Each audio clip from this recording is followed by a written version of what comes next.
Yo, my head. And Inspector, what's going on, guys? How y'all doing today?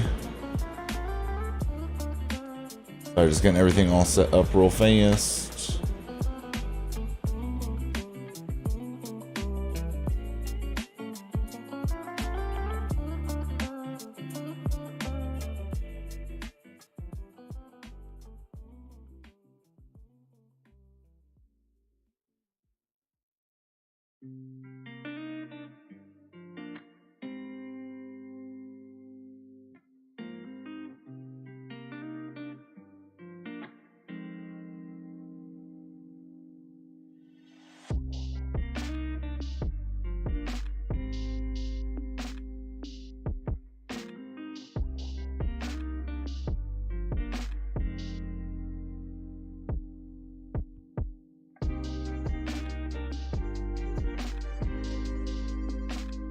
Also, officially was able to send my stuff in to be able to monetize over here, so I'm definitely excited about that. But they said it can take up to a month to review it, so now let's hope it doesn't take him a month.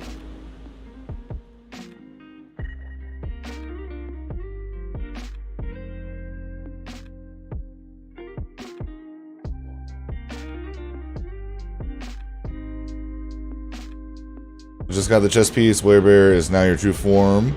Hopefully you can get more pieces from a build. Nice, DGS. Are you going for, I guess you're going for more of a, yeah, of a Werebear build? Also, Delavin with the follow over on Kick. I appreciate it.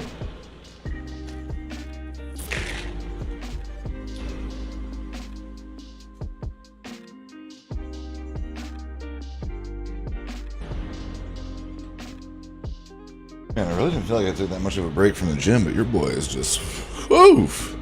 Yo, Matthew, what's going on? What's going on, Van? How you doing, bro? Sore as hell.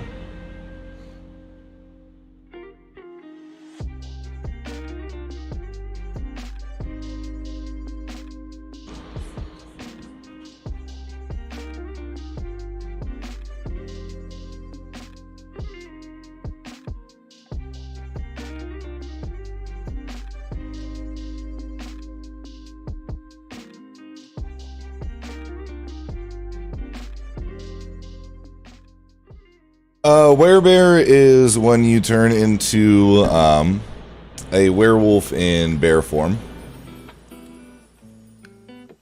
There's a chess piece that makes it so that you can run around like that. There's like certain aspects and items that make it so that you can like stay in that form.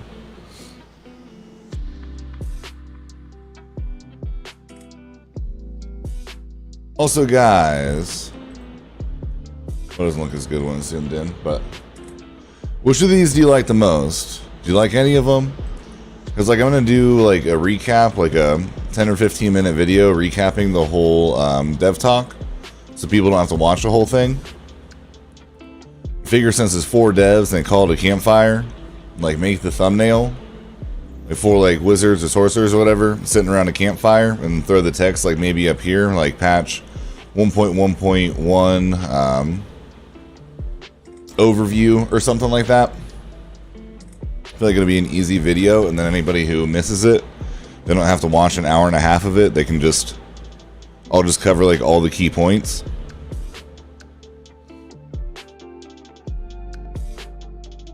Like, is that something you would click on, or do something different for the thumbnail?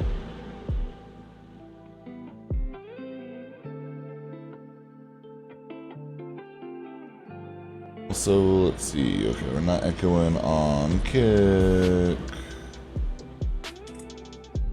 Oh, I can use bot tricks on YouTube. Let's see. I wonder if all my stuff will just carry over. Yeah, finally buffing it. That's why I kind of felt like I typed in for. So I use this program. It's called Midjourney.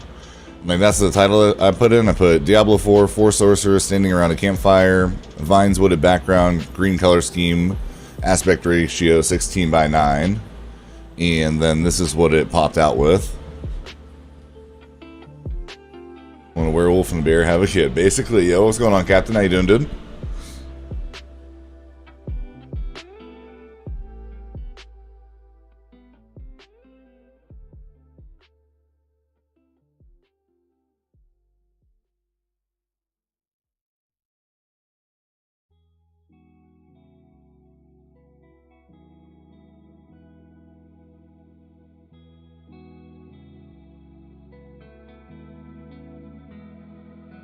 Strengthen your brand. Go premium. Well, I do have premium. Do I have to get premium for?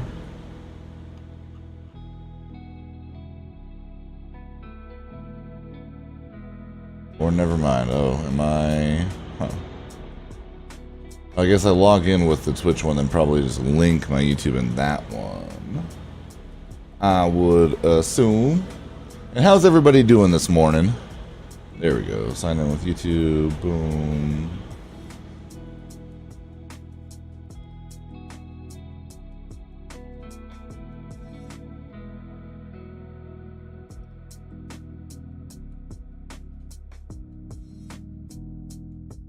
Diablo taking over. That it is. That it is. Yo, Eucomania, welcome back. Do I partake in 420? I do not anymore, no.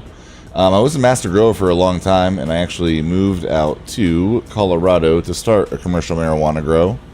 But I took a tolerance break way back in the day, and now it just gives me really bad anxiety, unfortunately.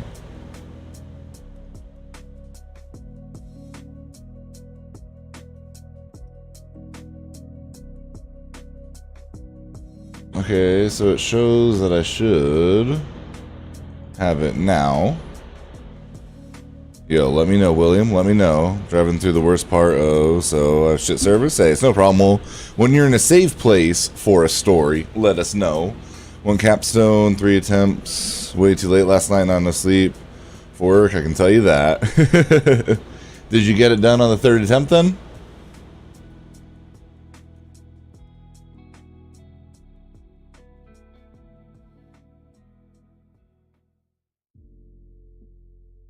Yeah, all these chatbots say that they'll work, and then they don't work. So there must be... I don't know. I don't know what I'm missing for them to work on YouTube. Buddy Lembeck with a follow on Kick. I appreciate it. Grow myself. Thought I'd ask us in the name. Yeah, so Trees was my nickname forever. Ever since, like, literally middle school. And then I used to play a lot of World of Warcraft, doing, like, mythic raids and dungeons and stuff. And Mythic Trees just kind of sounded cool. And so I just went with it. Oh, create bot account.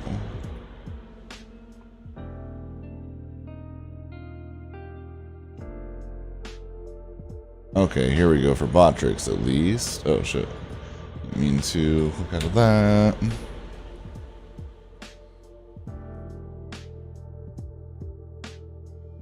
Smoke, but my best friend has similar story. Yeah, like I know that I can smoke through it and that kind of stuff. Or I could take CBD or something for the anxiety, but then I'm taking one drug to do another drug, and it's just like I don't really see the point in that either.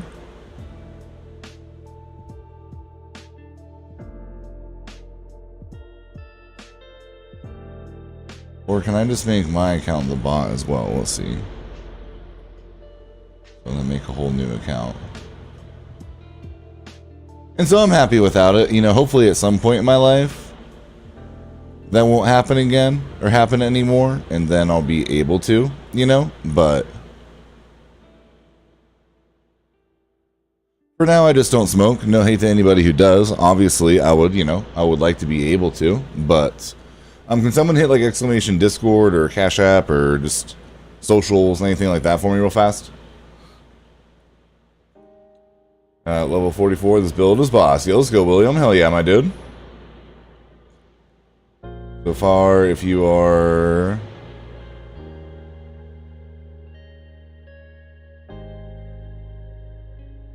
Oh, that's dope, Inspector. Yo, Nox, morning, my dude. Just noticed you played Magic? Yeah, I haven't played in a while, but I used to play a lot. Arena, though, not cards.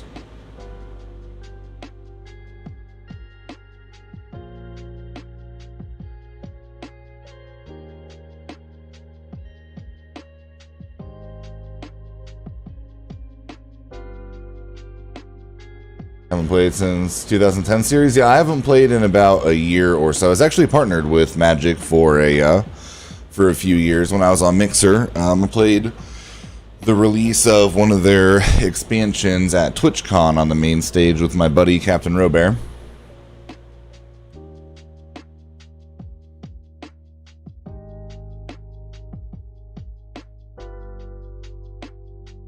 Did you pop a damage pot, Captain? That is, I had to do that for the one for the capstone to get into World Tier 4.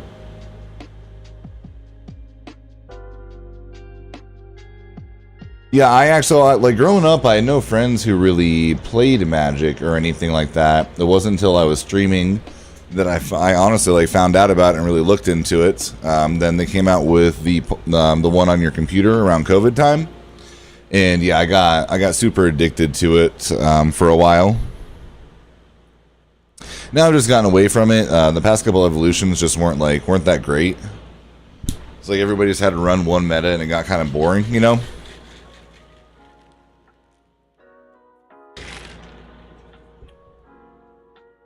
So last night at like 10:30 decided to finish the Legion event. And to finish it, I got both legendary aspects, the one for landside double proc and the one for movement skill to proc landslide. Yo, let's go, William. Hell yeah, my dude. For trample to proc it, that's awesome. I mean, just the double drop, just like that. Did you get the capstone done? I think you did, right? You said that you did. Hello, good day. Nice work you do. Yo, I appreciate that. Kronfelt.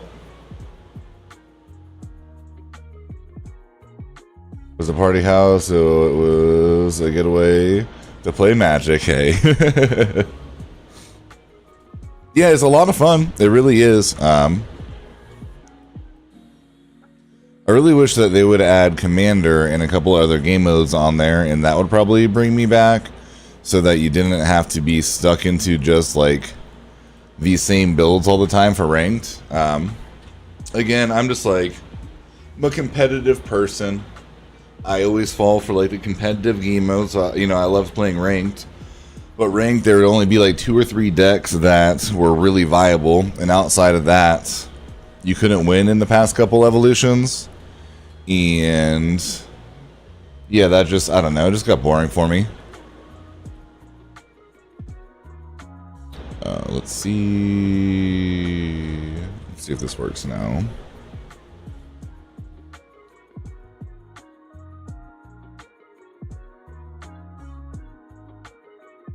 Seems the trample aspect is the hardest to find. I currently have it on Sacred Gear. However, I can't update it as I cannot find any more yet. Yeah, I got lucky and I think I found one of each, but that's why I'm very particular.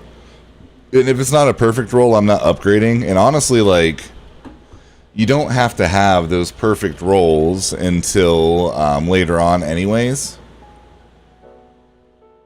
Yo, let's go, Michael. It's the best build.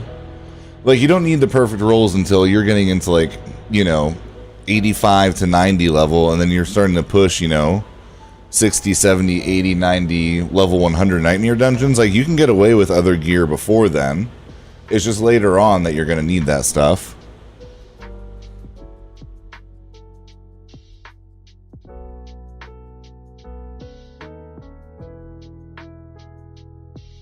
Like, a lot of people are stressing it in the comments and stuff on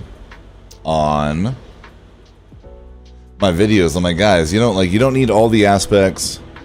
You don't need the perfect gear right away. Like, the build is still good without it.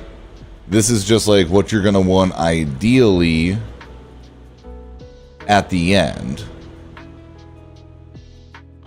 Can someone else hit exclamation Discord? Maybe it's because I'm hitting it. Or maybe my account can't be the bot. I don't know which one it is.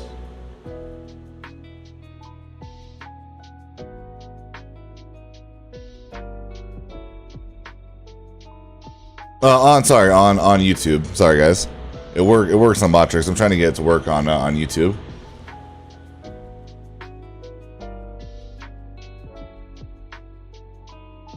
But I appreciate that.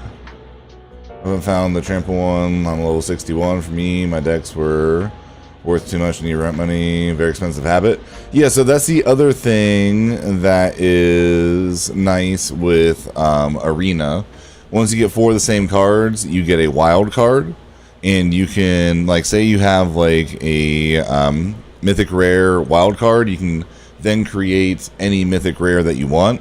I have so many extra cards, I can make like 3 powerhouse decks for free. But that's because, I mean, they gave me a ton of packs and cards when I was sponsored by them. But you can get all that stuff for free as well. Do I think Cataclysm is a lot better than Petrify? I do not. No. Cataclysm and Pulverize are decent for leveling and AoE damage. Petrify and Landslide are better for late game and for bosses. Yo, I appreciate it, Matthew. Appreciate it, Cody. Yeah, I'm not sure what's going on. It's really weird. Just try a hybrid build if you can get the best rolls. Yeah, well, that's also it, you know? And that is true, anybody on YouTube. If you guys do want to go ahead and drop a like on the stream, free way of supporting the channel. I promise your mistress won't see it. Nobody will know. It's greatly appreciated and it's free to do.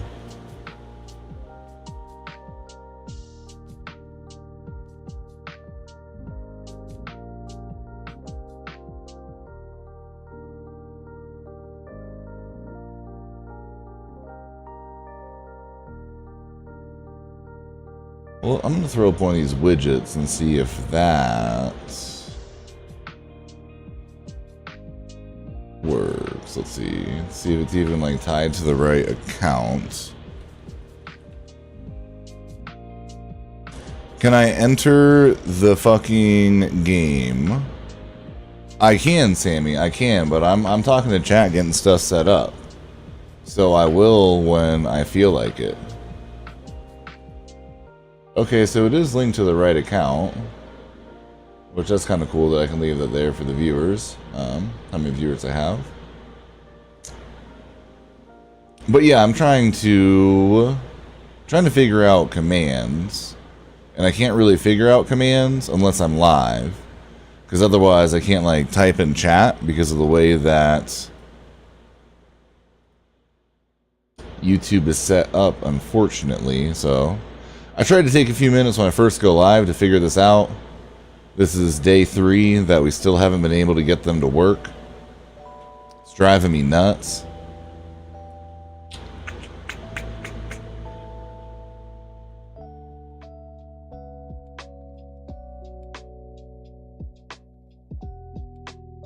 Let's unlink my main account. Let's do like Mythic Trees and more, maybe. Or even like over here.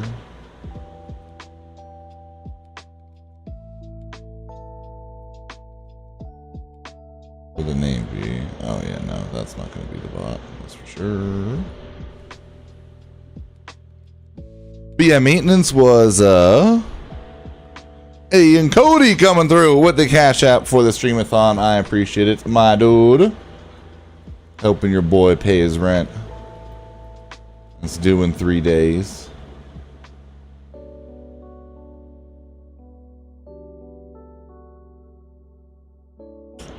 All right, now let's see. And I don't know if anybody out there is like a YouTube guru. I guess I should load in though. Oh, boom, there we go. Okay, so it was, there we go, because I made the bot on my own account. Hey. Now all the commands should work. Finally. And I don't have to reload them. It's all the ones I have on Kick. If I make them on Kick, I'll have them on YouTube. Perfect. Very nice.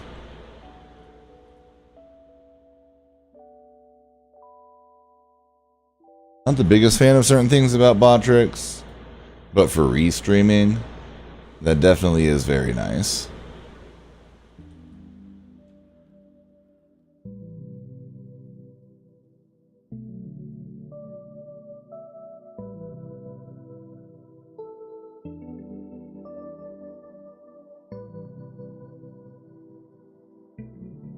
Now, how do I switch over to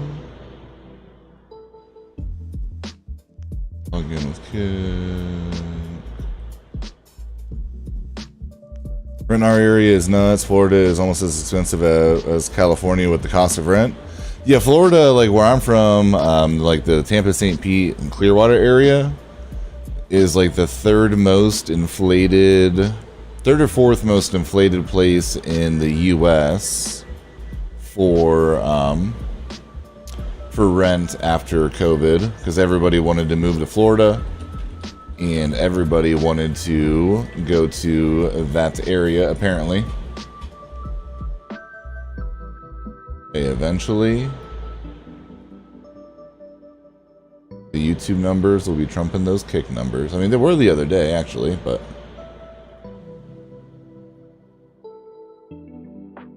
Little widgets we got on here. Nothing else that's, like, relevant until we get members and stuff on YouTube, which we are in review as well, so hopefully they don't take too long. So it can take up to a month for them to approve like ads and members and all that kind of stuff, but hopefully it doesn't actually take that long. Where did you farm starting level 60? I finished off all of my renown. So I flipped it onto World Tier 4 and then started doing side quests and dungeons and stuff. And I got that done at like 62, and then I just started doing Nightmare Dungeons. Nightmare Dungeons in the Whispering Tree. And we got what? Yo, Johnny, what's going on? We got like 2.5 hours until the dev talk. So hopefully we should at least be able to get to 75 today. And then I'll be streaming again tonight. But yeah, I'm going to play for a few hours. We will go ahead and watch the dev talk. I'm going to take some notes on it. Then I got to take Bree home for lunch because she's getting her hair and stuff done after work, but I don't have to give her a ride to that. She just needs to let her dogs out and stuff. So I'm going to take a little break, come home. I will record a recap of the dev talk and like the key talking points so people don't have to watch the whole thing. Post that, and then we'll be live again afterwards. I just don't really know how that works over here. Like, if I should post a video and go live right after, or if I need to wait. I don't know. All the things I need to figure out.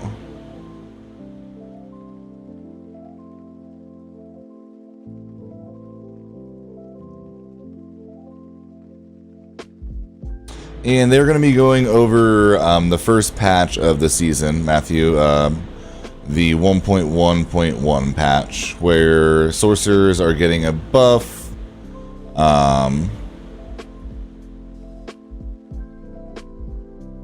Sorcerers and barbs are getting a buff. I don't know if more classes are getting changes or what else they're going to be doing. But the patches do, yeah, they're like an hour and a half, like a dev talk usually, hour and a half. So I figured just write down the key talking points and cover those, and someone can just watch my video instead of having to watch an hour and a half, you know? Oh, I need to get rid of, hold on. We're not doing a streamathon right now. Bot tricks.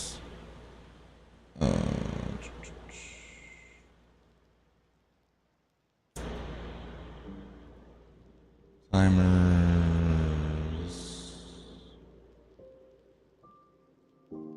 No, and Anne reset a lot of them so that they will be posting on both platforms.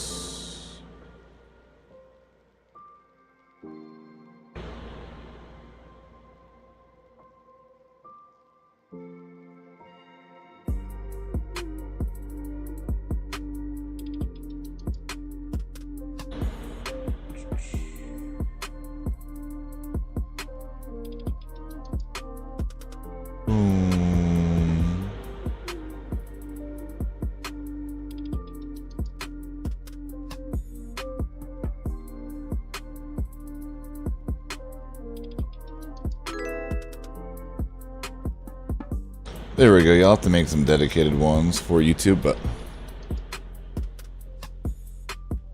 they're gonna kill my druid? I don't think so. Oh yeah, and Helltides are good as well. Appreciate it, Kronfelt. Almost level 45. Let's go. Yo, Black Eyed, how you doing? Appreciate that follow. And yeah, guys, we are live on Kick and YouTube if one's on one and not the other. If you got a computer and want to leave the tab open on both, I'd appreciate it. Or if you want to drop a follow on one or the other. Obviously, we live stream and post content on YouTube. Kick is just live streams. So if you want to stay up with the builds and all that and you're watching on Kick, definitely make sure you're following the YouTube. Or sub to the YouTube.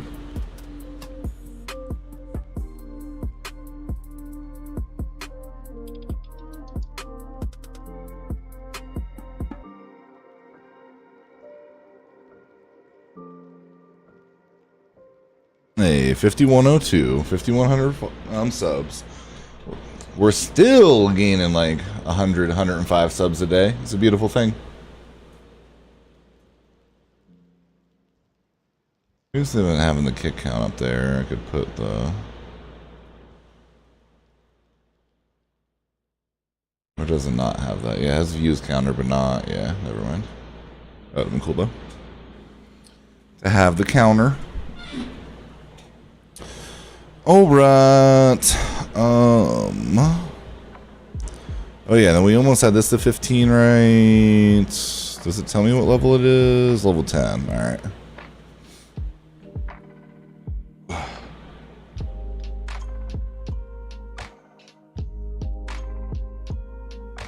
My man Scoob on here grinding. Shutter resistance, barriers, boom. I don't know. What, 26? So this should be what? 77 this stuff is, I believe. I think it's either 51 or 55 levels above. But yeah, I don't think so, Matthew. Like this build is really good, but it's so aspect and role dependent. It's not like anyone can cheese into it. So I don't think that they will. Like they allowed other builds that were way more broken to last all of preseason. So I would be really surprised if they nerfed this one like that quickly. Yo, appreciate it, Naeed. And like William said, also why is that still going off? Botrix, you're drunk. Now we got the bot to work and it's spamming stuff it's not supposed to spam.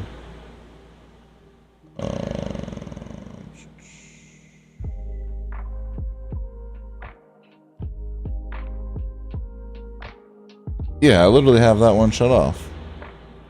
Okay, I'm gonna put 100 lines of text and 60 minutes. So hopefully it won't. Or I guess, well, that's if there's 100 lines in that long, so we'll do 20 minutes. Boom. 65.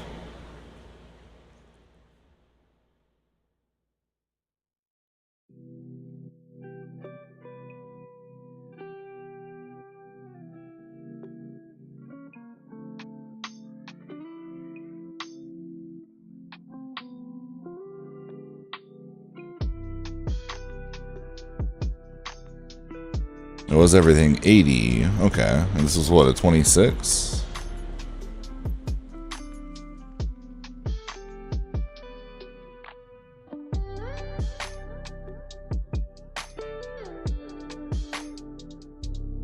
Alright, guys. Cronin Staff and the damn Barber. Those once again, day like 4 of that being our goal loot. Today's going to be the day, though. I can feel it. The game is going to love us. I prayed to RNGs this earlier. Made a nice little shrine in my house for him. Done for the day. Hey, you're getting off early today then, Matthew. So it's a nice feeling on a Friday.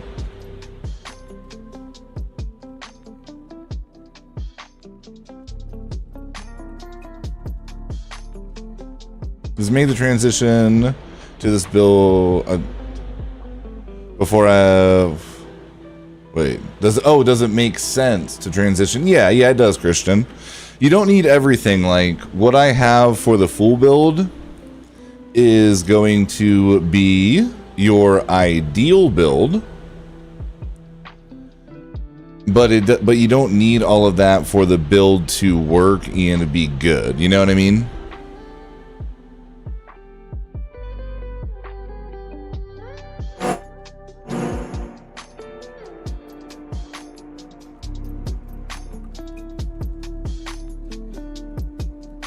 My stats on the axe, yeah, it's not a perfect roll, but it was way better than what I had. And honestly, you can go axe or you can go staff. So I'm trying to get like the perfect loot, because there are a couple changes I want to make to the build, and then do one like final full deep dive that'll probably be like a 25 or 30 minute video going over like everything. So axes have damage to healthy enemies, so if you're trying to like burst a boss, they're a lot better, especially when you have Barber, because they stay healthy. But staves have damage to crowd controlled enemies instead. And so if you don't burst it down, or you're going against a bunch of ads, like mobs and stuff, since you're always going to be proccing landslides and poison creeper, it's probably going to be a little bit more consistent for you. The other rolls you're going to want the same. It's just the main stat on them that's the difference. That's why like maces suck, because maces are overpower and we don't use overpower at all, so you're just wasting a stat.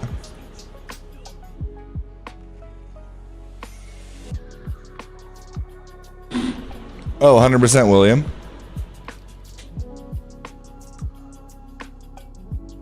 And yeah, Christian, when I started using this, I was like level 30 and didn't have like a fraction of that stuff.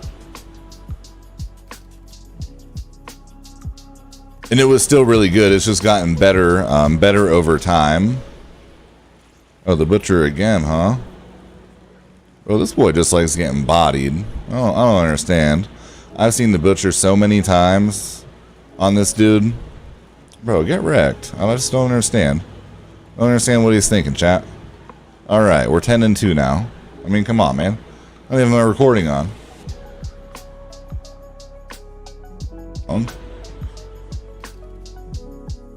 Dropping us some shit gear, too.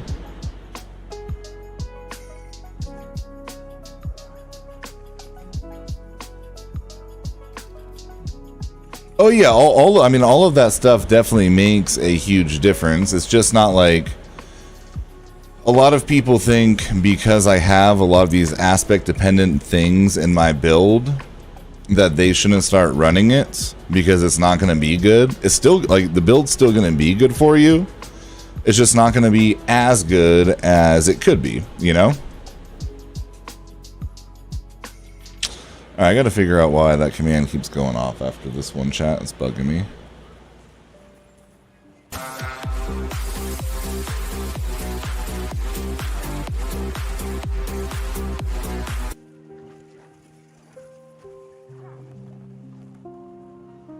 Or I got a little, hold on, let's see.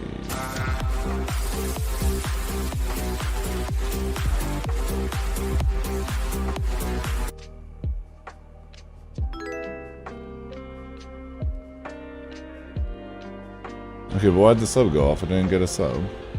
Yeah, my commands right now are just like all over the place trying to get commands to work on two platforms at the same time. We're new to the restreaming game. Bear with me.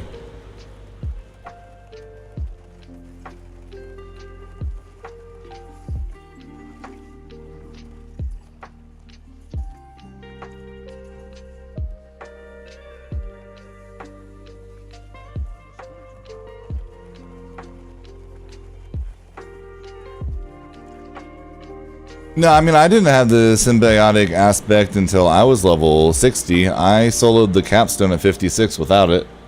So I don't think that you really need it. Like, it's nice, but again, it's not completely necessary. You just have to learn how to play around it. For sure.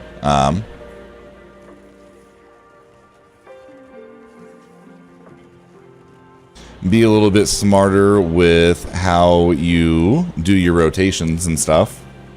But it's definitely not necessary.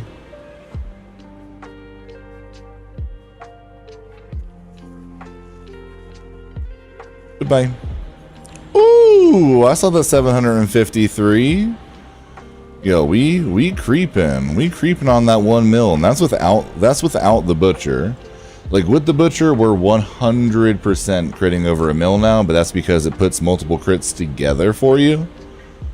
Oh, that okay. So well, those are normal commands, timers.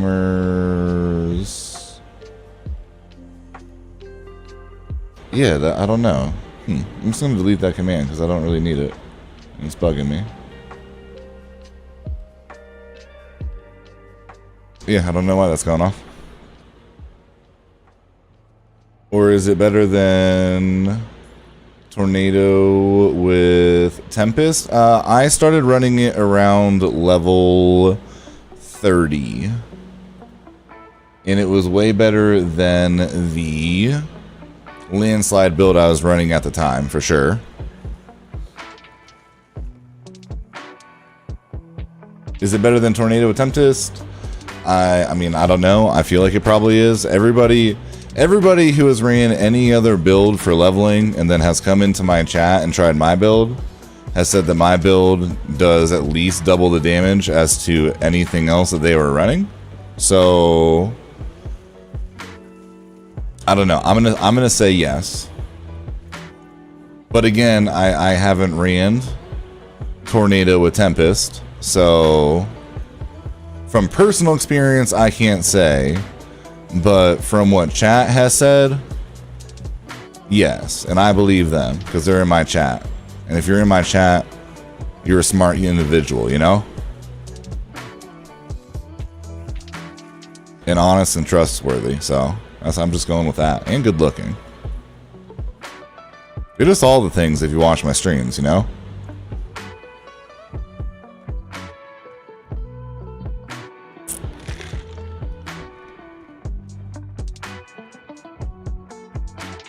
Crazy how that works. All right, chat. My chick was telling me something about there being, I don't know, she watches a lot of TikTok. Did the government admit that aliens exist? Is that a thing? I know that there was like some meeting going on this week revolving around UFOs and aliens. Did they actually come out on like under oath and say that they're here or what? Does anybody know? Anybody follow that kind of stuff? But he watched a lot of TikTok and know what she's talking about. Because I know that they've admitted to UFOs for years now. Well, not years, but a couple years. We got confirmation that there's actual aliens too. I hope yes, personally. Because I fully believe in them, but it would just be nice to know for sure.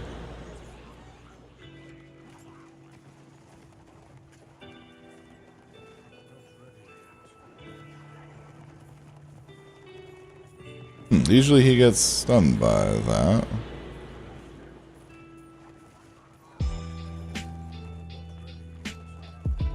See you. I don't have that aspect. That's the one I need, but I have been slapping since I got 2 landslide aspects. Oh, 100%. You definitely should be.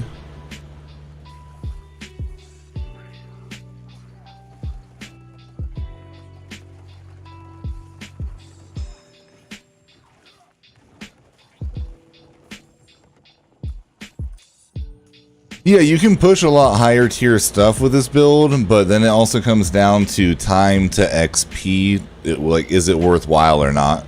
Like, I can do way higher tier nightmares, but I try to stick to 10 levels above me because I'm getting maximum XP and still getting really good XP for my glyphs. Any more than that, it's cool for like a YouTube video. But if you're a casual player, and even for myself, I'm trying to be as efficient as possible in this game. And so it just doesn't really make sense for me to push any higher than that on like a regular basis. Like, yeah, test yourself every once in a while and that kind of stuff.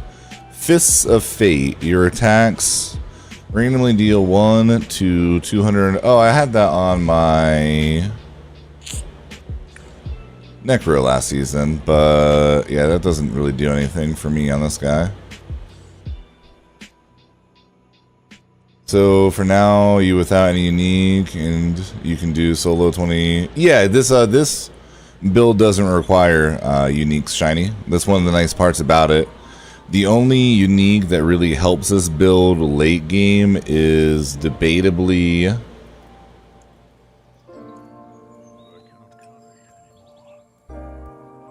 I don't really use schools anymore. But yeah, it is debatably the Cronin staff or the Crone staff, but I don't have that yet. I mean, I do, but I didn't realize it, and it's way lower levels, so it does me no good. So I need to drop again, so I make a YouTube video on it finally. Pissed though that I have it and I didn't even realize it. I was just speed leveling it through to my stash, didn't even know what I had.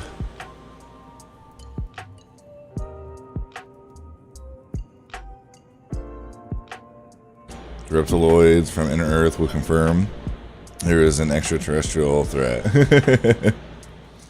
On tier 3, I hate it. Feel like I'm just wasting time to get to tier 4. I mean, it's a stepping stone, but you start to get sacred gear, and like you should see a massive power spike in tier 3.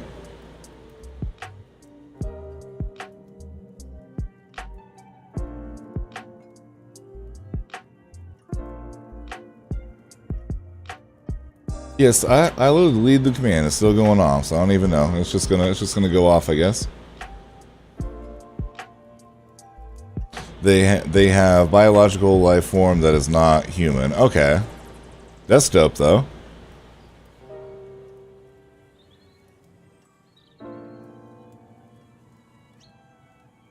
Need to lead your Crone staff. R.I.P. R.I.P.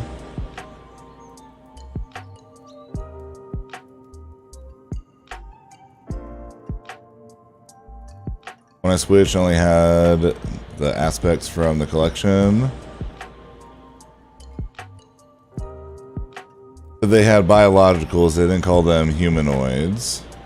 So that means they do have some type of other species, though, that they don't know what it is, and it's not anything from this planet, like, right?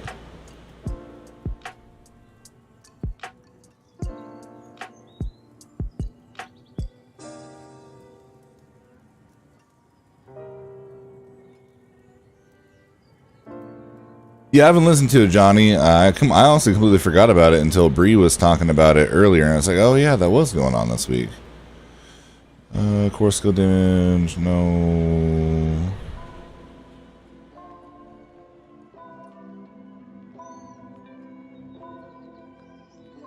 I mean, I might literally nut my pants when I finally get a god tier roll on anything.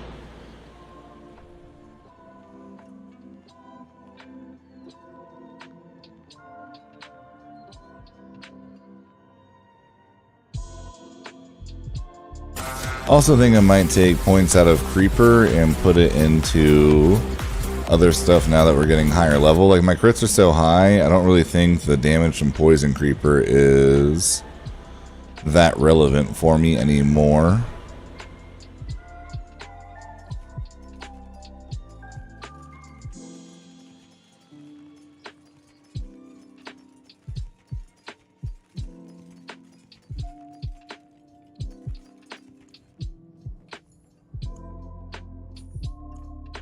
Which one do we have now? 13 mil.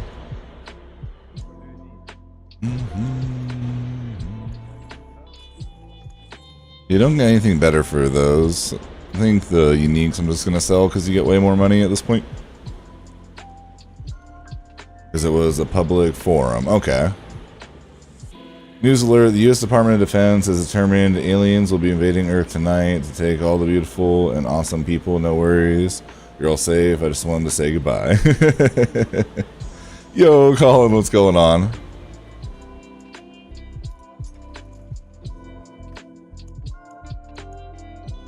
Looks like we're all going, chat.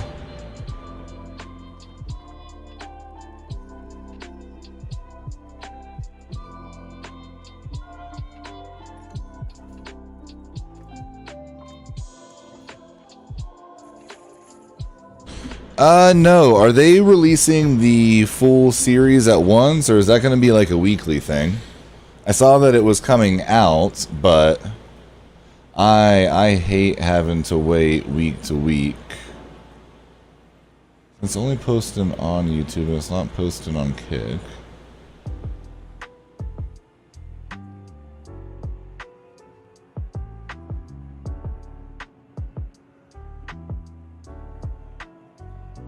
Question, can you have the same aspect on two different weapons and they stack? No, you can have it on a two-handed weapon and it will do double. So like for my aspect right here, that's why I use two-handeds, because this one's so strong. Your core skills deal up to 40 to 80% increased damage based on the amount of fortify. If I had like a one-handed axe and a totem and I put that on both, it would only do whatever the higher one is. So usually it's 20 to 40. If you had one that did 40 and one that did 20, the one that does 40 will be active and the other one will be grayed out when you look at it, and it won't do anything for you.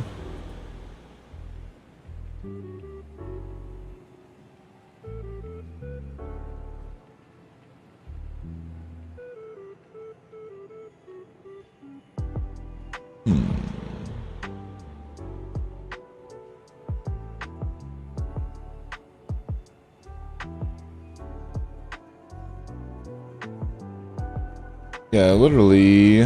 Huh. Sure, on Threads. That's on YouTube. Boom, boom.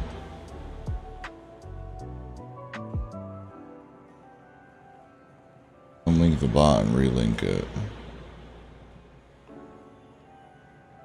I need to make a Dr. Trees for as YouTube.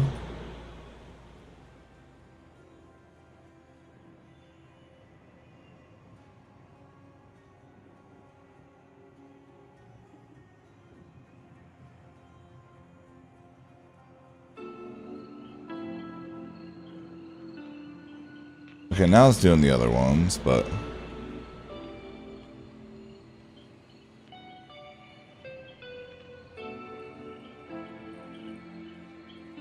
ten episodes out. Y'all I'll have to check that out for sure. What's up? It's yo, Duckman. What's going on, my guy? Yo, bro, you just disappeared out of my life out of nowhere, brother. What's been going on? Best way to level up in tier 3. You just Nightmare Dungeons, the Whispering Tree, Legion events, and Helltides. There's no like one really best way. I mean, Nightmare Dungeons and the Whispering Tree are the two best. It really, I don't know, they're kind of like, they rival each other for which one is better.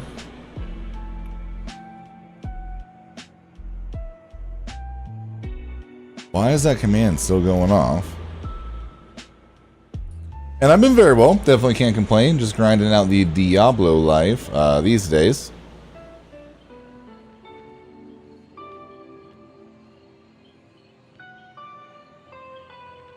You gaming at all these days? Definitely Yuck approved. Yeah, I'll definitely have to check it out. Also, yeah, if anybody's hanging out and enjoying the content, make sure you're dropping those likes in the stream. A free way of supporting the channel.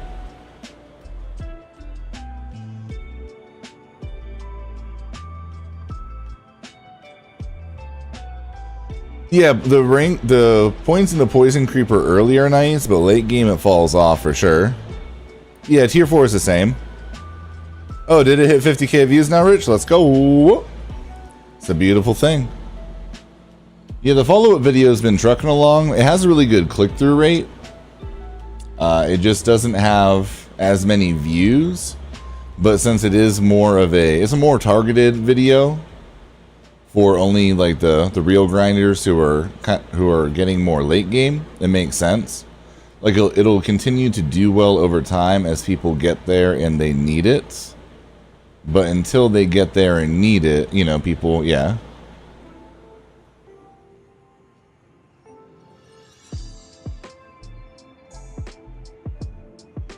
To suffer a little more.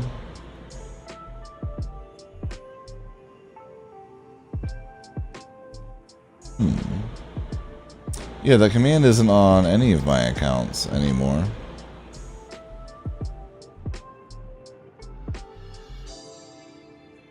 It's weird, but still spitting it out.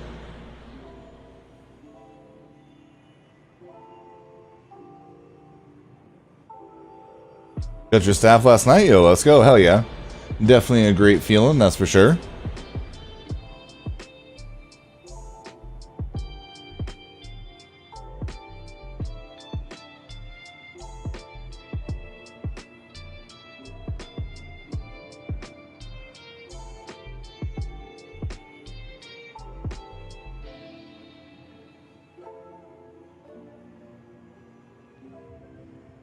But we did, or we were finally able to apply for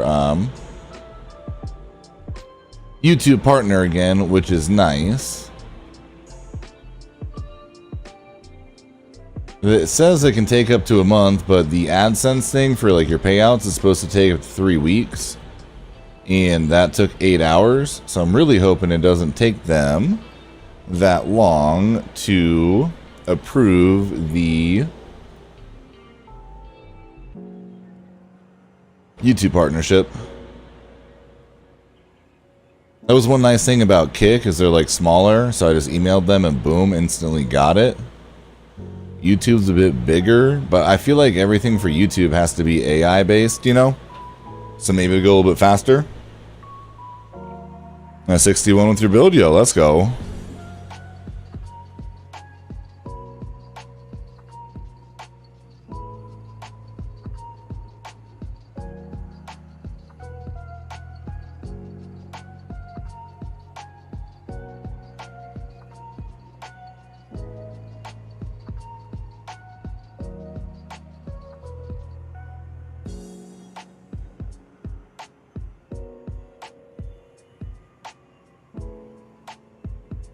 Do I get a special sticker?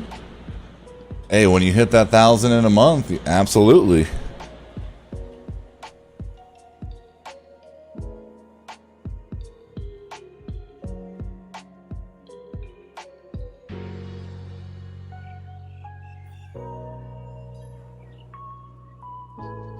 But if I made an exception for you, that'd be kind of be shitty for me to do it to what's his name, to Jacob, you know?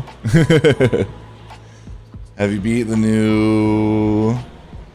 Yeah, I beat them yesterday, finally. I need to honestly grind more of those, though, so that I can hopefully get the barber. Yeah, I honestly, Johnny, I gotta figure out how, like...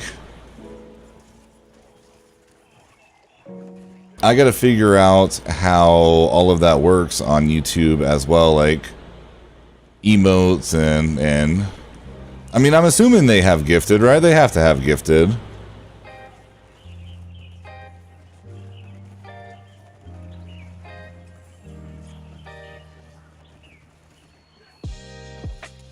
They were yesterday when I beat it, which is why I want to farm it out. Honestly, when the next Helltide comes up, I really should just take the time to do that.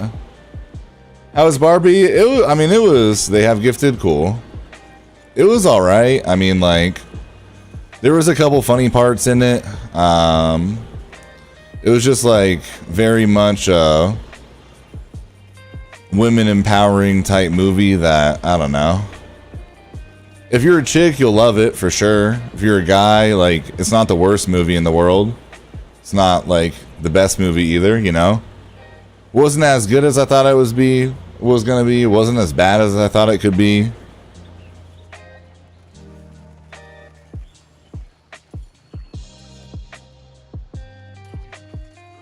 I wouldn't see it again, you know?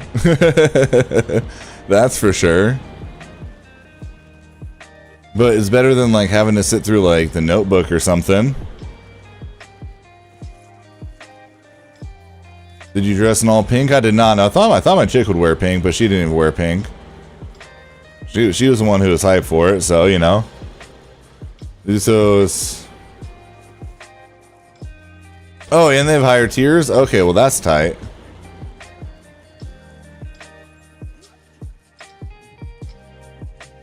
Oh, nice. And you can do multiple months. That's nice, actually. You hear clear as day. We did not have that experience, unfortunately.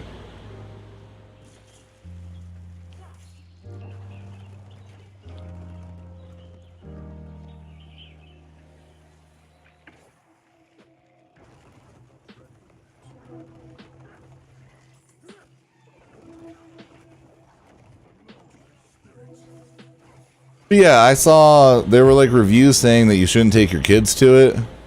So I was definitely expecting a much more like edgy movie, and it was not that at all.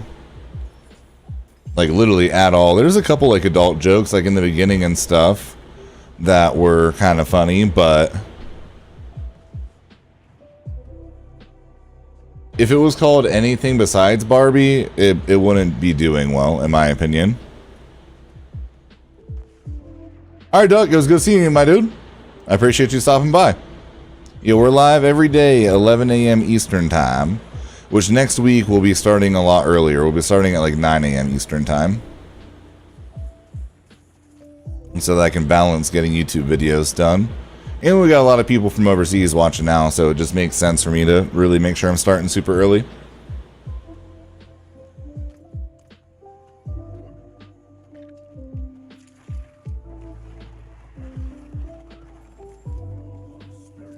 I mean, I guess the premise wouldn't work either, though, but yeah, I don't know.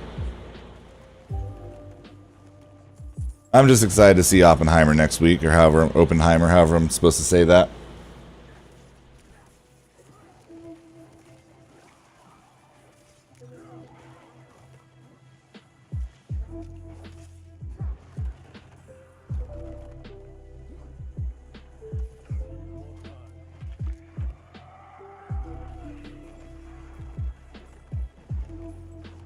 Hey, I appreciate it. Yeah, have a good one.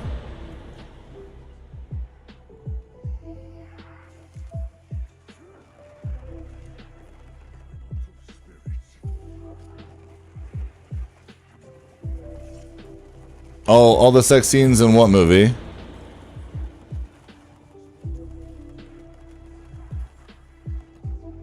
There's no sex scenes in Barbie. Unfortunately. Would have made it a little bit more entertaining.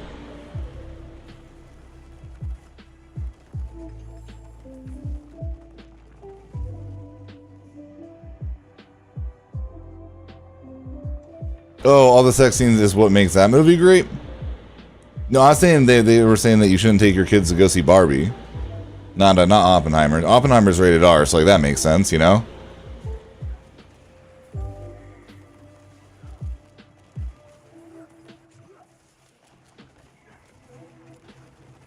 Go catch it sex scenes. Also, does anybody know, am I allowed to drink on YouTube? I would assume so, right?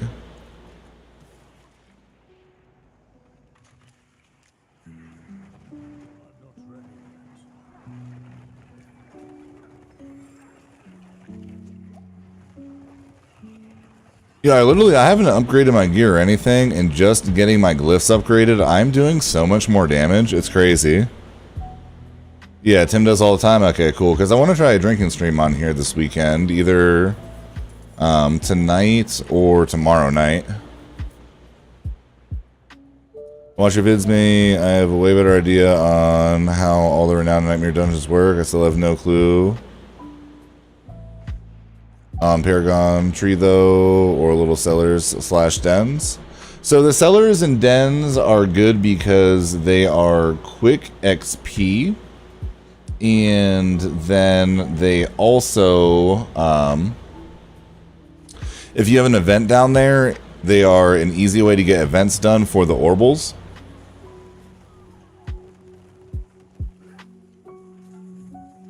Drinking at 11 a.m. though, convenient. Oh, I'm not drinking right now. I'm saying for tonight. like on the weekends, it's nice to just like kick back and play some Diablo, have some drinks, you know what I mean? Especially like if my chick has plans.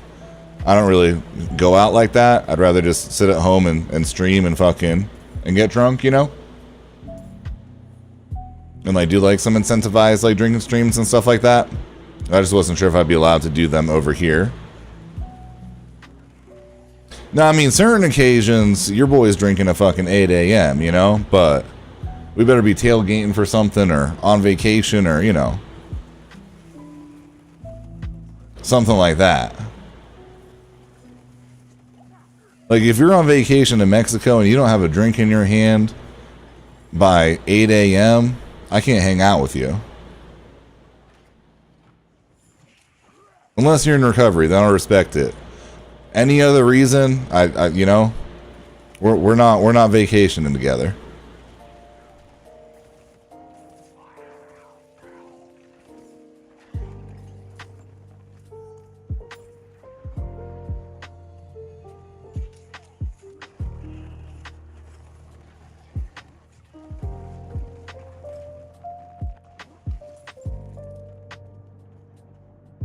I don't think you can put in a water bottle. I think Facebook's the only platform that has such weird streaming rules.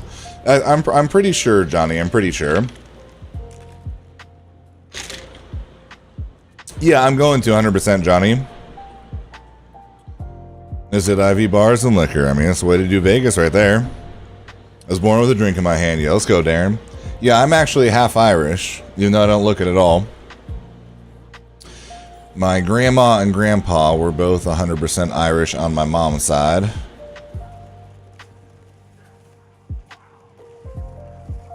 And then I'm Cajun French on my dad's side. We just wake up with a beer in our hand.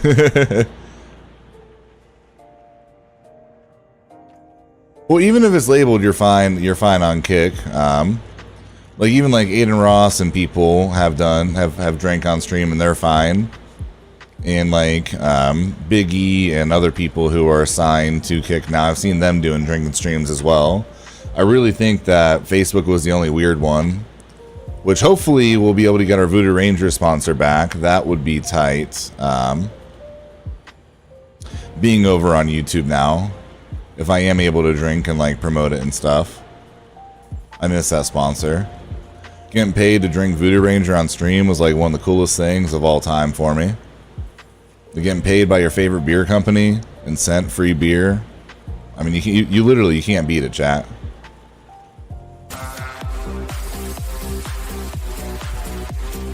Like when they hit me up, I'm like, of course. I'm drinking your beer on stream anyways. You wanna pay me to do what I'm already doing and send me free beer and stuff before it comes out? Yes, absolutely.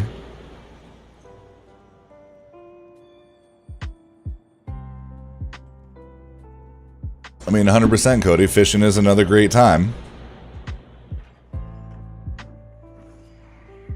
Oh yeah, that's smart. Actually, I want to get some of Doc's bourbon. I want to see if it's any good or not.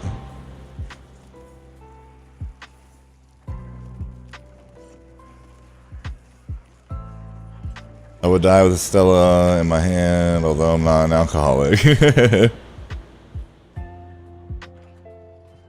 Yeah. So, is there a way to set streams to age restricted on YouTube? I actually didn't see that setting when I was looking through.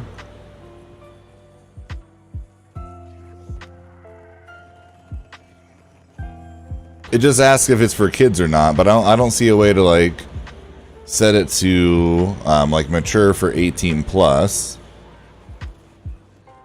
If anybody has any idea. Well, I've been into streaming. You just started popping up on my feed.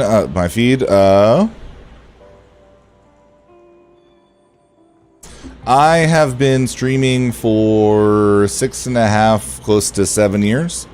But I just started on YouTube, Terrell. So we went Twitch to Mixer.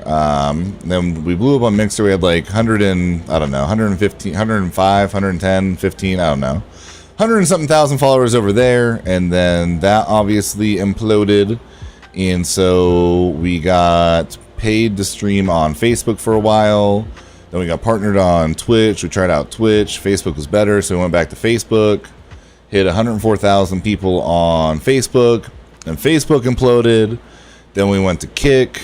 Kick's been doing all right, but it's pretty slow for Diablo.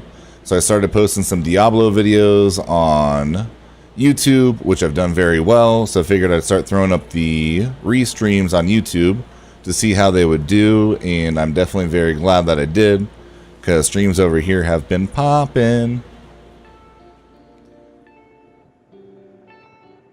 All signed. Yeah, so it should be fine, Shank, for sure. Dude, if you hired Blizzard for public relations, they would advise you to drink Bud Light and advertise for them. That's how effed up Blizzard is. That's crazy, that whole...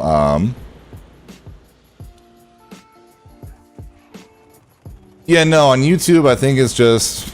Goodbye. I think it's literally just for kids or not. And if it's not for kids, then it's considered, like, mature enough content, or, you know, however you want to look at that. From my basic understanding, at least.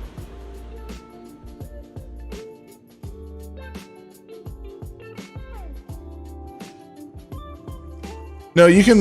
You won't be monetized if your videos are for kids. You can't monetize on kids' videos anymore. But if it's for everyone, like if it's for adults, you can. And once you click that it's for kids, then you can't monetize. They changed that a couple years ago. We got a build link. I don't know what to do with Paragon. It should be in my description. Not okay. It's not in this one. Hold on. No, I forgot to put it in this description. It's in my last video's description, though. But it's linked. Hold on. Also, I'm kind of interested to see.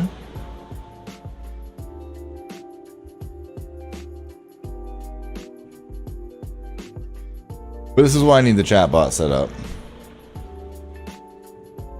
Like, working properly. Oh, actually, I guess it's working well enough where I could do that real fast. Hold on.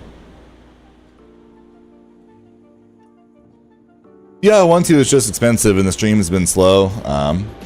So once we get the YouTube picking up and stuff, and I can afford it, I'm 100% going to try it.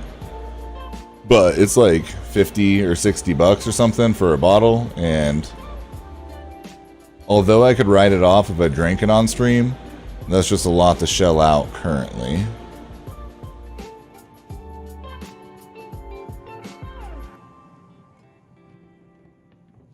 To make sure my bills are paid first.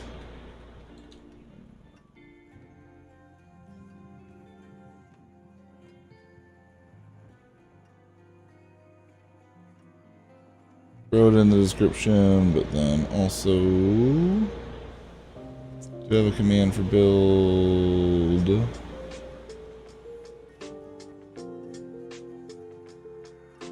Oh, I did have one, but I was linking it to an old YouTube video. I'll just link it to that website for people. All right, exclamation build. If anybody in the future asks, if people want to proc that for me, I would appreciate it.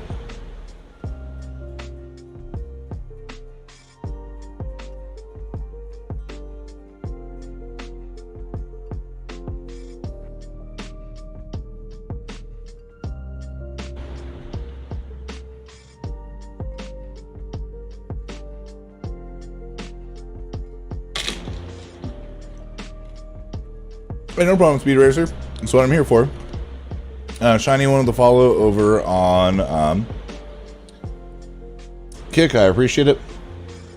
Hey, using the build in hardcore. Let's go. Let me know how it goes.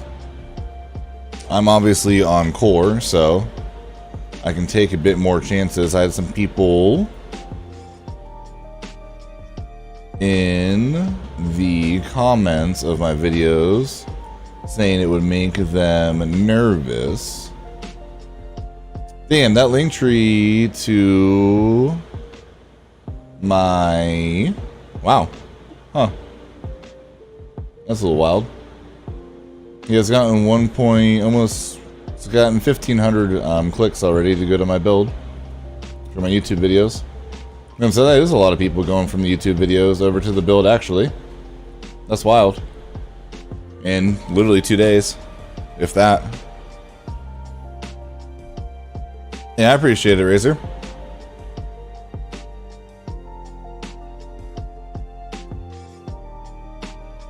It has its built-in. Why does like, So Mythic Trees and More is supposed to be where the bot, like, it's supposed to be the bot that's sending everything out. Because that's like a secondary YouTube channel that I made for when I want to start doing like more variety stuff a while ago. But it randomly chimes in for that, and Botrick sends the other stuff. I'm gonna have to watch some YouTube videos on that later. Hey, I appreciate it, Julian. Feels pretty good, but yeah, sketchy sometimes when you just have to be smart about aiming, trample, and rotating ult and poison creeper.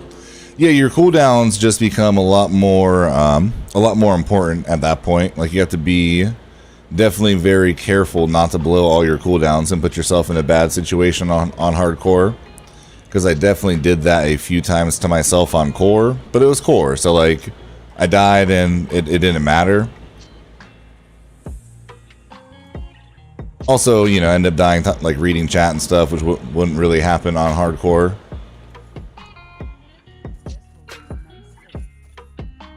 But hardcore puts you so far behind on content, like, so that's one of the reasons I didn't get my YouTube channel going sooner. I was going to do Druid and Necro builds last season.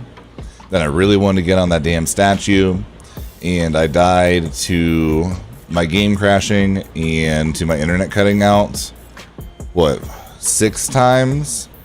And then I died to a world boss once because I'm an idiot for trying to do a world boss. And I died to reading chat once. And like, had I not spent all that time on hardcore, I would have had a Druid at like 75 and my Necro at 100. I could have put out a ton of guides. And so this time around, we're being smart and we're just playing core so that I can go ahead and get the YouTube content out there. And at some point, try a hardcore playthrough, but right away, it's just not the smart thing to do.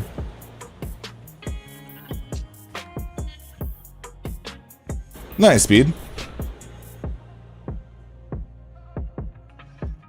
Hey, that's still good, especially in hardcore.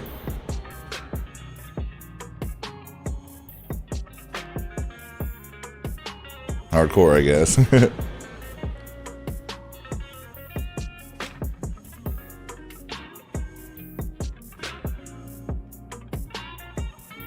R.I.P. Razor. If you don't mind, can you show me the aspect that makes your landslide trigger more landslides? Yeah, it is. It's that one. Subterranean aspect.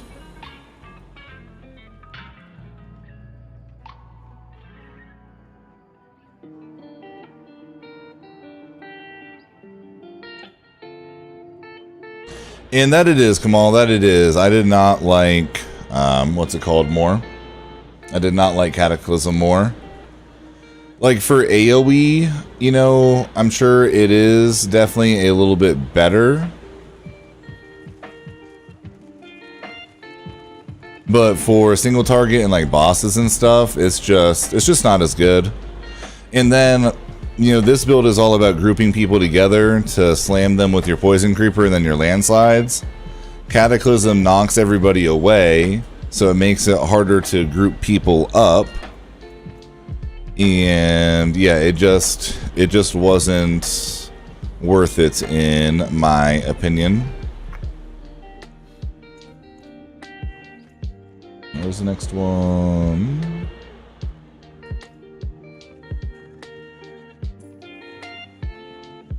I think that Cataclysm would be good for leveling, especially before you get the heart that pulls everybody in.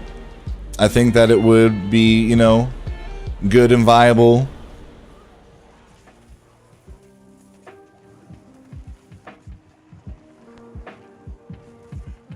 But especially after you get that heart, I don't really see Cataclysm being as beneficial. I'd rather pull everybody in and have them CC'd than pull everybody in and then have them be knocked away by Cataclysm again, like knocked out of my landslides.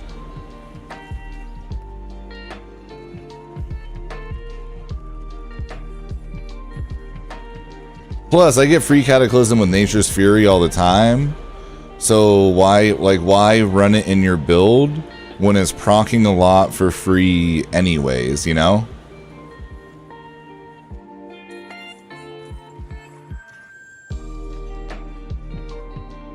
Like, I see it proc on my passive way more than I ever see Petrify proc. I wonder what happens to a seasonal character once season's over. They go to the Eternal Realm. Granting. Oh, nice. I haven't seen that one in a while. It's not really the best roll on it, but... Alright, where's the next one at? We want to go up in here. 44 minutes. We'll at least get one chest done, that's for sure.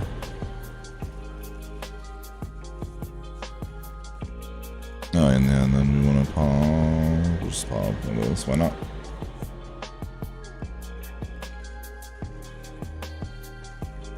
I use Cataclysm, but I don't have to heart the pools. Yeah, well, that makes more sense, you know?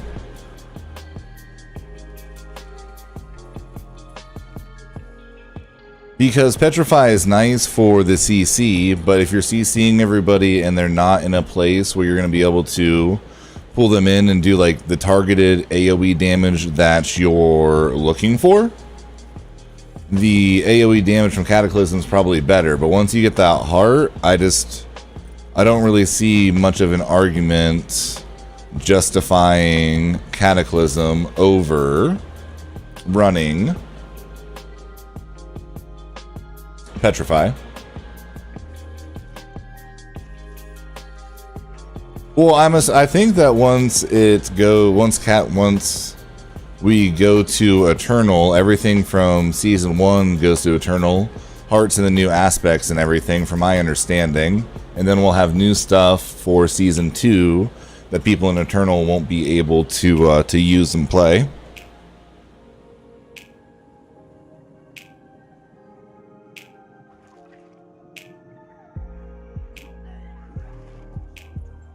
The stash of the seasonal character goes over to the Eternal Realm as well.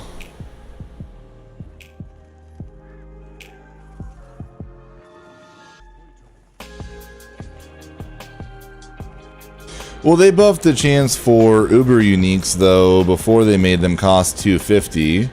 And before you got 3 guaranteed legendaries for $175. Now you get 5 for $250. And I don't know a single person who's gotten an Uber Unique, so I would have rather still had the 3. The 3 legendaries with a less Uber Unique rank, or Uber Unique drop rate, than have them cost more and get less legendaries. Because, I mean, it's an extra 75.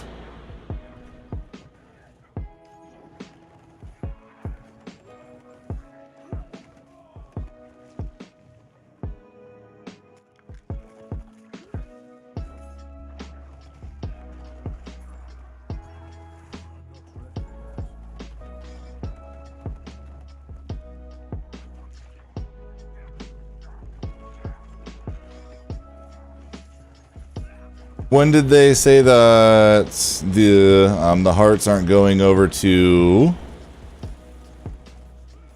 Eternal?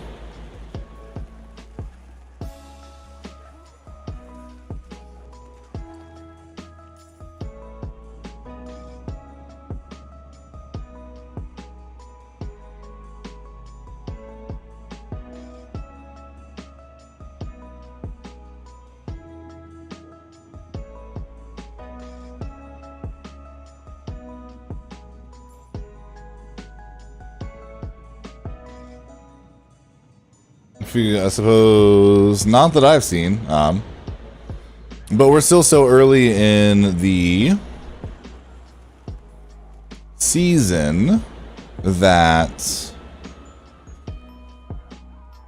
I don't really know. I don't know. Oh, oops! I wasn't trying to. Damn it! I might die for this now. Okay. I don't know anyone who's gotten to level 100 playing this build yet. That's one of the reasons that I'm really trying to push for end-to-end game to make a guide to see if it's going to be all the way through or not.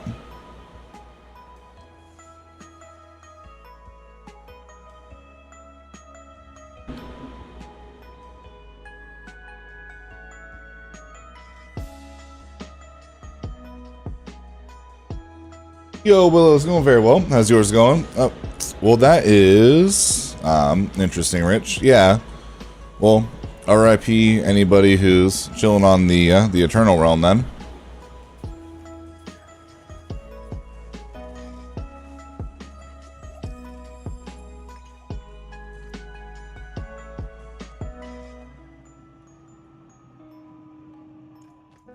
Yeah, I thought they just had to wait until the end of the season and then they'd be able to play it.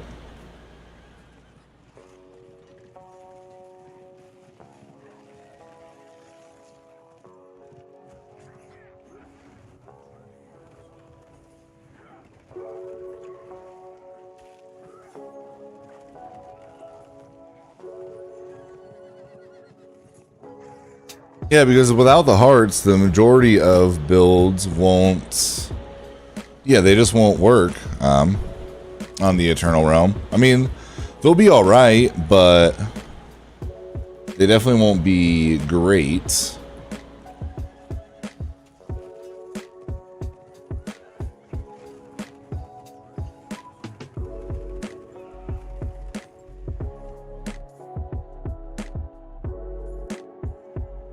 Yeah, let's go, man. That's what we like to hear.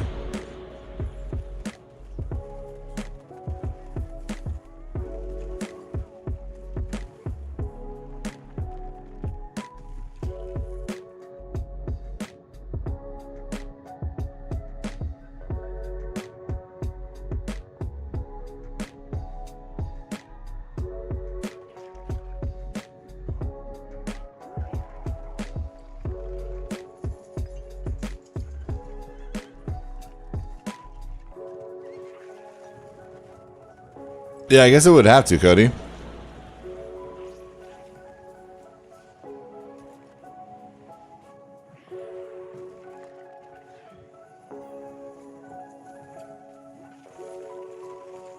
My man Razor is down 3 bottles of Adderall, not taking a shower, or seeing the sunlight since this season started. Yeah, I soloed it yesterday, Tear.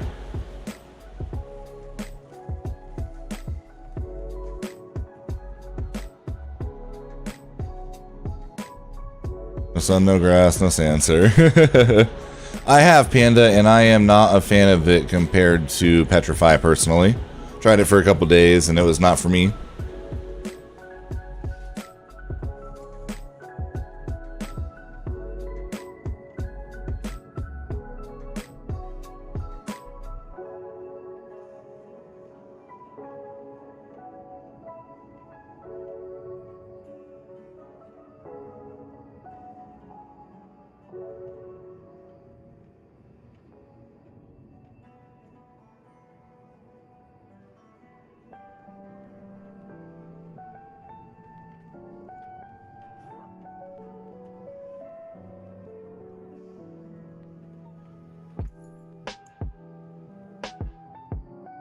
Some scotch will play into. But yeah, I really need to start farming that dude for the 800 chance gear, but that's why I need to do some of these for the sigil powder and for the other stuff that it takes. Oh no. And no. Do want to keep that for the aspect. It's a maze, so that's just a no-go no matter what. One-handed, so that's a no-go. Totem's always a no-go.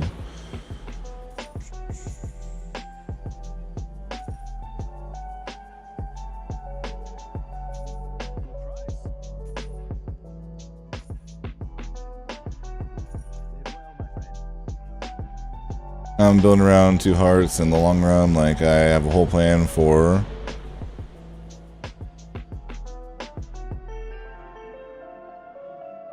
Nice, Doyle. Yeah, once I get this perfected, then I'll probably try to farm up some gear for, like, a storm build and other things. I want to make one more video on this build, like a final perfect build video. Cover everything for late game, early game. Like, it'll be a longer video, 20 or 30 minutes, you know what I mean? And then either start working on my necro or start putting together other builds with this guy that might still or should still be relevant for people.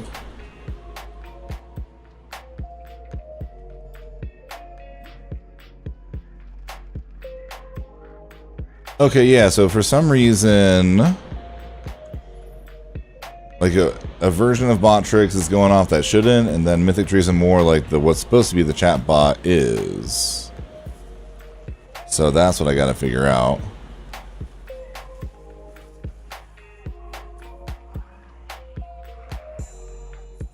Druid for rogue until I find your build. Now it's one of the most... Yo, let's go. Delictees, or however I'm supposed to say that. I appreciate it. I was honestly about to do the same thing, but instead of a rogue, go back to my necro. It's like level 30 and doing the landslide build, and I just wasn't really enjoying it at all. And then I found out about the seasonal aspects by watching someone else's stream that I followed from Mixer Days. Just bounce around kick. I'm like, that's where you find like the seasonal stuff. Because I'm an idiot and I did like the opening quest and then just wanted to speed off to start leveling. And I didn't even worry about it the first day. Saw this aspect, threw this aspect in my build, and then we've just kind of like worked on things from there. And definitely way happier with it.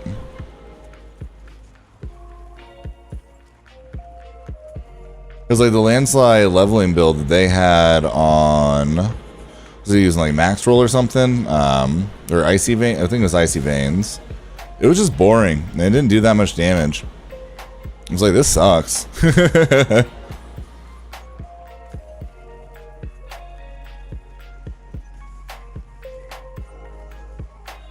No, he finished it. Why do you finish it so fast? I'm trying to farm these guys. Man, that sucks. You want to wait, like during Helltides, you want to wait until the last second to finish the ones that come with waves of people so that you can farm the maximum amount of ads and cinders as possible. That's the whole point of public events, is going in, having a condensed area of people.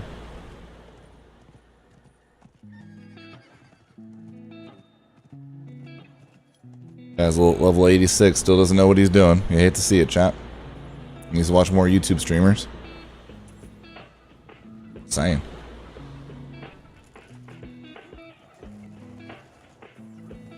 Specifically ones with dreads.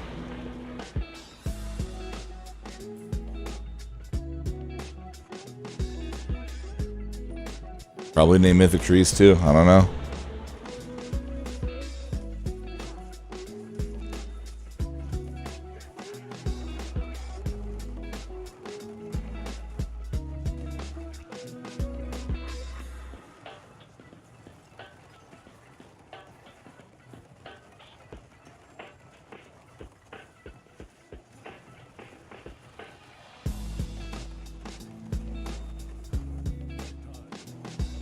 Oh, holy lag there for a second.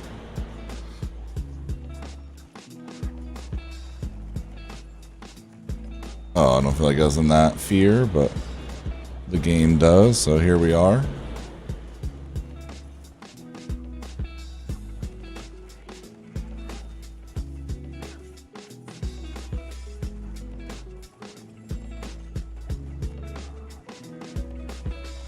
See you.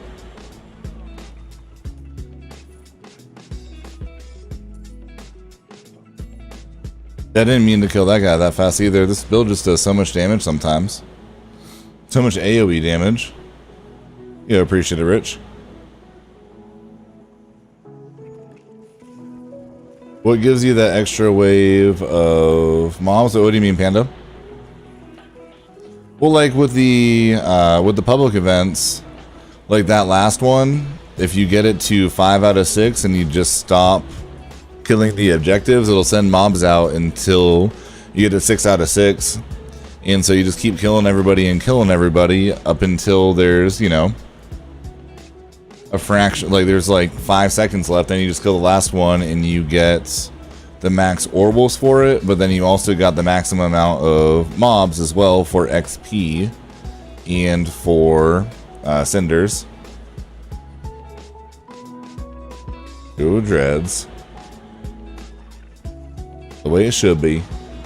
Playing myself in the game, really. Still waiting on my royalties, you know?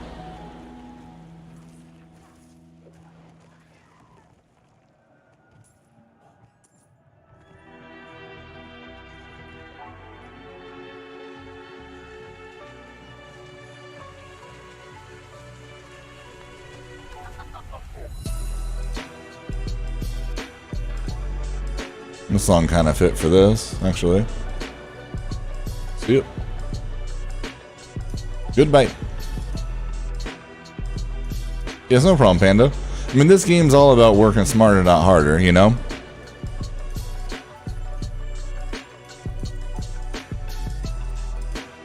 And the max amount of multiple things, whether it's Grim Favor or Cinders or anything else, you know? Oh damn, I only got 2 that time. Thought it was always 5. Damn, you can pop those and not get 5 legendaries every time? That's even more garbage, actually.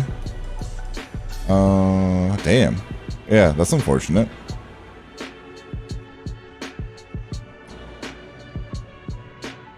Alright, that change sucks even more than it already did now. Hair at times in my life, but no dress for some reason. Now not enough hair.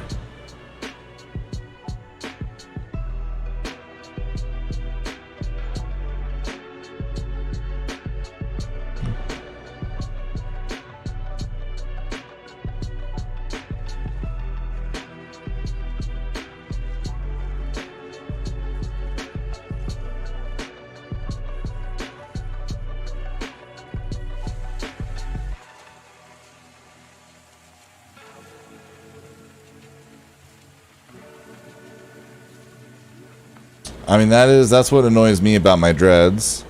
Like, it takes so long for my dreads to dry out sometimes. It drives me nuts.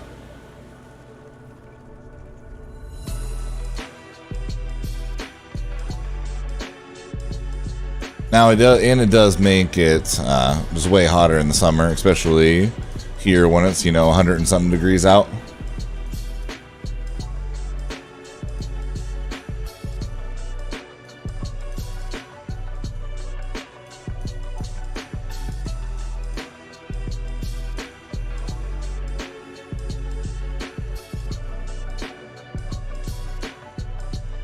What, you got a long ass beard? I used to have a big beard. Then I had to get my deviated septum fixed in January or December, end of December. I was gonna have to shave off the mustache for it. I was like, well, if I got to do that, I might as well just shave the whole thing off and restart. Now it's just kind of nice keeping it shorter. Long beards are a lot of work. Like between my hair and my beard, it was just a lot of work. Have you tested this with the... Have you tested with the unique chest that would be, I think lower levels it might be worth a slot, but higher levels you're giving up a lot of defense to run that chest, and I don't think it would be as worthwhile. Like if you did that, you would have to run a whole different Paragon board than I do, and you would need to take advantage of the Werebear Paragon board. And then it might be, you know. But that would, like, you would have to change quite a few things about how I have my build set up. to make it relevant.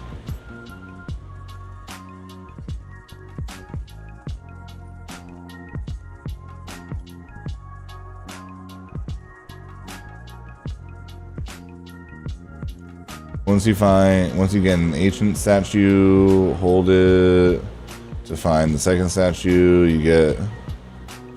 Wait, what do you mean?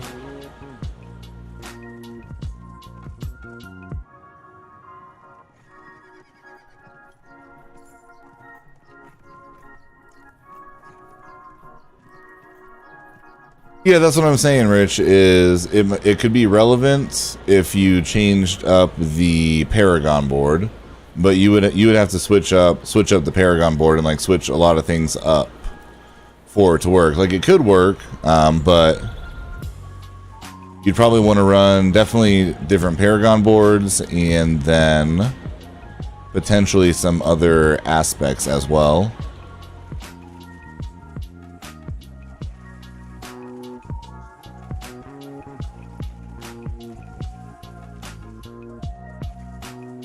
And on a perfect roll, you're going to be getting way more than 12% damage reduction with this build. I mean, you're going to get 8% damage reduction in your gems alone. You know what I mean?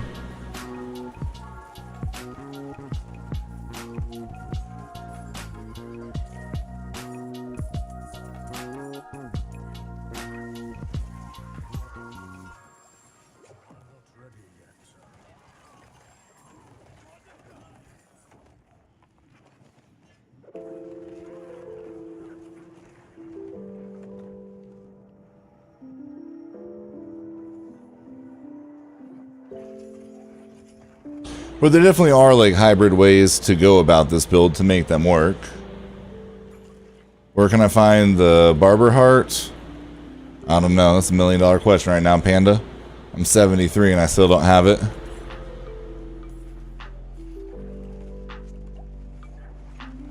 If you haven't finished the main story, I know that you can farm the final quest, like the cold whatever, over and over and over.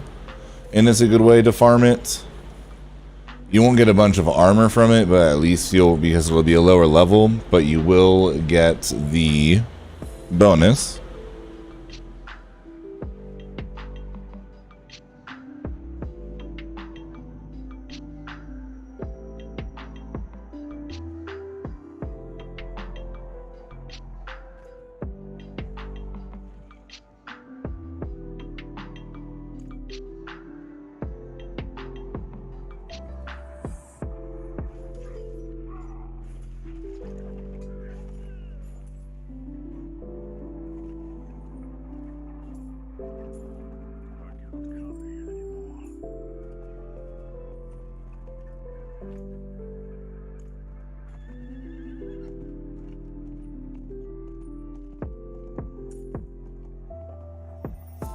Alright, when you're at home, one statue, look how fast you are once you have one.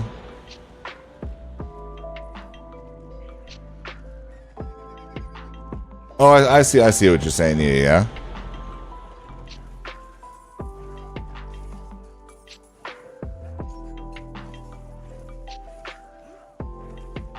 I hopefully, well, they said they're going to be cutting the cost in Paragon, like in respecking by 40%, which will be nice. But it'll also be nice if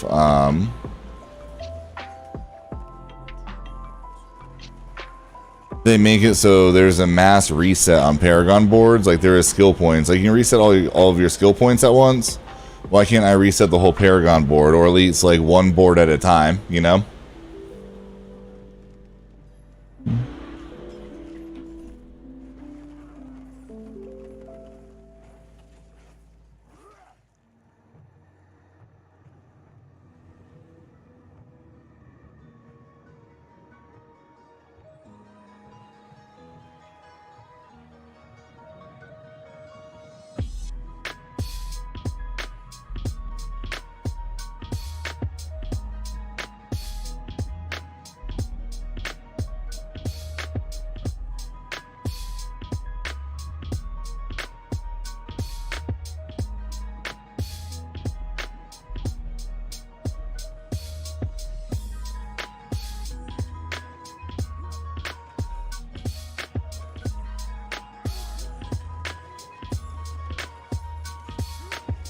Hey, always a good feeling for sure, Inspector.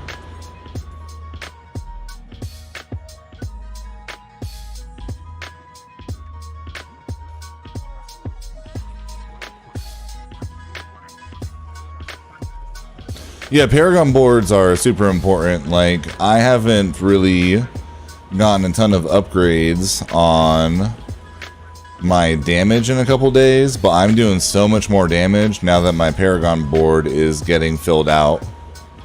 Like, it's pretty wild. Like, I hit a 735,000 crit earlier, and I have the highest I'd seen before that was like 550 or 600, and I haven't done anything to my damage besides the Paragon board.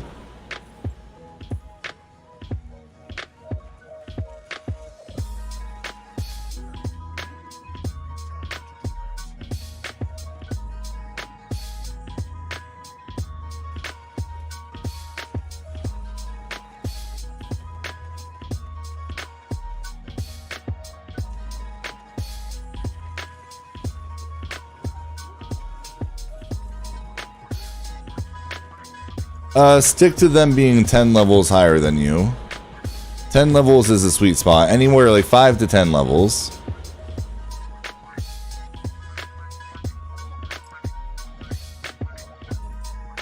Ten is where XP maxes out. Any higher and all you're doing is spending more time for the same amount of XP. So it doesn't make any sense.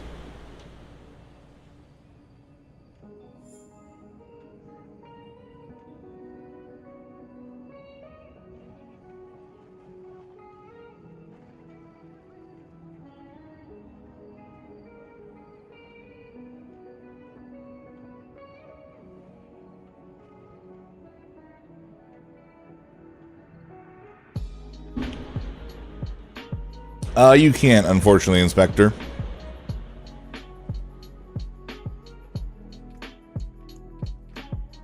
Working our way on through. Yeah, I really need to get this leveled up so I can get this leveled up. The only issue with like my boards is you won't get the bonus on this until you get to level 15. But that's okay.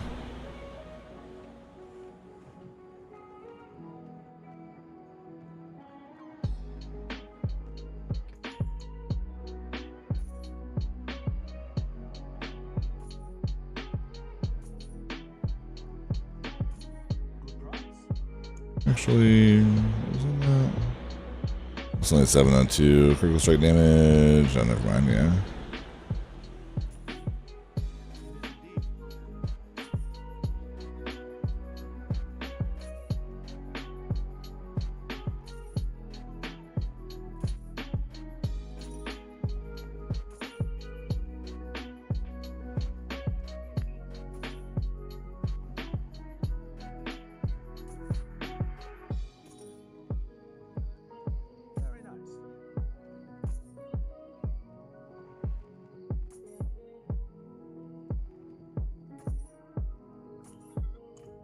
Gotta see some people just with like fully kitted out stuff. I'm like, how did you get so lucky?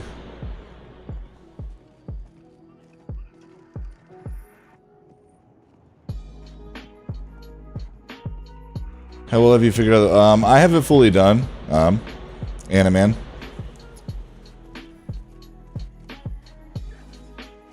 The link should be in my bio or exclamation build. We'll bring it up.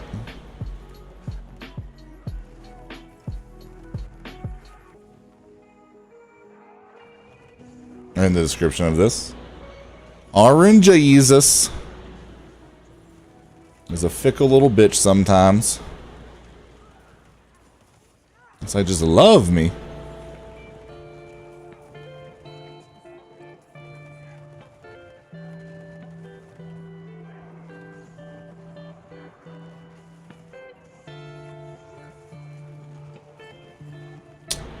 God damn.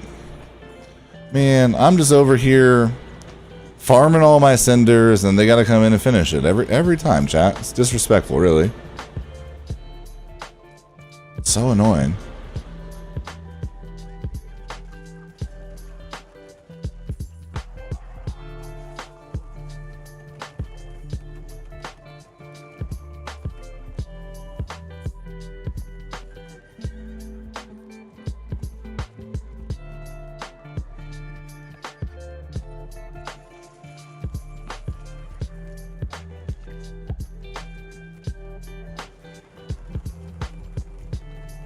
mean, I've literally gotten like 130 cinders from a single public event before.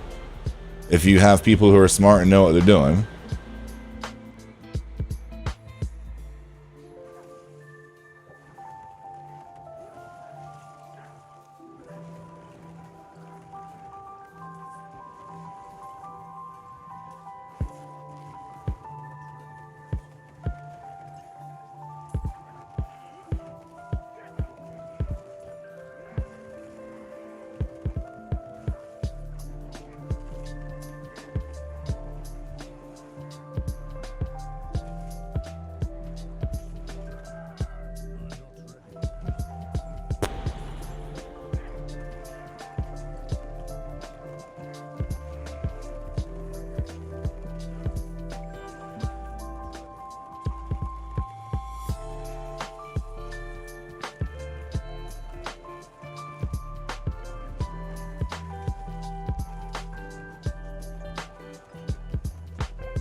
Doesn't drop too many. What level did I do the 70 capstone at 56?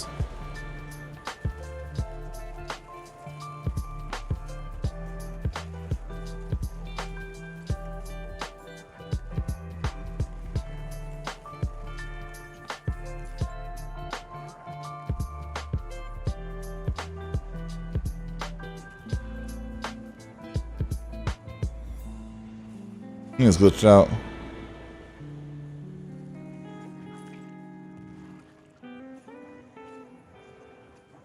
I killed the third wave. Oh, there we go. Okay.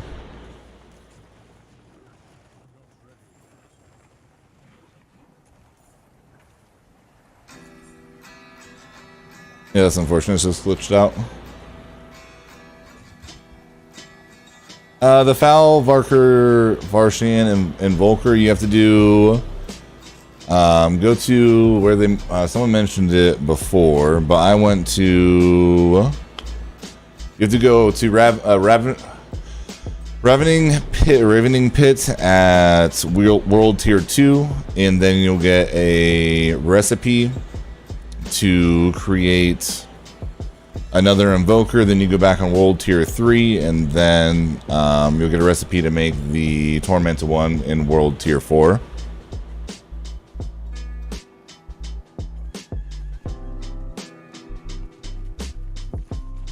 Yeah, gotta play non-copyright music over here, Matthew, so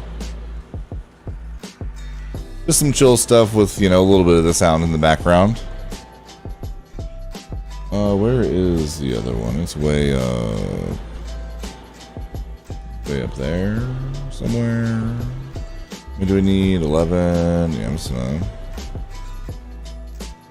start working my way up. Well, here.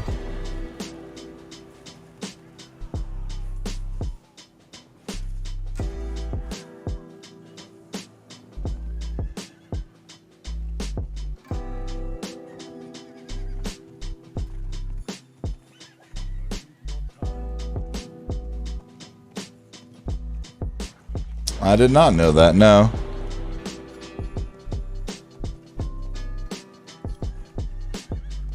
Yeah, but Zanji does as well. There's a few different rappers that do, but YouTube is kind of weird. So is Facebook. I listen to non-copyright stuff and then still get nipped up for copyright. So I know Stream Beats 100% isn't that, because there's no record label affiliation at all. So I've just been sticking with their stuff.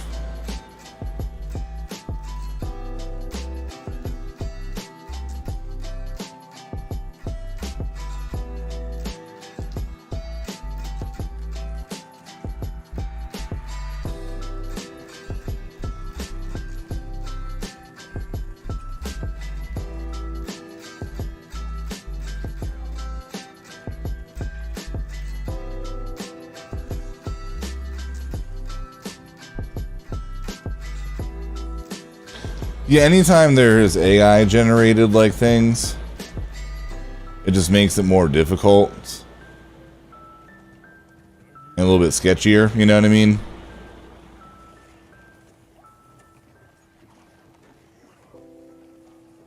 But with everything doing so well, like the videos and stuff, I don't want like a random copyright strike to kill my momentum. Because that happened after I posted the first leveling build. Everything was frying. I did a live stream, got nipped up with a copyright, and like my videos just died. And then once I deleted them off of my VODs, my videos started doing well again. So it's like a mini shadow ban that they give you. Then you lose all the watch hours from the live stream. So like it's just not worth it.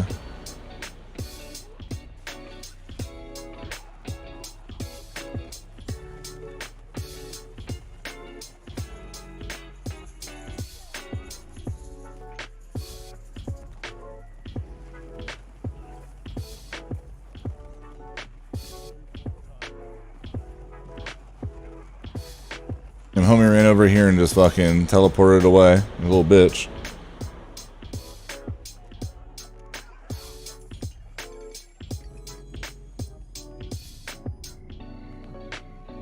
And yeah, Rich, I got you. I was asking earlier if people prefer game volume or music. I feel like kind of like having both is too much sometimes, so I kind of prefer one or the other. Boom. Better roll on that at least. Also, the sounds are different for me than for you guys. So, like, if anything's ever too low or too high, let me know. But unless people let me know, it's hard for me to know.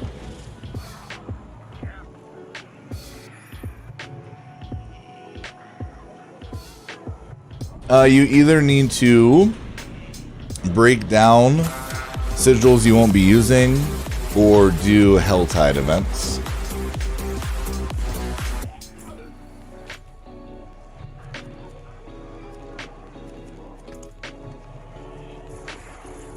And I think this build will be really good for PvP. It's got a lot of CC and a ton of single target damage.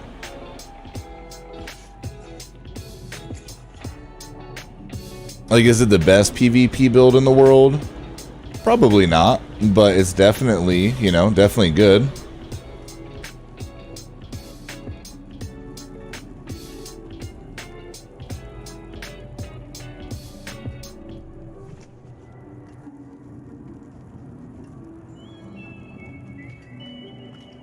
How much you use poison as damage?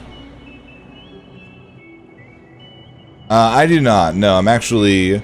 So what I wanted to do was take my points out of... Why does the one just prompt? Dude, it's driving me nuts. I gotta figure that out, chat. It's the little things for me. But yeah, I gotta figure... figure out what I'm gonna put the points into. But Poison Creeper falls off a lot. Late game, you're just doing so much crit damage. You don't really need it as much anymore.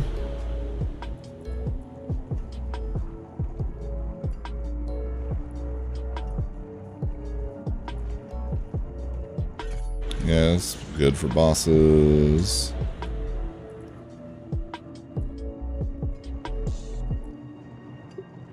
Just rather have more passives. No.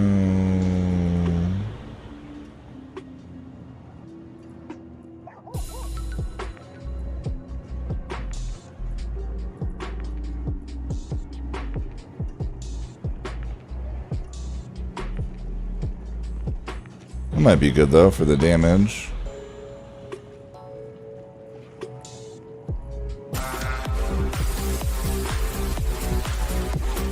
Getting knocked down very often. 5% chance when struck to fortify.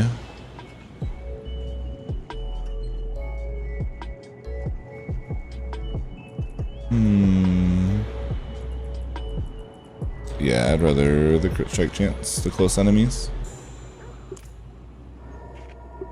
Just up here with a similar build leveling up.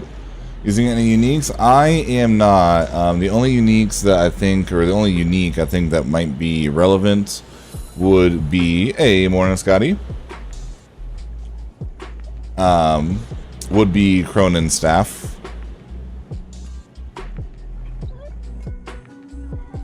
Yeah, exactly. It's more for the passives and stuff that you gain off of the poison and the poison damage itself late game.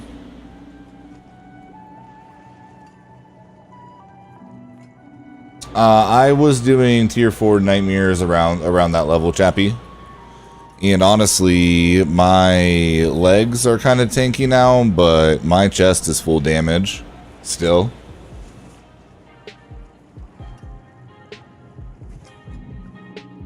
It's actually kind of sad that I haven't gotten a tanky chest yet.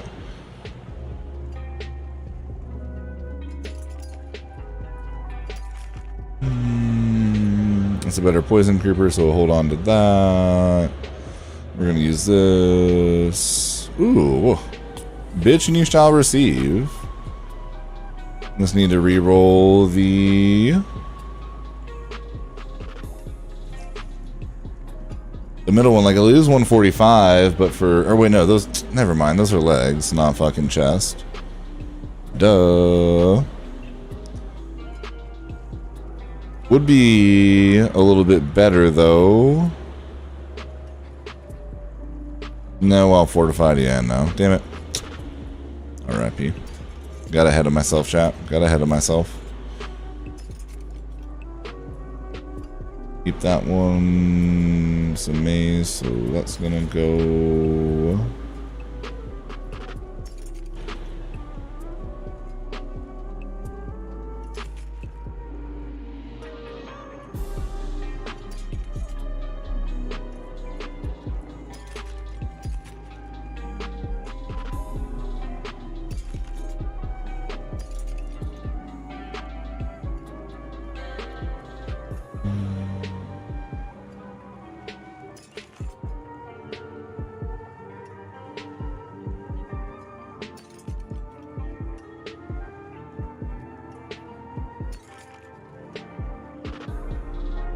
Vulnerable, damage to poison.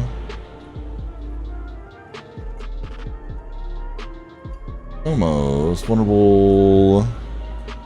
Crit with earth. I mean, damage to poison isn't horrible because things are poisoned a lot. What do we have on these though? Crit chance, vulnerable, damage to stunned. I mean, I feel like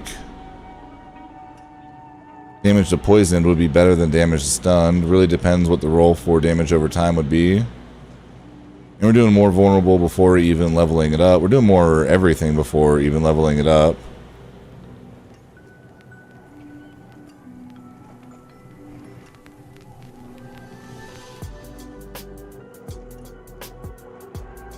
Well, I can't replace that one because I don't have another landslides.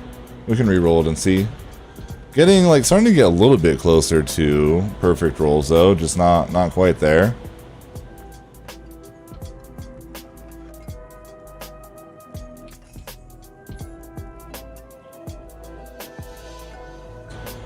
If you do that, Darren, you want to run it late game. You're just going to need to change up the Paragon board and use the Werebear Paragon board to take advantage of it.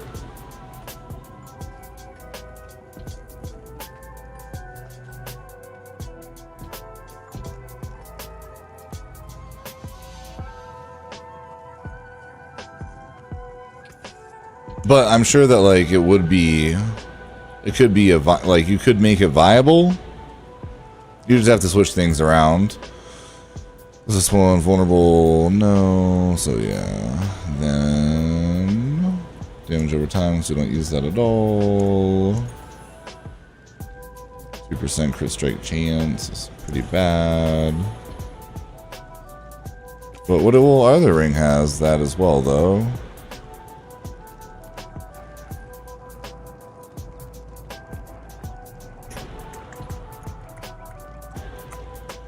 Oh, but it's the high end of crit strike chance.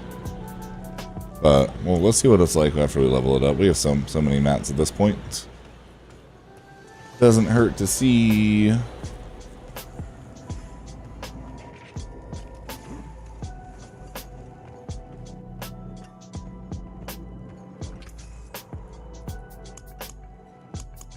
Oh, we gotta go. I'm an idiot.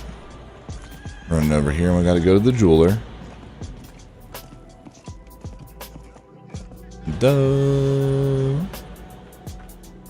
Many fine pieces, rare and beautiful. Okay, now it's a better.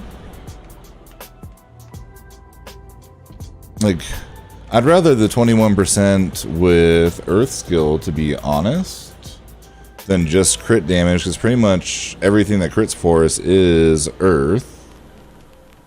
So we gain more vulnerable, more people are poisoned than stunned for us. Yeah, that's worth it. Oh, yeah, I think I have the heart to replace it for pulling everybody in. Let's double check that real fast. There's so many factors with jewelry. There are so many factors to being able to replace things. I should have checked that first. I should though, but I think the pulling people in though, yeah, that's weird.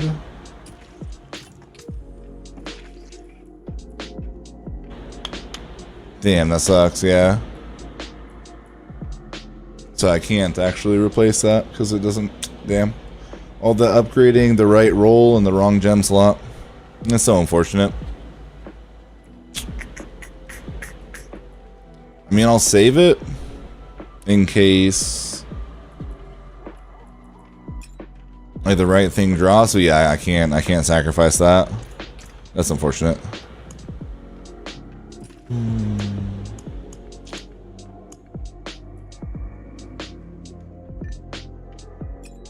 Okay, but we want to save that as well. I'm gonna save that. I'm gonna save that. I'm gonna save that.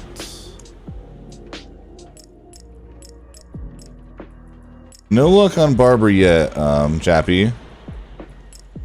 Yeah, the color slots is just an unnecessary addition of RNG in the game, in my opinion.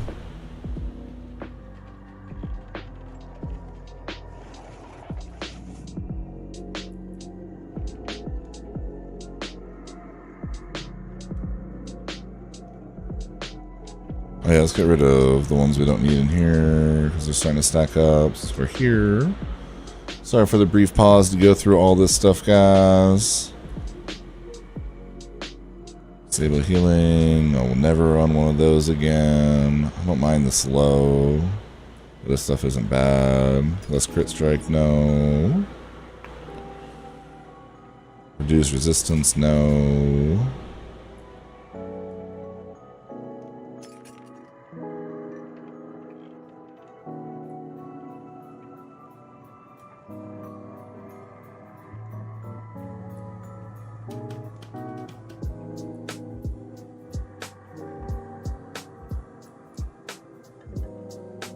Like, you get so many of these, there's no reason to run the ones that are going to make it way harder on you.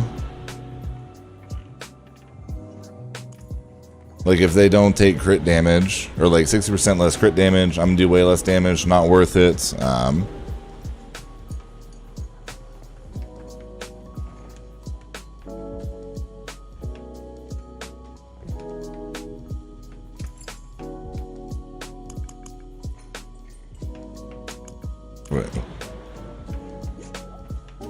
Yeah, it starts in an hour. We'll be watching it once it starts. Yeah, I mean, I would pay a ridiculous amount of money to be able to change the color of the slots. Charge me 5 mil a slot. I don't even care for like end game stuff or like $1 million, you know? Make it something ridiculous. Oh, I have so many Orbles as well. Nice. So what don't we? Oh, we don't have. I don't think we have an extra double landslides.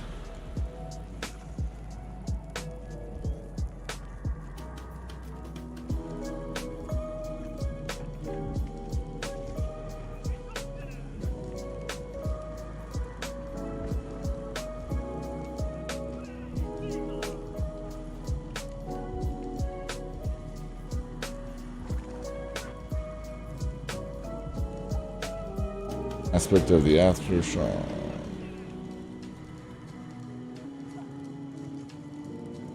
See what all it can go on. 100K. It would be worth it for the right stuff, you know? I want to see what gear this thing can go on. Amulets, one-handed, two-handed, gloves, rings. Of those, I think gloves would have the least amount of things that can go on it, probably. Definitely not amulets or rings. Or, I don't know, would it be one and two-handed? Because then it can only be attack. Gloves can be attack and defense, right?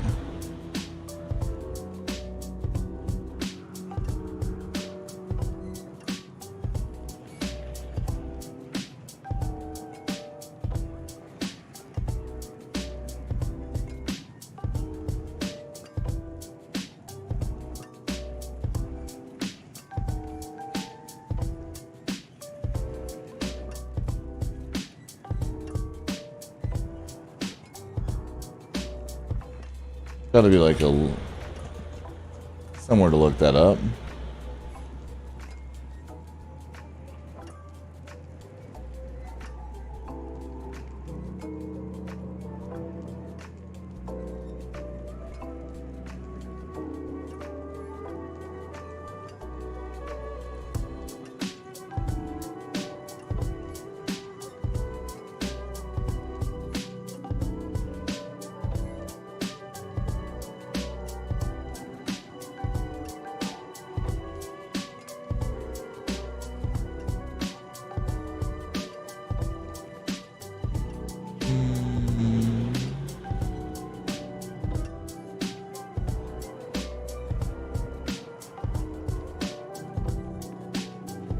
No, yeah, one and two-handed would be our best bet.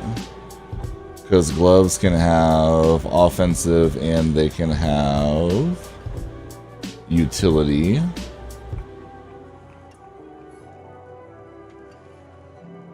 One and two-handed can only have offensive, so yeah, that would be our best bet. So I'll do two-handed because I mean, then we could actually get a better roll on our axe or staff, anyways. The cathedral will not abandon you.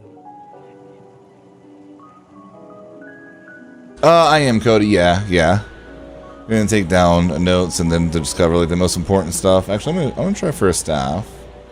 Very nice. Oh, fair bit of magic in that one.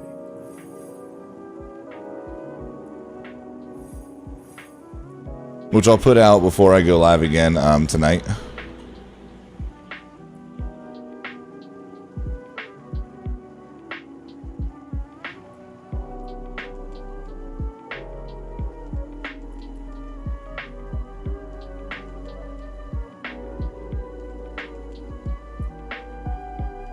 Poison close. No.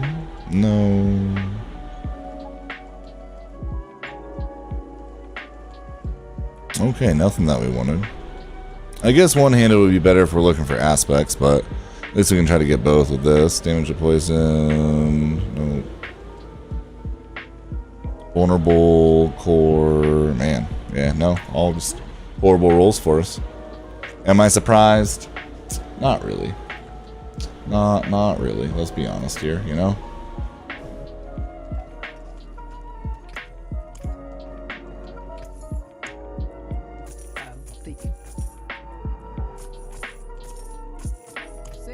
That's one to hit 15 mil, because why not? Looks like walking back over to that other lady. Alright. Let's do a 29. It's actually a pretty good one for us.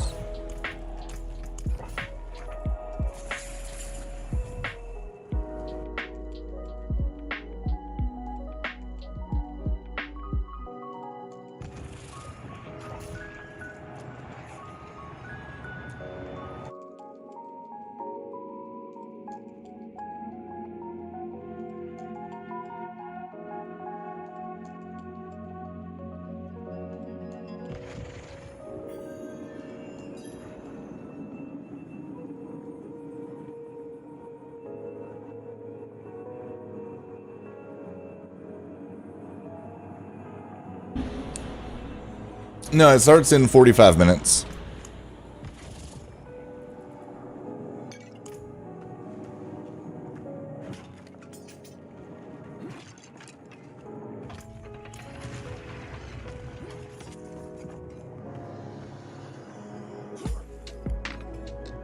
It starts at 11 a.m. Pacific time.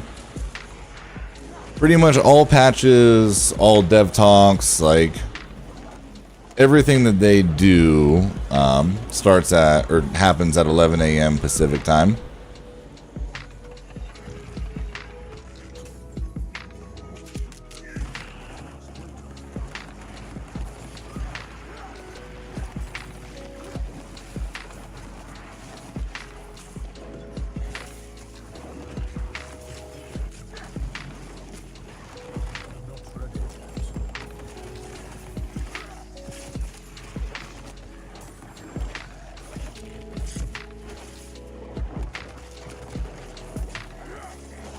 Wait, 9 in the, you mean 9 at night? It says 9 in the afternoon.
I'm like, where are you at? Antarctica, where it just never gets dark?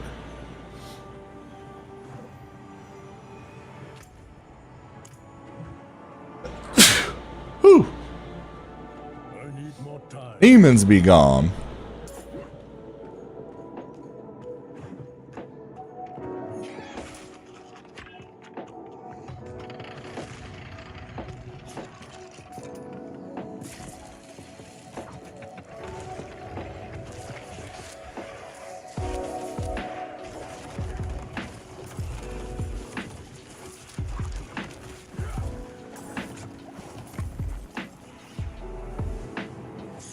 Destroy. I'm not ready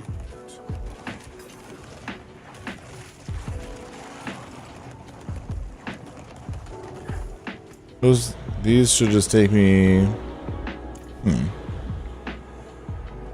Confused. I know. I'm just messing with you. Oh, never mind. They're not the ones that take us to the front.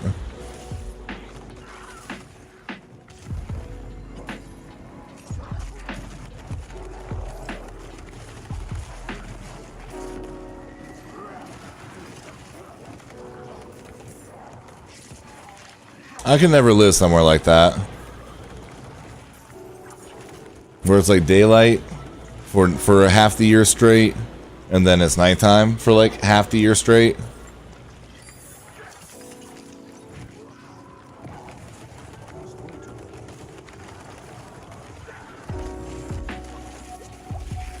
Like daylight all the time would just be horrible. I'd never be able to sleep. Nighttime all the time would be depressing. I mean, like the daytime all the time, I think wouldn't be quite. Like, what would you guys rather have it? Night all the time or daylight all the time?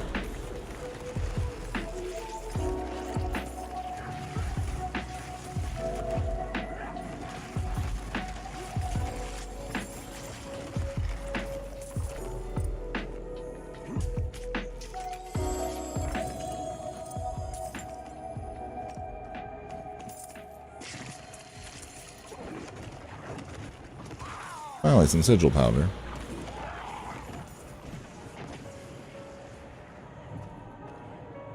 What time does it start over there?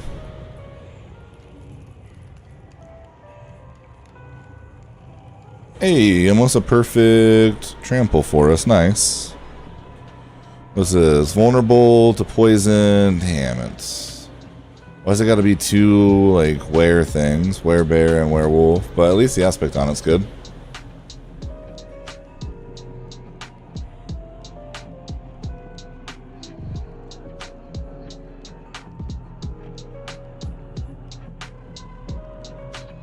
Yeah, I feel like the campfire starts in 40 minutes. I think I would definitely rather constant sunlight, because at least you can get blackout curtains and stuff and make it dark in your house. But the artificial light in your house is never going to give you like that feeling of being out in the sun, you know? Like, I hate when our time change makes it dark longer, more than light out, personally. And I know they said, like, if they do make the time changes permanent, that's the one that they'll be on.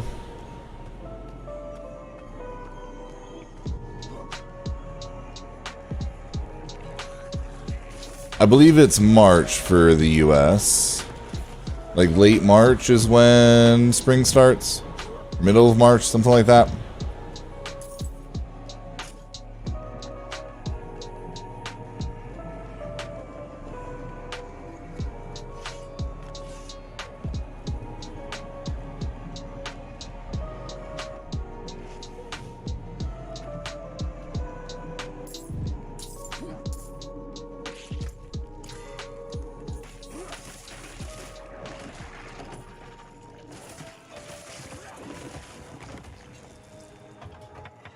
What time, like in the morning, does it start to get sunlight for you guys right now?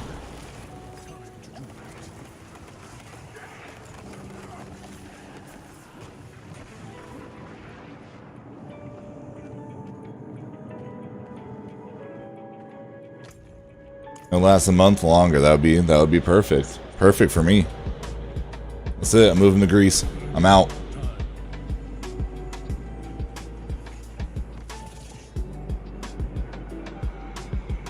Hey, let's go, Yuck. The best in the business.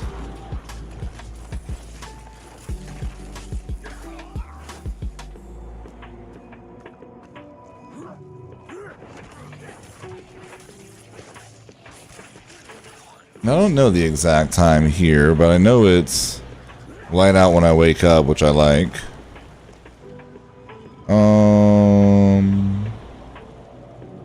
Sunrise at 5:58 here.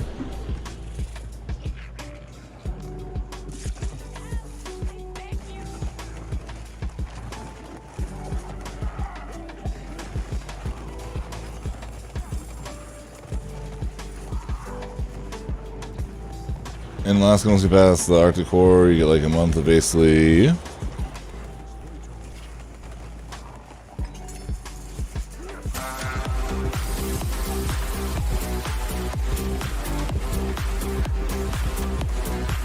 Winter, it's like 2 hours of dust, but it. Interesting.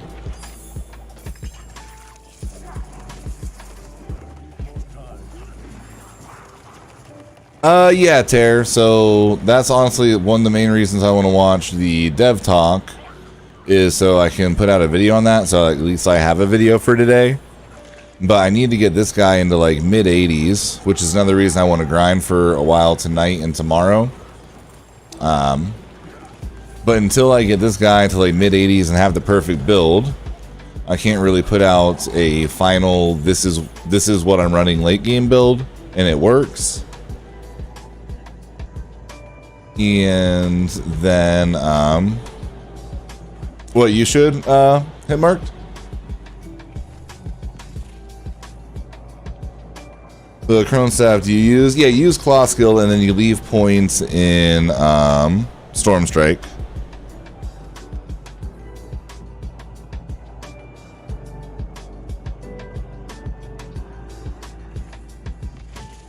Super early, sun's out by 4:40.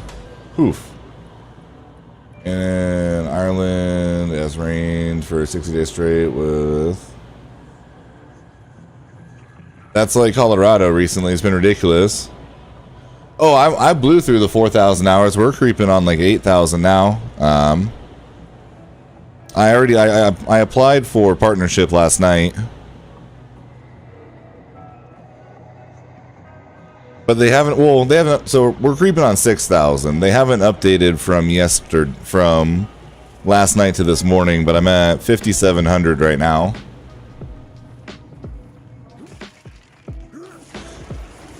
Like the live streams alone are getting, averaging around like 300 hours, of watch time. It's weird though, because like in my analytics, it shows on my live streams,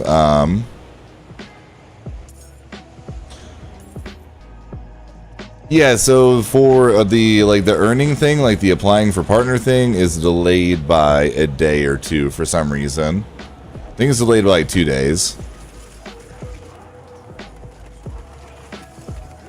Why? I have no idea. It's really annoying though. But I'll hit the hour, like the 4,000 hours while my application is in, and like once they approve your channel, I think once you hit the other one, they just add the stuff, I would have to assume, you know what I mean? Because you're not gonna have to like reapply. You want to watch? Yeah, Julian, we'll do a watch party for it, and then I'm gonna take some notes and then do a recap video for it once I get off, and post a video of that for anybody who hasn't seen it. Viewbots is why it's delayed. What do you mean?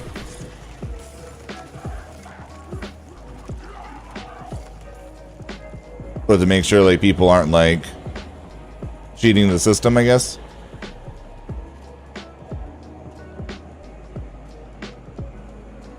Fairbanks today, like was... That's wild.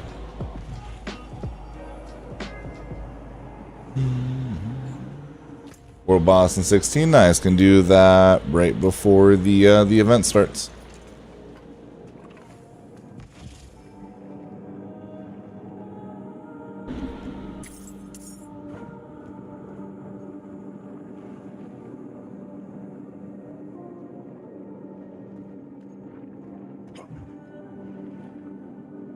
If the system can tell it's all outside clicks and no like impression based clicks, it will take them away. Just make sure they are real first.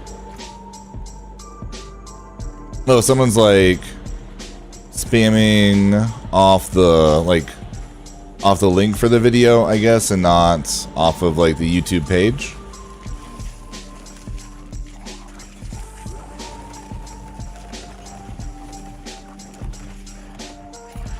At least they had him back faster for me, because I was talking to Crafter, Big Crafter, and it took them, he said all of his stuff was delayed like a week. And then mine finally started updating like 2 days later, like a day to 2 days later. Because yeah, I was at 3,600 on, what's today, Friday? Posted that video Monday. So yeah, Tuesday night I was at 3,600, and I think that's what it has it at right now. So like 2 days behind, I think. Yeah, because you can pay like 10k views to pop on videos, but they will never get pushed or have any watch time at all. Oh, but then I guess like, I don't know. I guess for it to look good to sponsors, or people think that that's gonna like get them views, like it'll get pushed in the algorithm even though it won't, because what matters, like, it doesn't matter your total views, it matters your click-through rate more than anything. Click-through rate, engagement, and watch time. But like, I really don't think that watch time matters that much. I think it's more click-through rate than anything. I don't know the exact order. But like, my video with 50,000 views, it only has like a 30 or 40% retention time, because it is a build video, and so, you know, people don't need to know all of it. No matter what, build videos are never going to have, you know, 80% watch time. It was like that for Call of Duty. It's like that for everything.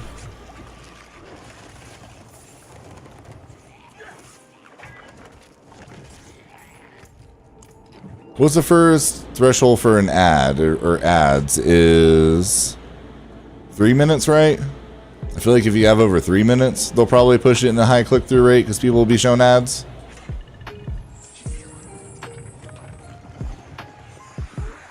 Well, maybe that was Facebook. Definitely, well, that's definitely a thing on Facebook, but I don't know how YouTube works.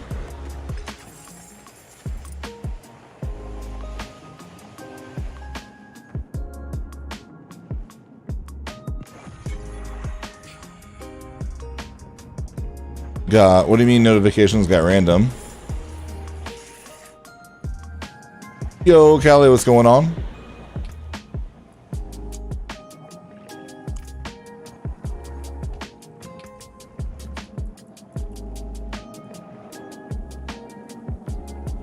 Oh, did we get back to back with this? Doesn't that one? Nice. We have two. Hell yeah. And this one's nowhere near as good, but at least we have two, just in case. 8 minutes, huh?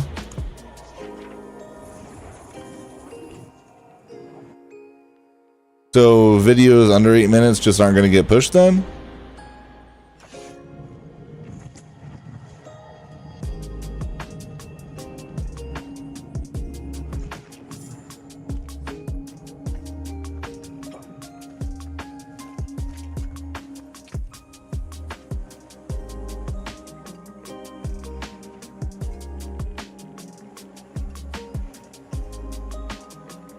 I think that's something in your settings you need to change, Razor, because one of my mods, he gets the notification every time I go live.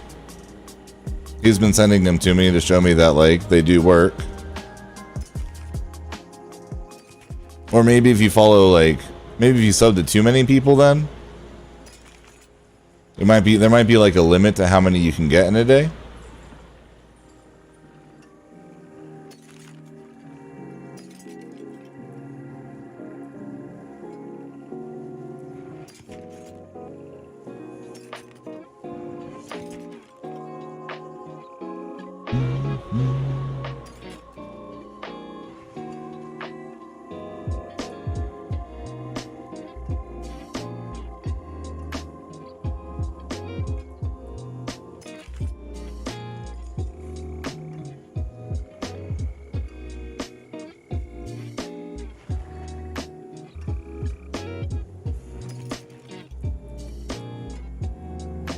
But yeah, that's just like, you know, minimal from talking to him, and he doesn't really use YouTube, so he's probably not following too many people.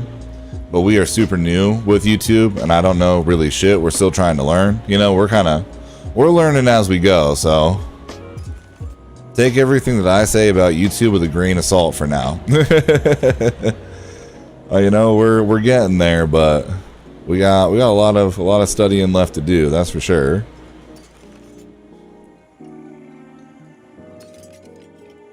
Ooh, we got a perfect roll on the pool at least, finally. Okay, but plenty of other things I'd rather have, you know, perfect rolls on, but hey, it's something for us at least, I guess.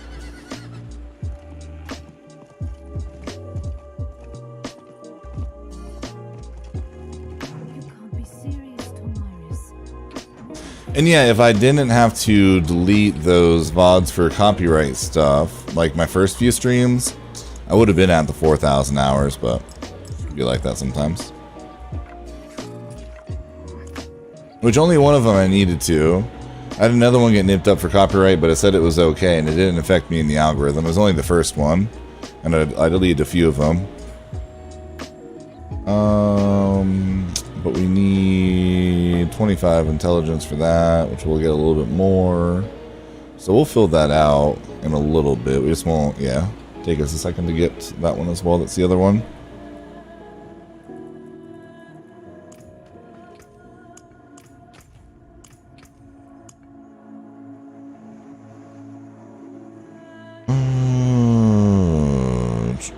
Oh, I thought I got rid of all those ones. No, sir. From behind.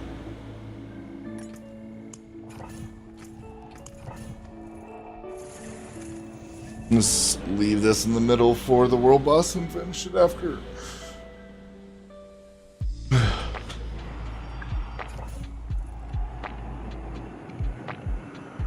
I'd be lost, literally.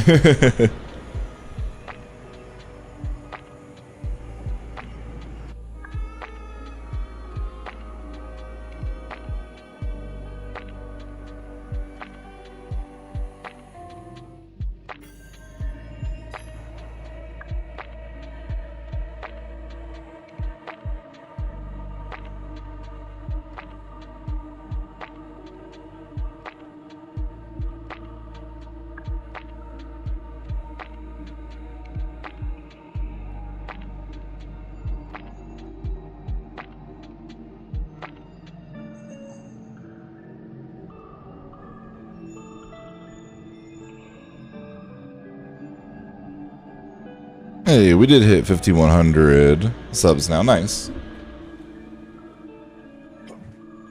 Creeping on that 1,000 in a week.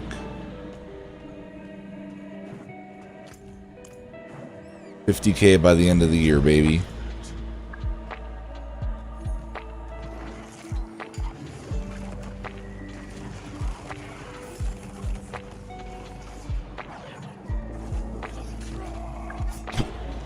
Excuse me? Wow. Holy shit. Okay. I guess. Huh. I need more time. Don't feel like that should have done that much damage.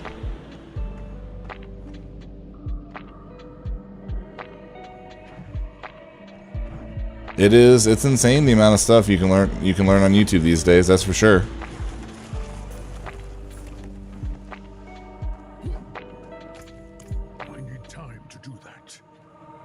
Does that stuff? Let's see.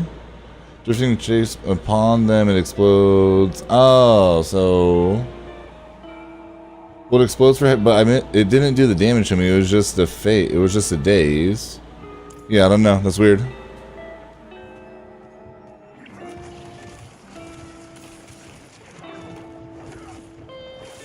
Yeah, I got Tempest Roar yesterday. I need to, I want to put like a build together speccing for it.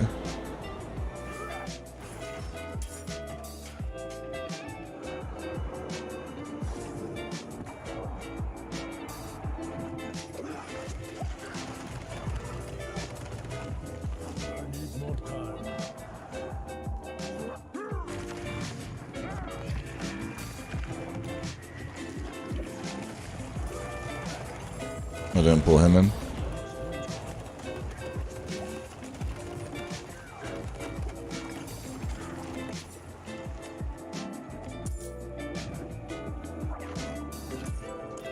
I need time to do that. Because I got a Crone Staff video with this build.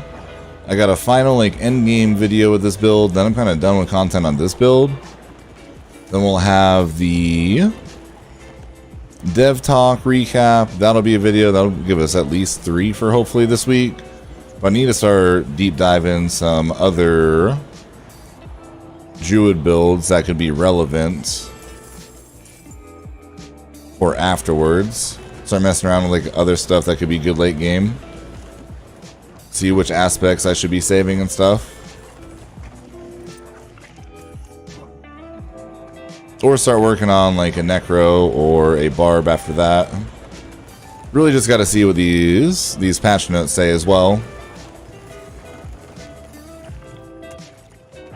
What would be most beneficial to do next and stuff.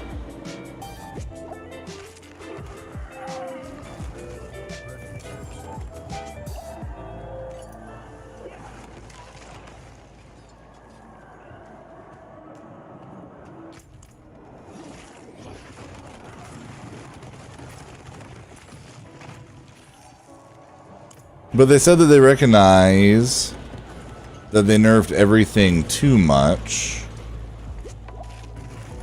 So I really don't think that we'll see any other nerfs. They're just going to buff Sorks and Barbs. Would make the most sense to me.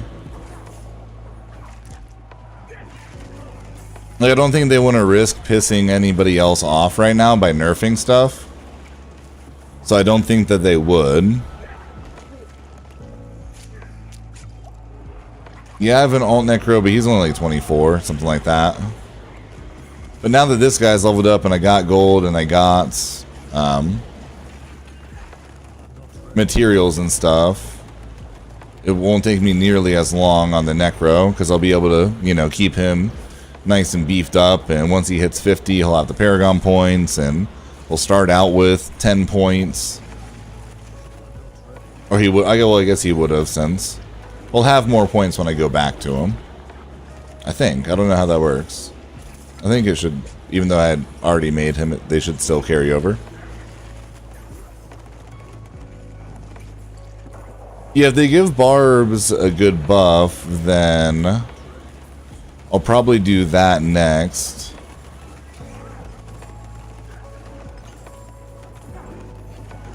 I have a buddy who already makes necro build videos and stuff, so I'd rather dip into Barbs or something. Plus, I played a necro last season. I need time to do that.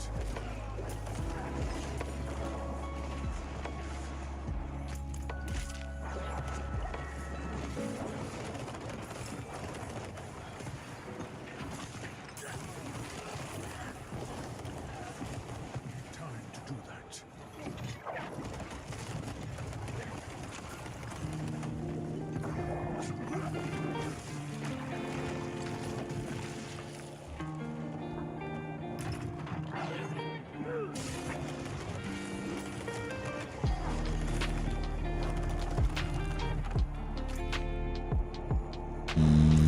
So left. But I think we should definitely see decent buffs out of both.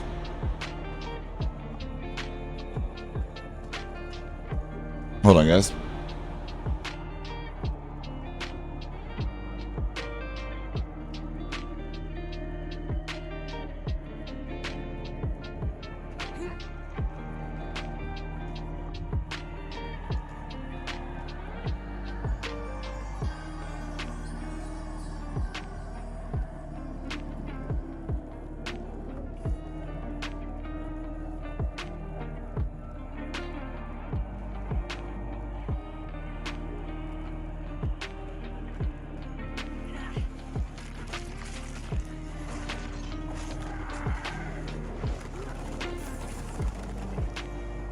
I need time to do that.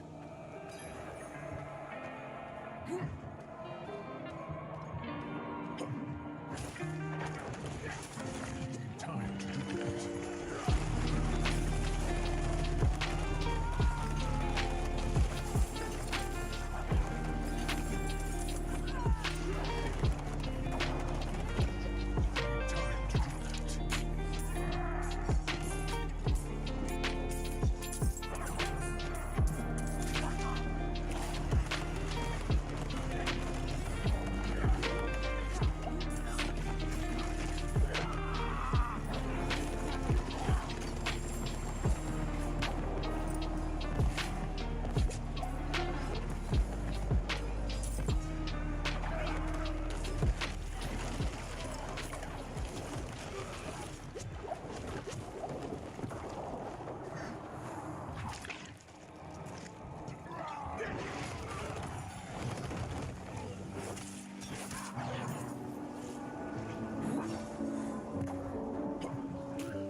Alright.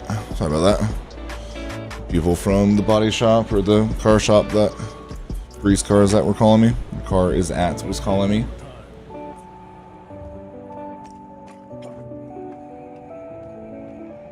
Just trying to sell her on like a whole fuel pump and stuff without ever even draining the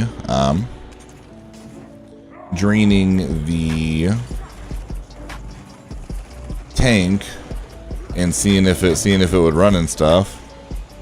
They're like, well, that's what the manufacturer recommended does. I'm like, yeah, well, just because the manufacturer's trying to make more money on another fuel pump. Of course they're gonna say that.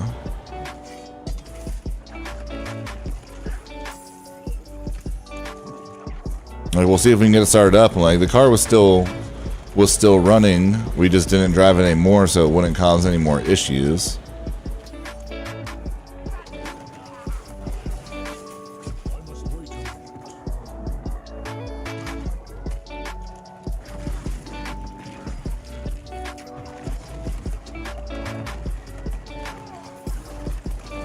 Y'all just trying to get some extra monies. That's okay.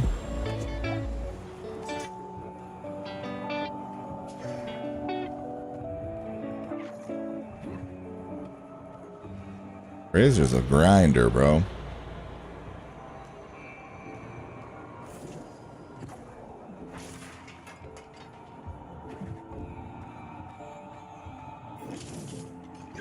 But yeah, she accidentally put a... I don't know if I was streaming on here when I was talking about it or if it was on Kick before over here. I think it was Kick before over here. But yeah, she accidentally put a few gallons of diesel in her car.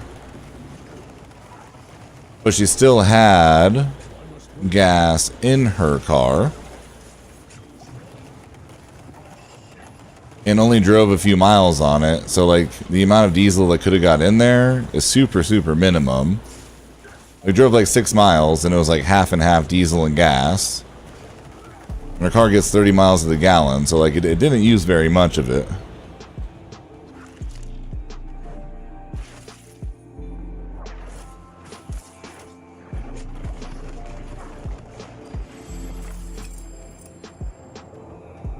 Like if she put a full tank of diesel in and drove it until it just sputtered out, there'll probably be some issues, but that's not what happens. I don't really think it's gonna be as bad as they're trying to say it is.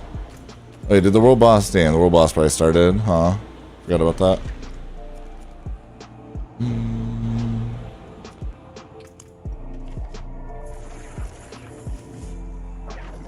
Nav held time, tide timers up. Well, wonder. Oh yeah, they killed it already. Damn it! Damn, they killed the thing fast as fuck.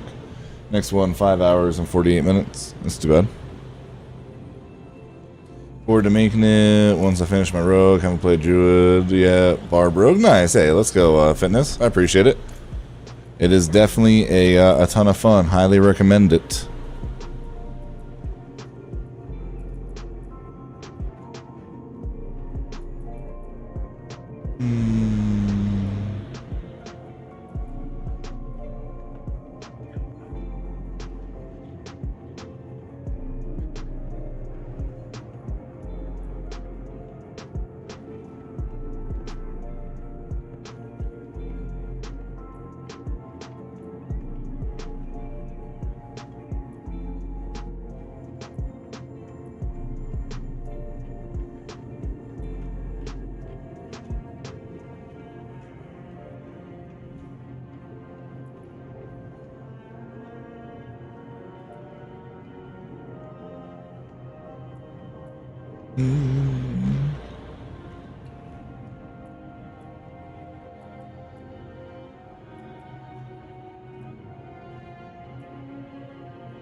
Nothing.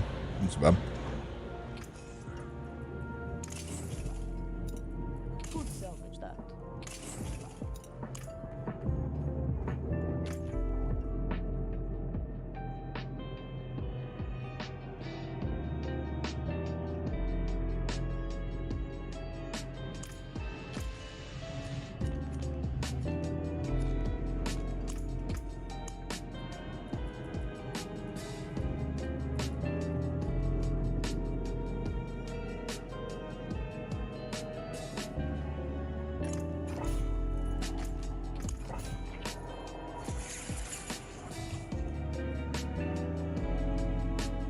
Yeah. Yep. Was in a rush. I wasn't paying attention. And pulled up to like a diesel only pump at Sinclair, where it doesn't really say shit besides the green handle.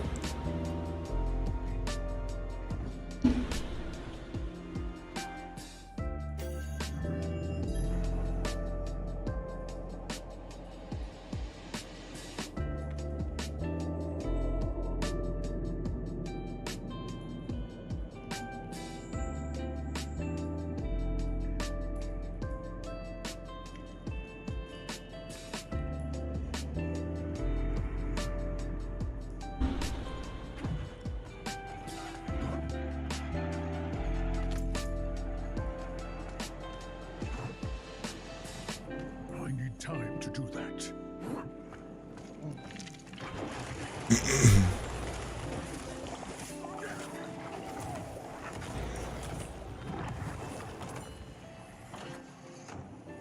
Yo, what's going on, Michael?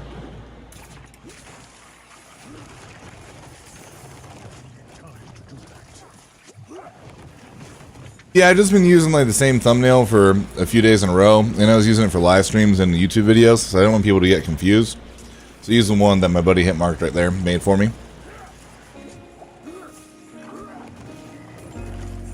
I need to make some Druid ones that just say like live on it, so people know if it's live or a stream or a VOD. So I've gotten a couple comments on VODs or on live stream, like live streams after like I'm done being live, of people thinking that they're VODs.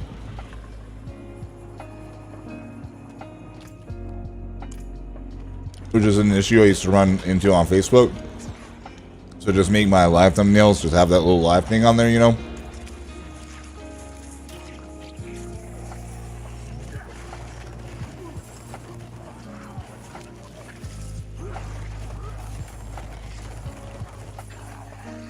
And some people get like pissed that you're not responding to them and stuff, you know?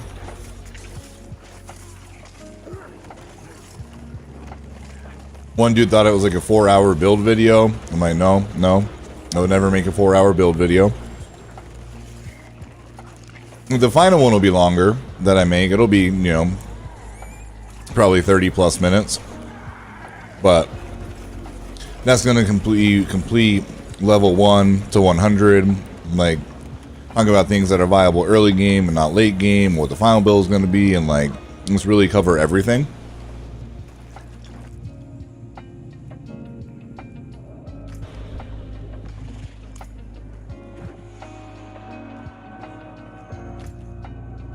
But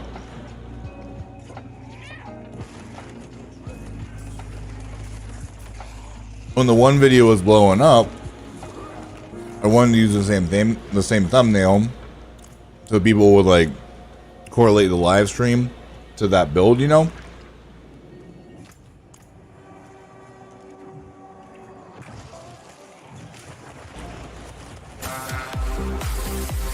Which still could be, you know what I mean, a good idea, but I should definitely add live to it, or use that while I'm live and have a separate thumbnail, I don't know, for after or something. I don't know. Still trying to figure out this whole YouTube thing and what works best and stuff.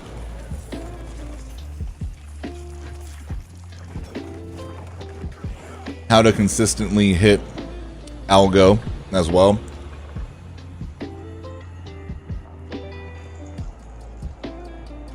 Yeah, same. After I thought about it, it makes sense for sure.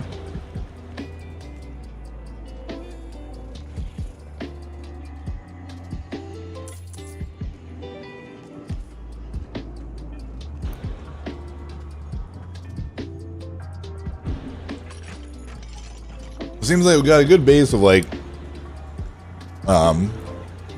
35 to 50 people. Still right around like 40 or 45 for the most part when I'm live without hitting algo. We've had a few streams where we get pushed into the hundreds. I also need to see like what makes me get pushed into the hundreds sometimes, you know, when trying to more people. But for being on here for a week, and how many people have come back after just finding me. I truly appreciate it, everybody. It is a good starting point, you know.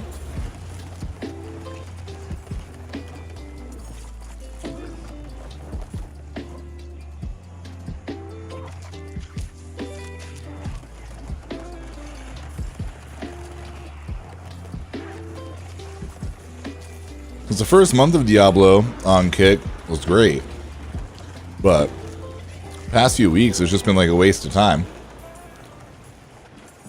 So it's nice to grow streaming here and have the informative content to help us grow at the same time.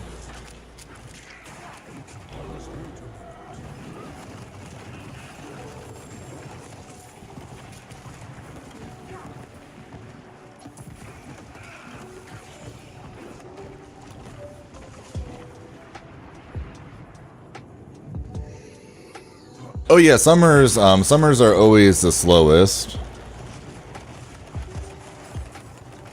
Like July through September. Got you on every day for my hour-long drive home. Let's go. But yeah, July through September is like the slowest time for streaming usually. People out doing stuff for summer. It's nice out. Then people are going back to school, getting used to like that schedule and stuff.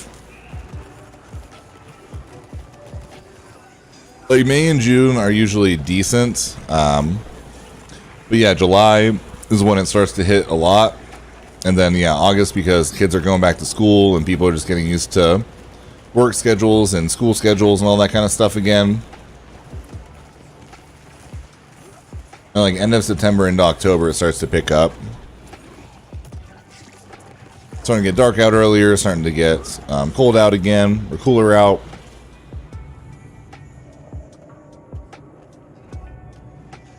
My wife just said he is easy to listen to and does not look like the usual gaming nerd. I'm getting a divorce. I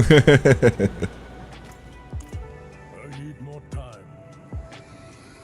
Everyone's always told me that I have a podcast voice, but I've never actually made the jump to making a podcast.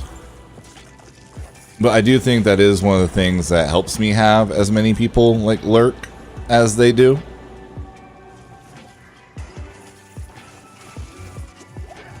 And also, I just like my YouTube videos and stuff do better, like pre-recorded content explaining things. You know, just because one person's made a video about it doesn't mean people want to hear them talk about it. And people just have an annoying ass voice. No fault of their own, you know? But there's certain people that I just do not want to listen to at all.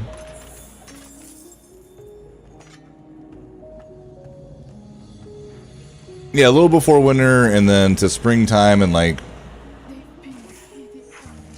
through springtime, just because kids are still in school and stuff. But yeah, late spring into early fall is definitely like the slow period.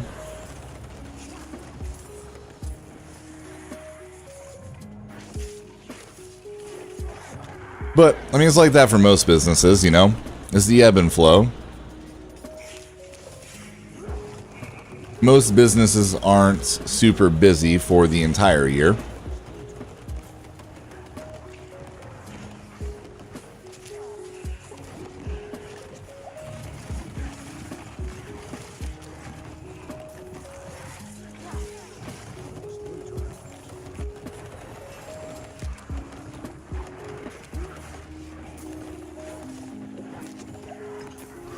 I think as soon as you organize your time, there's never going to be issues with... I'm not ready yet. Yeah, I mean, I should 100% get approved. They just gotta, like, all they're doing right now is reviewing my channel to make sure it's not, like, you know, promoting the wrong things and stuff. And I prefer morning streaming. And especially with how many people from overseas are watching at this point, I'm definitely going to stick to morning streams, but start earlier starting next week when I don't have to worry about giving Bree a ride to work. I'm going to start at like, instead of start at 11 a.m. Eastern, start at like 9 a.m. Eastern, which is like 7 my time. Then I could put a few more hours into streaming and then be able to get videos and stuff done. You know, stream for like 6 hours in the morning. Hopefully, 6 to 8 hours. Hopefully get enough content for a video.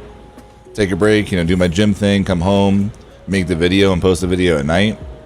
Because posting the videos later has also done a lot better, which I'm assuming is because of, so many people from overseas watching. And then it starts to hit a little algo right when the US is waking up. So it gets pushed to them as they wake up, and they kind of seem to take off that way.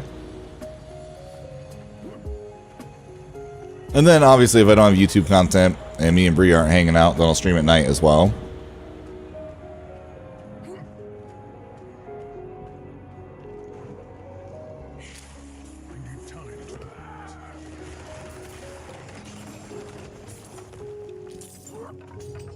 But consistency is definitely key, especially since we haven't streamed on YouTube for very long. Putting together a set schedule that people can rely on, because like you said, your notifications aren't always perfect.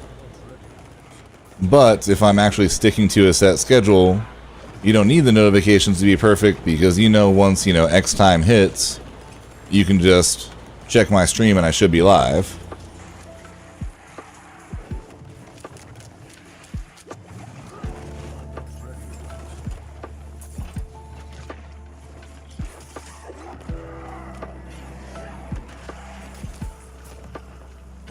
Which, I've always been a big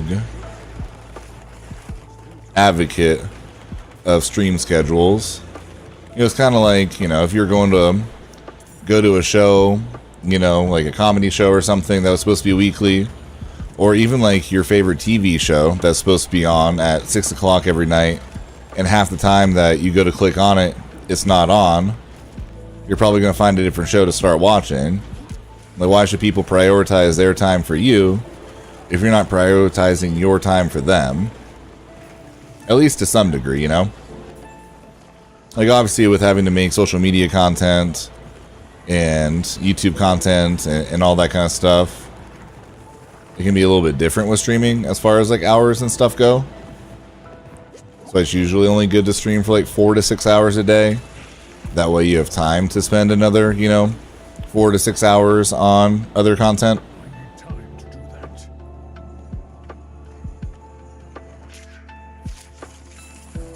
And what kind of sucks about informative content is, it'd be nice to get the point of like having an editor again, but I don't really know. I guess I wouldn't have to go through and I wouldn't have to take the time to make the thumbnail. I wouldn't have to go through and put like the text and stuff in. But if I'm sitting there, like, that stuff really doesn't take that much longer after you do your intro and talk about it, everything anyways. Yeah, I'm going to hop over after this. Just have to kill this boss real fast. Boop. By real fast, we meant real fast. Appreciate it, though.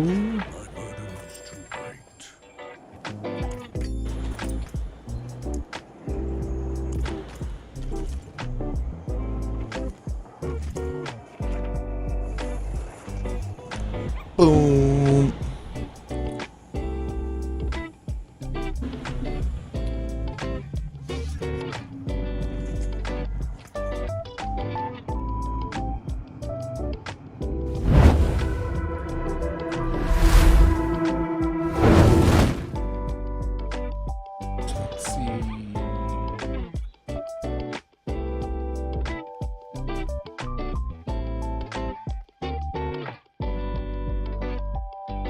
We've got a lot going on. One of our goals is kind of, I think, obvious to the community. We want to kind of improve the effectiveness and the fun of the Sorcerer and the Barbarian.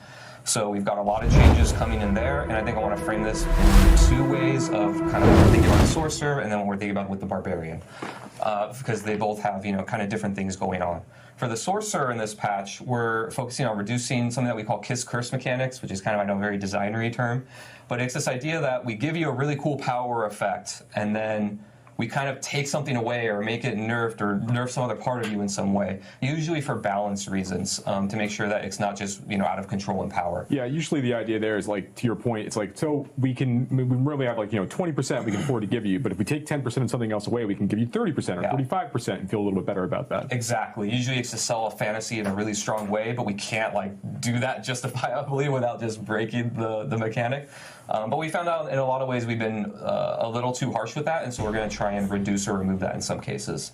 And then the other one is late game survivability. We know that the sorcerers typically have a tough time, when they start pushing those later Nightmare Dungeon tiers, and so we're going to be looking at ways to increase that specifically. And an example of that curse mechanic is the Serpentine aspect. If you know that one, it's the one where you can spawn an additional Hydra, but it reduces the duration of your Hydras. That's just no longer going to reduce the duration, it's actually going to increase it. So that's an example of something. We'll go into more detail later. For the Barbarian, we're focusing on improving the early game and making it feel better and just more fluid. We're going to be improving the Fury generation that you get from your basic skills. And then we're also looking at the late game for the Barbarian by making a lot of their uniques more attractive and effective.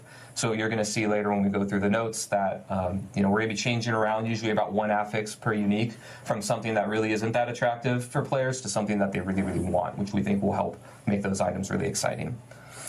Now, when we make changes to items, specifically items like uniques, many of these changes only take effect on new items, right? Like I think we have an example of the Hellhammer here. Yeah, kind of. It's a little bit more complex than that. So we're going to delve into one of our examples of what we're updating here. But when we update a unique item, we actually update Hellhammer in two different ways. So we're increasing the duration that the ground is going to be ignited and burning, and then we're also increasing the damage, and that's the actual unique effect power, the exciting thing that the item does. But you can see here on Hellhammer, we're also doing another change where we're actually granting you a bonus critical strike damage and removing the bonus damage to crowd control enemies, right? So on the left, what you see here, when you log into the game, after this patch, the left version is what you're going to get. So you're not going to get the critical strike damage change where the actual item affix there, the rule changed, but you are going to get the updates to the upheaval lasting longer and doing more damage. On the right, when you find your new items after the patch, you're going to get the new affixes, the new rules and things on the item. So new versions of these items will have all of the buffs we're talking about. New versions will have everything new. And the old versions will get the new stuff on the actual legendary effects, but then you won't have the new item stats on it. Got it. Thank you. Yeah, so going back to kind of other things that we're looking at. So that's the Sorcerer and the Barbarian what we're focusing on. Then generally across all classes, we're doing a few other things as well. We're looking at builds that aren't really hitting a high enough power level, and we're going to be just buffing them and increasing the power of them, so they should feel better and be more competitive. We're also going to be looking at increasing the attractiveness of kind of uniques across the board. We're focusing on Sorcerer and Barbarian for this patch. But we actually believe that we can do this kind of thing across the board. There's a lot of uniques that we think aren't really hitting the mark. It's something that's kind of a tough thing that we talk about a lot on the team because, the roles and the things that the uniques have as far as their item power are all fixed, right? They can't re-roll different stats all over the place. So we could very easily just make, all uniques really good by putting all the best stats on the items, right? That's an easy thing to do for us. But we kind of have a push and pull there where we don't want to just make all of them clearly the best items in the game because they have all the best stats and they have really good powers. We want there to be something that's really unique and attractive about them, and you have to kind of think of how you're going to fit these into your character's build.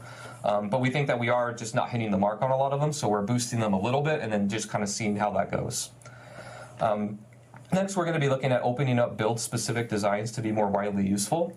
So there's a lot of effects on legendary powers and in other places where this effect only works in a very narrow use case, like only on a single skill or a single group of skills, or we're using a certain proc to get it. And in many cases, we're just going to open that up to be more widely usable so that players can actually, use them in more different builds or different ways. One example of this that we'll go over later is Chain Lightning's upgrade, Greater Chain Lightning. Currently, it gives you the bounces of Chain Lightning do bonus damage when it bounces off of you. And we're going to change that so that it just does bonus damage when it bounces off of anything. So instead of being kind of a narrow use case where you're only using it like on a boss or a single target enemy and getting value, you'll just get it a lot more often now. Yeah, it feels like a much better lightning range skill now in that way. It's easier for me to clear packs. So it's good. I like that. Yeah, totally. So that's kind of what we're looking at for this patch. Okay, so we talked last week about sort of our things that we want to do, like going forward in the game, other things we want to do. Not all of that stuff is in this patch. Yeah, right? no, we have a lot of talks on our team. We have a lot of things that we're thinking about and going on. I thought it'd be really good also to kind of talk a little bit about, how we feel about more longer term goals and things about the game. So these aren't coming in this patch, but things that we're thinking about that'll come in the future that the team's kind of focus on. The first one is kind of finding ways to bring different types of damage closer together. As I'm sure many of you in the community know, vulnerable and crit are really, really strong right now. Kind of a lot of the meta is about, you make an enemy vulnerable and then you do bonus damage to them and then you stack as much crit strike chance and crit damage as you can and then you blow them up, right? Our game actually was foundationally made with other types of builds that aren't only those in mind, right? We have like damage over time or dot damage, things like Firewall or Shadow Necro does a lot of this. We also have Overpower as a mechanic in our game, and these other different ways to build your character. We want them to have parity with, vulnerable and crit damage. So we're going to be trying to find. Our goal is to find a way, and we're working on it right now, that all those different ways of dealing damage have a lot of parity. So no matter if you're an overpower build or a crit build or a damage over time build, you will be relatively equal in power to all of the other different types of ways to play. So another one that we're looking at is adding scaling to builds and effects that don't really scale very well in the game. This is something that I think is a big opportunity for us to open up just excitement in different builds in the game. And what I mean by this is we have a lot of legendary powers and effects that like spawn a new thing. An example of this is like on the Barbarian, there's some legendary powers that spawn earthquakes or dust devils. Another one is the Necromancer has like things that leave shadow trails on the ground that deal damage. And these things, they deal what we call flat damage, which is like we give it a damage number, and then that's how much it does, and then that damage number kind of scales with player level. But what we find is that a lot of these things are really good in the early and mid game when they drop, but then when you get to the really late game, they kind of fall off really hard. And what we want to do is find ways to add scaling so that the player can opt into like making a build out of these things. So if I want to be an Earthquake Barbarian or a Dust Devil Barbarian, I can actually do that and it's supported by the game. So that's something that we're really excited about because we think that'll open up a lot more build possibilities. Ultimates are kind of in this range as well. This is a more long-term goal. But similarly, a lot of ultimates are really strong in the early and mid game. You take it, it blows up the screen, feels great. And then in the late game, a lot of ultimates that we see that are used are just used because they buff the player in some way. Yeah, they don't blow up the screen the same way anymore. Yeah, right. I want you to be excited to use Bone Storm because Bone Storm is awesome, not because it gives you a buff, right? Or Grizzly Rage or other ones, right? So that's kind of something that we're thinking about in the mid to long term to make the game kind of open up and have more builds available. So we've been talking here a little bit about sort of our philosophy here. We're about to get into patch notes. We're about to talk about Sorcerer. But we thought that it was important to talk a little bit about this philosophy, both because we want to be very transparent in terms of like how we're thinking about the game and what kinds of like why we're making changes, both so that when you see changes, you can understand what we're thinking, like what we're going for, and also so that we can incorporate feedback from the community, feedback from you into these kinds of changes. Yeah, and that goes down even to the format for this particular live stream, right? Yeah. So like we're gonna go through a lot of details really, really soon, which I think people are really excited about. I hope people are really excited about because we're gonna have a lot of those. And then afterwards, we want to hear back from the community about like how how this worked. Like, was this the best way to get this information? Did you get a lot of good data from us, and do you understand why we're doing making the changes that we are? Right. And to Joe's point, again, it is really useful for you to understand these things. It's going to help with the feedback that you give us back. We know whether we're hitting it or not. Yeah, and this is like a multi-stage type of thing. So we're actually gonna. You guys are about to see a ton of slides here in a second, going through pretty much all the different detailed balance changes that are coming across the classes. But then, like we said, like we do plan on releasing patch notes so that you guys can actually read them in more detail. And in those patch notes will be additional information such as like all the bug fixes and so forth that will be coming in with the game itself with 1.1.1. So. Do we know when we're getting we plan on releasing those? So we are. Look at this. We had planned this to talk about it later, and now like, sorry. And now you're just gonna spoil it. We're actually gonna release patch notes, full patch notes. You guys will see these patch notes first here on the stream, but we will release patch notes next Wednesday on August 2nd, so that everyone will end up seeing it. We'll talk about the patch date here at the end of the stream. We're closer to the end of the stream. Yeah, so just wait for the end of the stream. We'll talk about when that's gonna go out. But Well, then it's not going to be what we until do want next to do week is we sometime. do want to jump straight into the balance changes and so forth. Yeah. And we do want to start off with the sorcerers. So we have a lot of different slides and changes here that we do want to detail. So Adam, I know, wants to go through them all. Yeah, totally. So I think what I'll do is just give you a few moments to look at the screen and kind of see what we're doing, and then talk high level about some of the bigger changes here. So Flickering Firebolt is one we're changing Firebolt to basically just generate mana when you hit an enemy. Before it was only generated when you hit a burning enemy. So when you would just try and cast Firebolt, without doing anything else, you would just always miss the first hit of getting the mana, which felt bad a lot. That always felt bad. Yeah. Yeah, it says negative feedback loop, so we're just going to make it feel nicer. You still feel nice about burning things and piercing, but you just get it more often.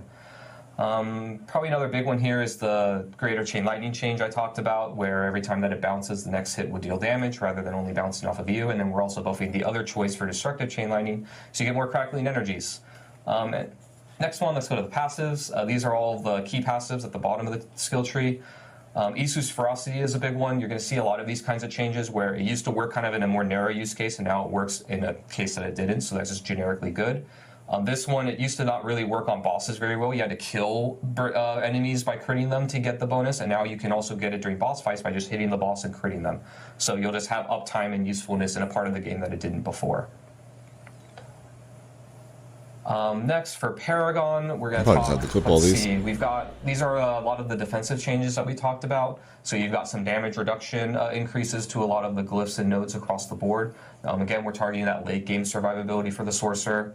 Another one that kind of opens up more ways to play and just makes it more usable is the Searing Heat Legendary node. This one is when you cast Fireball or Meteor, now it just increases your crit strike chance across the board for 5 seconds, so you can get that crit strike and use it on any of your skills rather than only on them. Yeah, damage reduction is actually extremely strong in Diablo 4. It's really, really good. Yeah. So these things should be pretty impactful. Yep. We can go next one. Yeah. All right, so here we've got some more Paragon nodes. Again, damage reduction across the board. Keep in mind that also on some of the rare nodes, you can see them twice in a board rather than only once for the glyphs. So that means that this is actually doubled if you go for both of them.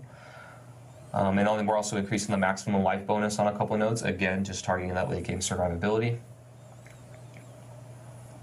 And now Legendary, so there's a lot to chew on here. There's your first one, Serpentine. Yep, there it is. That's one we talked about before. So now you can have a Hydra active, and instead of the duration being decreased, it's actually going to be increased. Next, we've got some, again, damage buff numbers to things that are underperforming. Aspect of 3 Curses is one that I'm particularly excited about. Before, this one used to be that it only increased your crit damage of Meteor. I mean, at least I'm making fire way more relevant. relevant. Now it's going to work on Meteor and Fireball, and you get half of the bonus all the time, and then an extra bonus against healthy enemies. So now Fire Sword actually might be a lot of fun after this. Before. The next one is pretty good, is Gravitational Aspects. This one it used to reduce your damage in exchange for the lightnings orbiting around you. Now we're going to increase it. So again, that's a pretty big swing in power. Next, we've got Recharging Aspect. This one was kind of similar to the change that we did to Chain Lightning to that bonus baseline. It used to only give you mana when it bounced off of you. Now it's going to give you mana when it bounces off of everything. So again, a lot more usable. And in combination with that Unbroken Tether, I think Chain Lightning players are going to be eating pretty this patch. We're also increasing the bonuses of Chain Lightning that you get when that proc happens. So lots of Chain Lightning bounces. They give you lots of things. Should be really fun. Mm-hmm. We're also putting a new Legendary into the game. This is the Mage Lord's Aspect. This one makes your Veer's Mastery Key passive, the damage reduction there, be increased by quite a bit so that you can survive when you're in that melee range. And let me see here, some... so boring, I don't even have it up to see it. A pretty big generic buff, where before it just gave you Unstoppable when you used Frost Armor. I believe that's got to be Frost Armor. And but now it also gives you bonus armor when you use it as well, just generally more useful. Incendiary Aspect terrifies me, but we're doing it. This one used to be that it it procced off of all of your burning damage. So your burning damage could give you mana, and now it's going to just do it off of your pyromancy skills damage. So this opens up meteor, fireball, all of those other skills that aren't really firewall. I think that's good for that one. And then for uniques, we've got the Gloves of the Illuminator. This is the one where your fireballs bounce and deal AoE damage. Before, when you got this, it was kind of in a very weird place where the bounces could do it pretty often in such a way where you'd only hit an enemy once with a bounce. And we have to put this damage penalty on it because, you know, you can hit enemies multiple times with it, and it's AoE, and gives you a bunch of procs of all of your stuff, so it's really, really strong. But because you could only hit an enemy once, a lot of times this was just a damage nerf for your character. Yeah, you'd bounce it one time on a monster, and that was that. And now you got nerfed for getting unique, right? That's that never feels good. So we reduced the distance that it bounces a little bit, so it should be more easier to consistently hit an enemy twice. And then we also reduced that damage penalty, so now no matter what, if you hit an enemy twice, it's a damage bonus. And then we also replaced one of its affixes from damage to stunned to lucky hit to restore resource. And since this thing, you know, bounces and hits enemies a lot of time, the lucky hit procs are very powerful with this, so we think this will be a lot more attractive for players. All right, moving on to the Barbarian. So, like I said before, we're increasing the Fury generation of all of those basic skills. So you're just going to get more Fury in the early game so that you can, you know, do that basic core skill loop a little more often, so it should be more fun. Double swings gain a damage buff, ruptures gain a damage buff, charges gain a damage buff, and one of the enhancements is increasing that vulnerable duration, so it should hopefully be more attractive. One thing I do want to note is, like, even on the, if we go back to the other slide, like, Sure. a lot of people are going like, Yo, what's going on, Evil? Yeah. 11 I mean, to Sorcerer's got a 13 big buff. and, It seems like mainly Chain Lightning noting, like, well, and it doesn't feel like a big number and so forth, but and Fire. Percentage is really big. Yeah, by It percentage, also it's actually scales really with a big. whole lot of other stuff. It gets spooky when we do too much in a percent wise. exactly. So I think because of how everything works in our game. I think people are seeing some of the smaller numbers, but not realizing that, you know, other things obviously. It scales with other things and other. Nothing on Rogue yet. and This mixes patch in though with- is mainly with about other sorcerers and other gear that you barbarians. have and so forth. So this is just the baseline number, and you have to remember that obviously when that number gets tweaked, everything else gets tweaked. That gets. Want to point that out too when we do like damage increases where it might seem small because it's increasing the base that everything else multiplies and scales on. It can be a bit. I mean, sometimes it's not as much. We can go and do it again, right? But it's scary and risky, so we have to, you know, think about that because it's very easy to be like, oh, just make it 20, and now, you know, late game you're just like bashing once and then getting all your fury back or something, right? Right. So. All right, so Violent Upheaval. This one gives you Berserking, and it used to be that you had to damage 2 or more enemies or 3 or more enemies to get a better buff, and now we're adding bosses to that. So when you're in a boss fight, you're just going to be able to get and chain that Berserking again, making it usable in a part of the game where it didn't used to be. We've also got Gushing Wounds is one I think worth calling out. This is the key passive. We're increasing the scaling of your bleed to crit damage, and then also your bleed damage when you overpower an enemy is going up significantly. Yeah, that's huge. Yeah, so now when you overpower and get that AoE blood burst, it's actually going to do quite a bit. Holy shit! From 11% to 70%. Walking Arsenal is another one worth calling out here.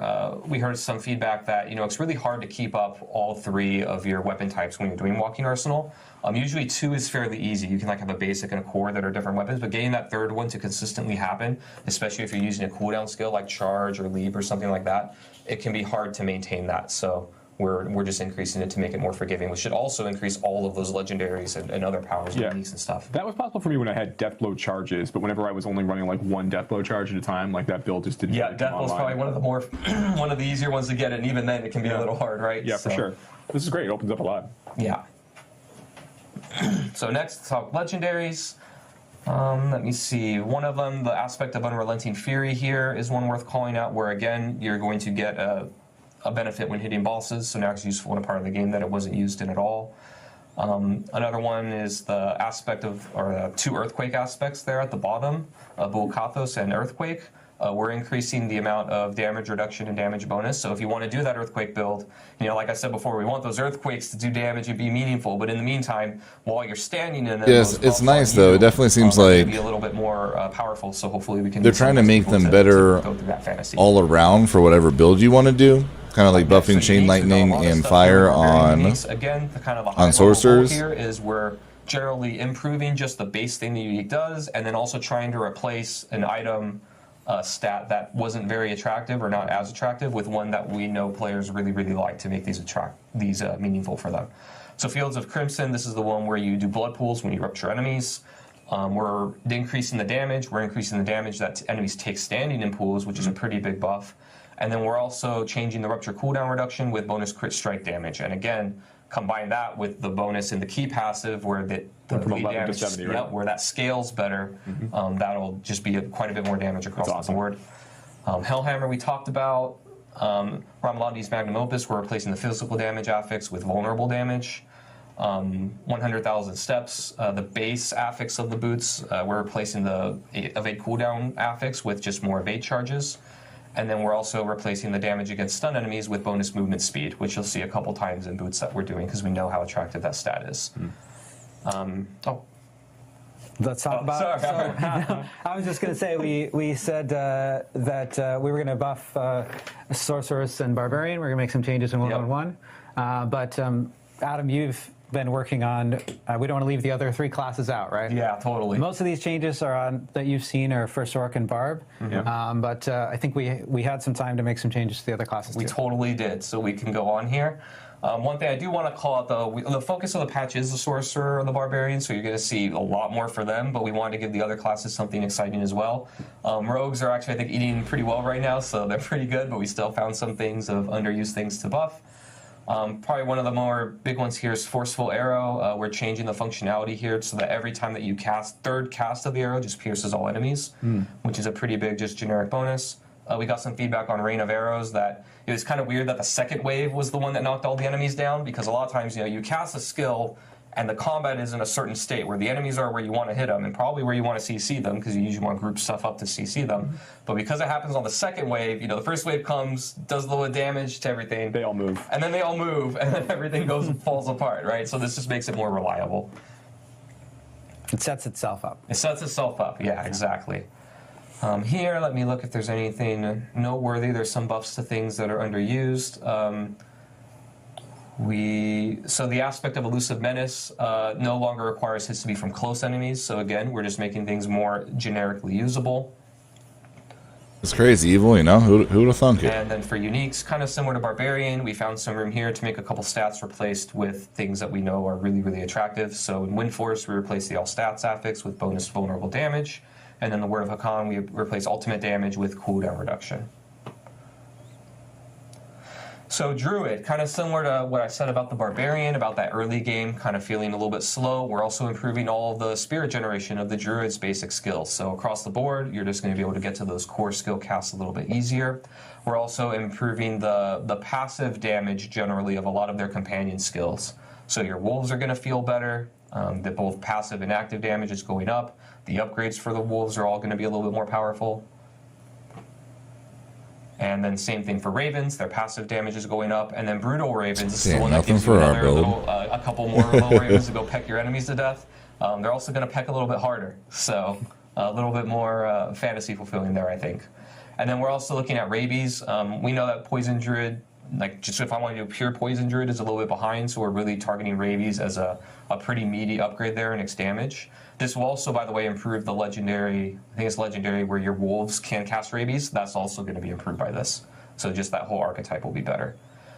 And then for legendaries and the class mechanic, we're just buffing some things that are a little bit underutilized, so they'll just be stronger. And then Necromancer, so here we've got quite a few things going on. Bone Spirit, this is the enhanced Bone Spirit, which is where when you crit enemies with the Bone Spirit, you get cooldown reduction. We're increasing that from 6 to 7 seconds, so it should be a little more friendly to players in this current state of the game. The Wither legendary upgrade here, this is the one where your shadow dot damage is going up, and we added a new way to scale that damage in the legendary space. I mean, they're barely buffing everything else, though, and they gave them a huge rework, so I wouldn't really say that, Ethan. So now you're just going to get a lot more bang for your buck. You're going to do, the requirement is less, so you're going to get more procs of the increase to your damage and chance to proc that damage, and then also just your bonus damage straight up is going to be better. So the shadow builds should be a lot better. Empowering Reaper, we got some feedback that totally makes sense to me now, and a year ago me should have thought of this. But the way that this used to work was Sever would spawn a pool of blight under enemies, and the chance was based on you critting them. So the idea was you would create a crit build, and then you turn your crit into these pools of damage, right? That sounds kind of cool. But it turns out, crit doesn't work with dots at all. So that pool doesn't get scaled with the way that you make the pool. So it just doesn't work design-wise. I take the blame for that. But now we're changing it, so you just have to damage enemies to spawn those pools of blight. So now this can actually be more friendly to dot builds. And then aspect of exposed flesh. This one used to have the same effect, but only when hitting vulnerable enemies with bone skills. So now you can just get we have a new resource mechanic for all the necromancer specs that aren't bone.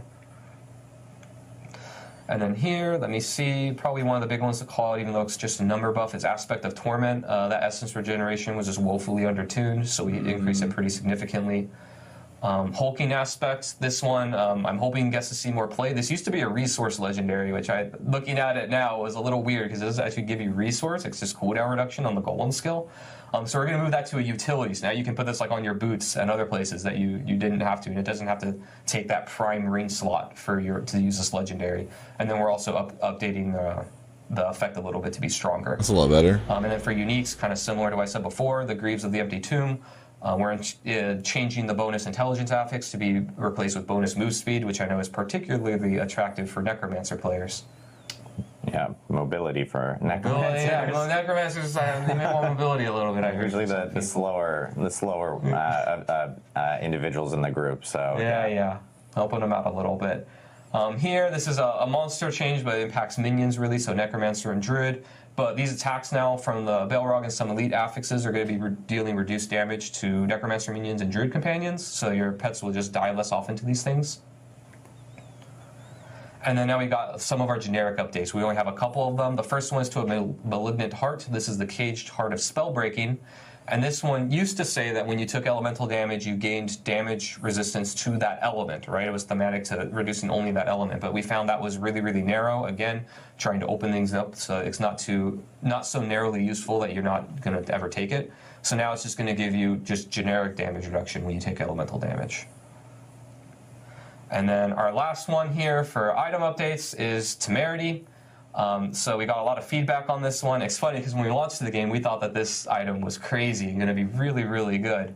But then we realized due to the stats on it that it just wasn't hitting the attractiveness that we wanted. So even though this terrifies me, we're going to bump it up and see how it goes. But we're going to replace the all stats affix with bonus max life. The barrier is now also going to be scaling with your maximum life, and it'll probably be working with other barrier legendaries where you need a barrier to do certain procs and things. This will now proc with that as well. So enemy pops is no problem. Buff to this item, and hopefully we'll see it. It has been a ton of fun. Max life and increase healing builds. Yeah, so we have a ton of updates coming to the classes. Yeah, a lot of stuff. We literally just went through it's quite almost like an encyclopedia of stuff, that especially on the barb and sorcerer classes. But I will say that it's nice that we got some stuff in for the rogue, necromancer, and druid players as well, making sure that we kind of like buffed up some of the more undertuned stuff that we had Actually, one more caveat to all of that. I should have said this at the beginning.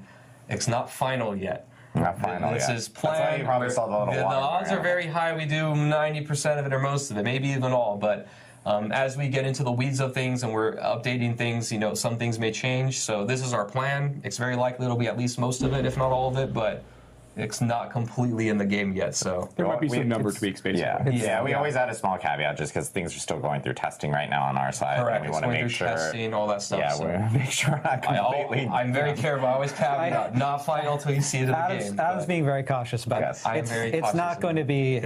You're not going to experience something that's totally different from what you just saw. Right. That's also why we're not releasing patch notes today, and we're going to actually discuss when patch notes will be released later on the stream. So we'll reveal that. And one thing I do want to note is because I'm seeing this like a little bit in chat, and people are going like, "Hey, you guys are adjusting some tweaks with for instance druid summons and their minions." Same thing with there's a lot of questions about hey, what's the overall plan on minion builds and so forth in the future? Is that something you guys are still going to want to work on, look at in the future? I can talk about this for a very long time. Yes. Druid and Necromancer are a little bit different, so I guess I'll talk Necromancer first. So Necromancer minions is absolutely a core fantasy of Necromancer players, that minions are cool and awesome, and that you can raise the dead and have the dead fight for you. That is core. Minions, it turns out, in all games, not just ours, or summons or all that, are very complicated and hard to make work. They have a lot of moving parts that are different than every other class and build archetype in many games. They have AI, they have a passive and active component to them typically. There's a lot going on. So in this patch, we're not touching the Necromancer stuff a lot. It is on the team's radar of looking at the ways that they scale, looking at the ways that things proc with them, looking at just the combination of passive versus active activity that we want the player to do there. So there's definitely a lot going on there. We are thinking about it. There will be stuff coming, but no promises on when, but we are actively talking about it. Druid is a little bit different because from the ground up, the class fantasy is not only minions, right? It's like a specific build and way to play. One of the things that we were concerned about when launching the game is we didn't want the Druid to have just as many or more companions than the Necromancer, and they're stronger. It's like, well, where's the fantasy of the Necromancer if the Druid does it better, right? So that was something that we contended with a lot. I'm sure that we're going to flex on that over time. We did add support. We still love companions on Druid, and we will absolutely be making it more of a thing, hence why we're buffing them a lot in this patch.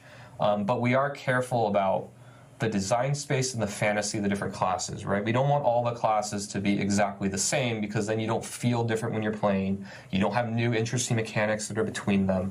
We talk about that a lot on the team. It's very easy to be like, hey, just this class doesn't have this and it's fun, give it to all the others, right? I think Necromancer and move speed is part of that, where we overcorrected a little bit, where we didn't want them to have a teleport or dash, right, like a rogue. If Necromancers are dashing around everywhere, that's a weird fantasy, right?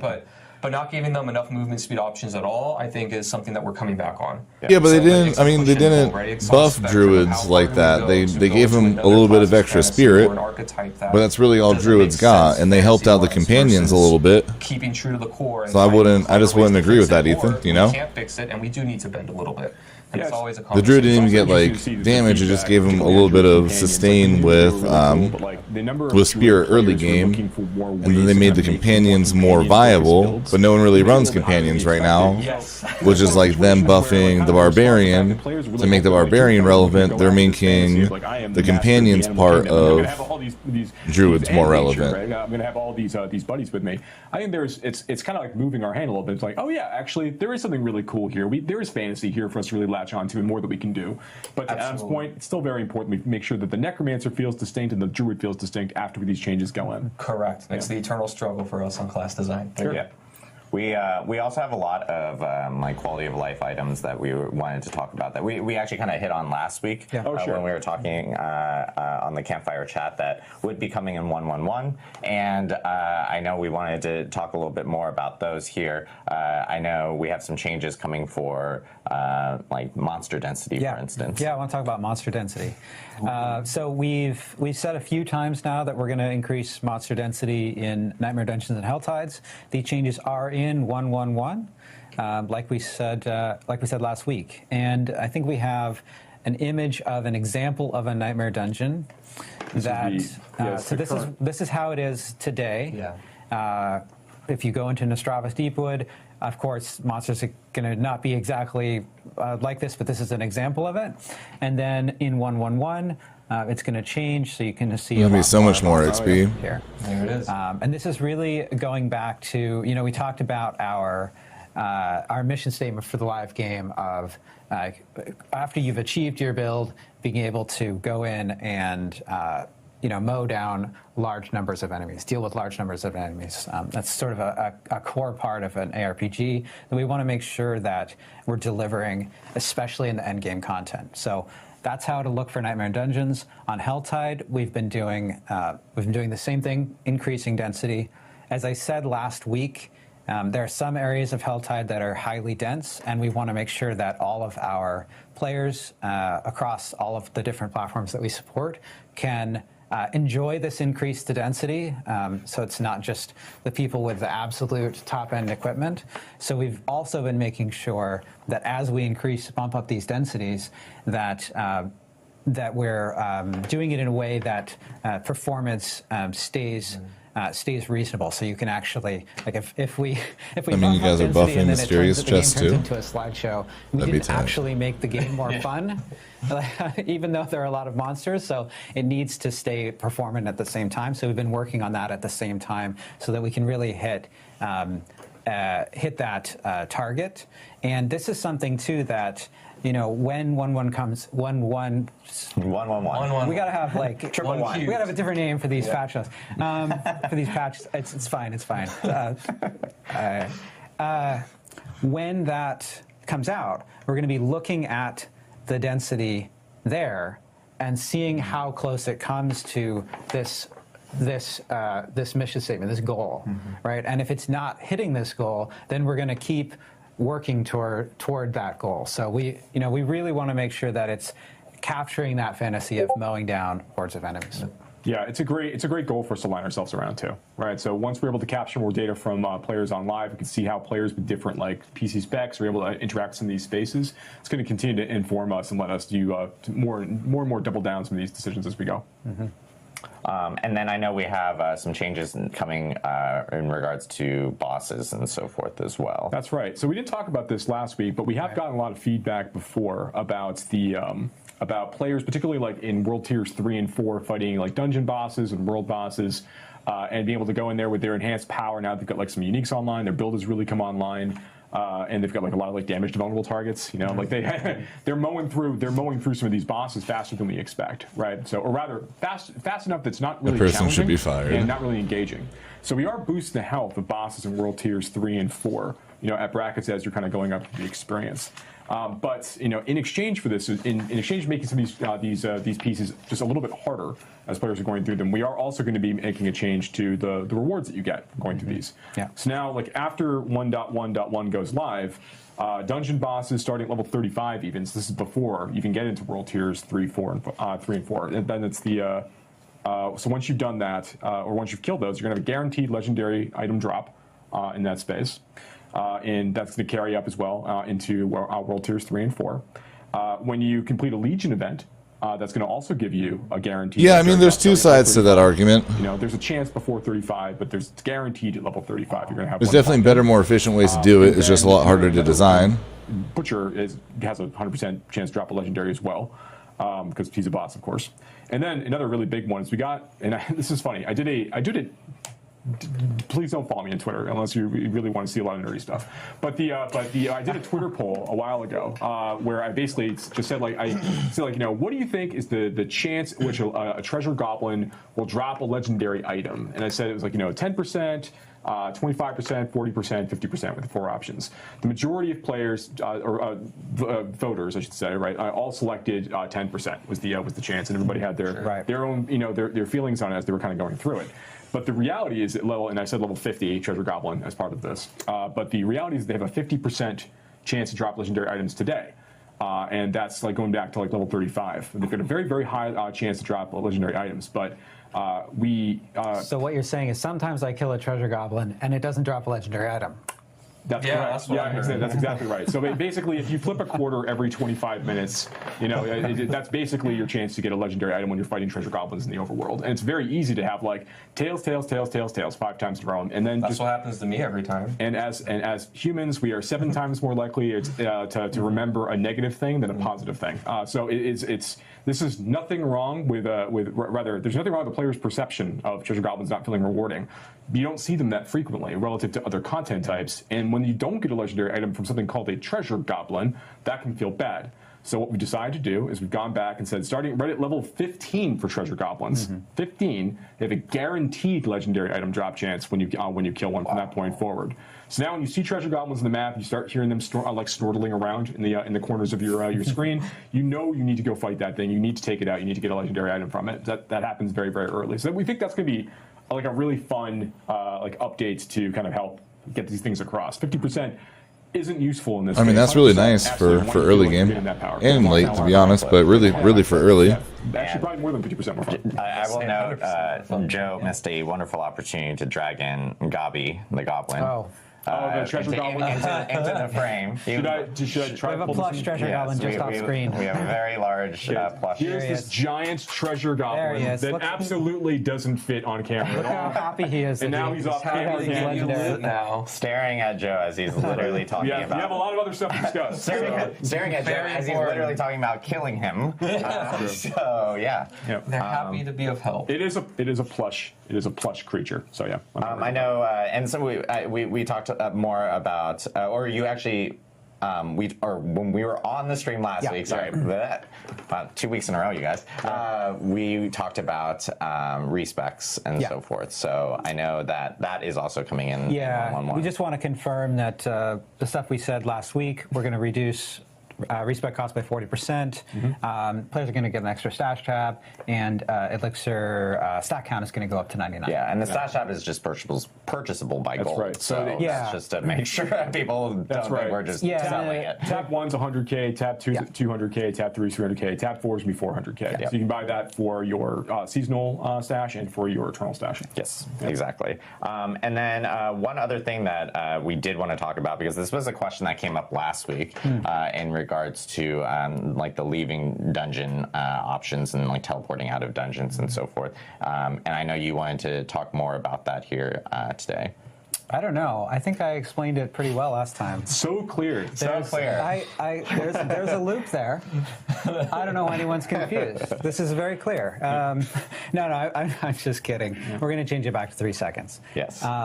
Basically, the reason that we increased this is we have in Diablo 4 we have a mechanic where when you're casting some kind of spell or power and you get hit by some damage, you don't get interrupted immediately. You have to take about 5% of your health and damage before it gets interrupted. And this makes things like town portaling back to town, leave dungeon, etc. feel a lot better. Saving a prisoner. Saving a prisoner, absolutely, yeah. Every time. So if you're taking like really incidental damage, it's not going to get interrupted. But we were worried about a case where you're in the middle of a high-intensity combat fight or in the middle of a boss fight, and we felt like it was a little bit too easy to get out of that in terms, and that's actually what it's referring to with the loop, which again, I felt like I nailed it, but I guess you know, and so. You know, there are other ways that we could have solved that, right? We could have said like, oh, well, you get pushed back on your cast, or like, oh, well, it's only increased to 5 seconds if you're in a boss fight or something like that. But ultimately, you know, what players really accurately pointed out is, look, this slows down the core loop of the game in a way that's not fun. Yeah. So we're just changing it back to 3 seconds. Yeah. So it was at 3 seconds, went to 5 seconds, going back to 3 seconds because you know, obviously good player feedback from everyone. So I've got one more bonus thing to talk about too. So we've been getting a lot of feedback, obviously, on the end game experience tiers 3 and 4, and you know, Nightmare Dungeons are a really big part of that. Last week we talked about how we were going to be ensuring that the Nightmare Dungeon difficulty was scaled more appropriately. Yeah. So now, like, you know, the tier 70 difficulty was the old version. Rather, the old version of tier 70 is now the tier 100 after the changes that we made to more accurately reflect the balance we have in Diablo 4 versus the kind of insane overtuned stuff we had prior for the tier 70 plus content. One other thing that we obviously are thinking about, like, you know, the scaling difficulty is one part of this, you know, but we also get plenty of feedback on some of the Nightmare Dungeon affixes themselves, and we know that some of these are sort of the ones you're going to want to basically throw in the trash right away. So you're going to want to salvage these and get citadel dots immediately upon when some of these things kind of pop up. So a couple of the ones that we're actually going to be, for now, we're going to be removing a few of these as we think about reworking them or deciding what we want to do with them. But we're going to be taking these out in 1.1.1. They're not going to appear anymore. That is so. The first is Resource Drain. Is not going to be showing up in Nightmare Sigils anymore. Cold Enchanted is not going to be showing up in Nightmare Sigils anymore for a bit. And then Backstabber is being removed as well as part of 1.1.1. Now, this is not by any means. I don't mind Backstabber as much, but the first two are awful. On the affix side. You know, there's lots more that we want to do to kind of improve this experience. This is just sort of like while we're in here beginning to look at these things, we know that these are problematic. We have adjustments we want to make anyway. We want to go ahead and pull these out and just make the experience better today for players. Yep. Cool. Awesome to hear. I know that a lot of players have been giving feedback about specific. Definitely down for all those, though. Affixes and everything. So it's great. I'm sure higher tier, though, Backstabber would be a pain in the ass. With the community and kind of pull them out and reevaluate and see what we can end up doing with those. So we did, obviously we talked about the date for the patch notes beforehand. I don't know what you mean.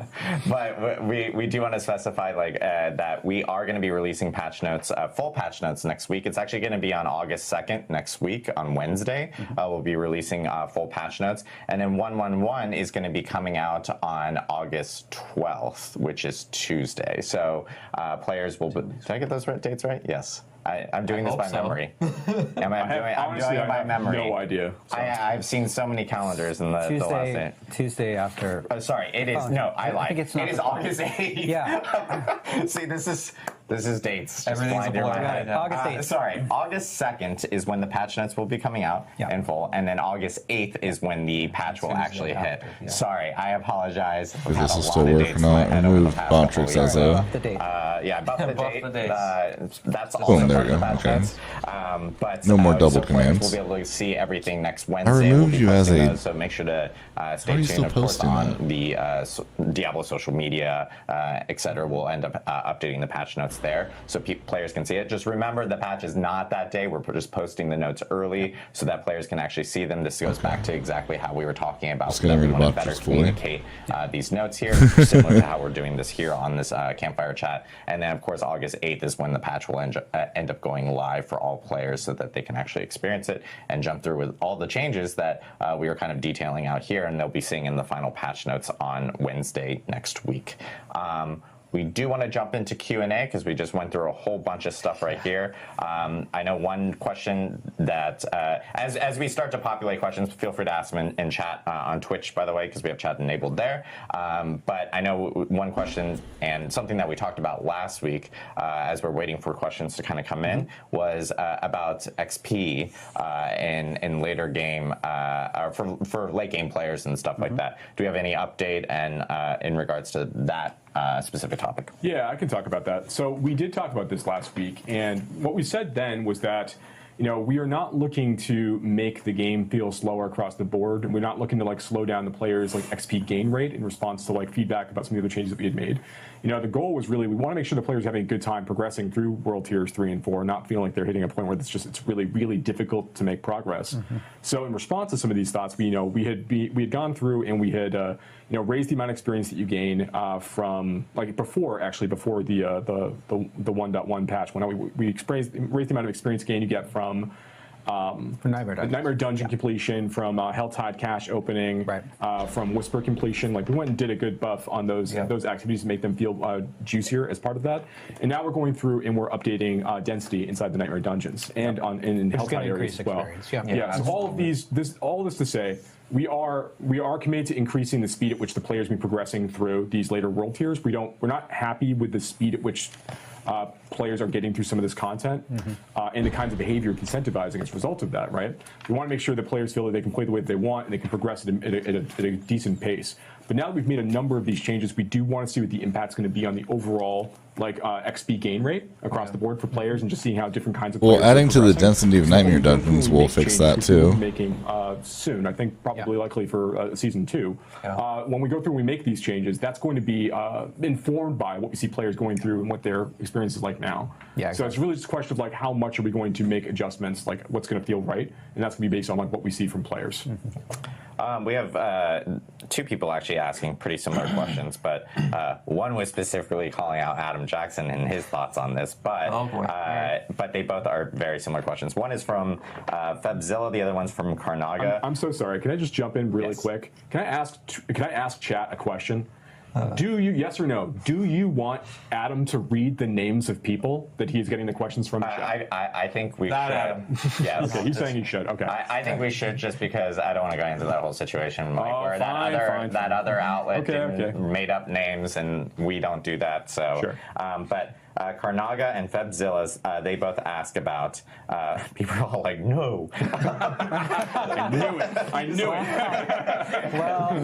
Honestly, it would make my job so much easier. I know. I wish I Please could. finish your question. Well, we're going to read these at least. Read these, The question is about crowd control. Obviously, it is a huge and popular topic amongst the community.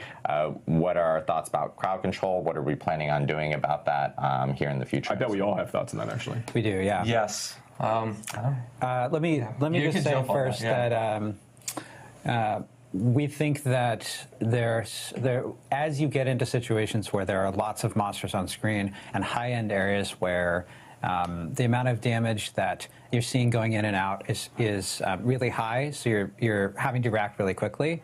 Situations where you're being hard CC'd, or like stun or freeze or something like that, can be much more impactful than they are when the intensity and the pace of combat is lower. And so we want to make changes to CC to make that experience more fun.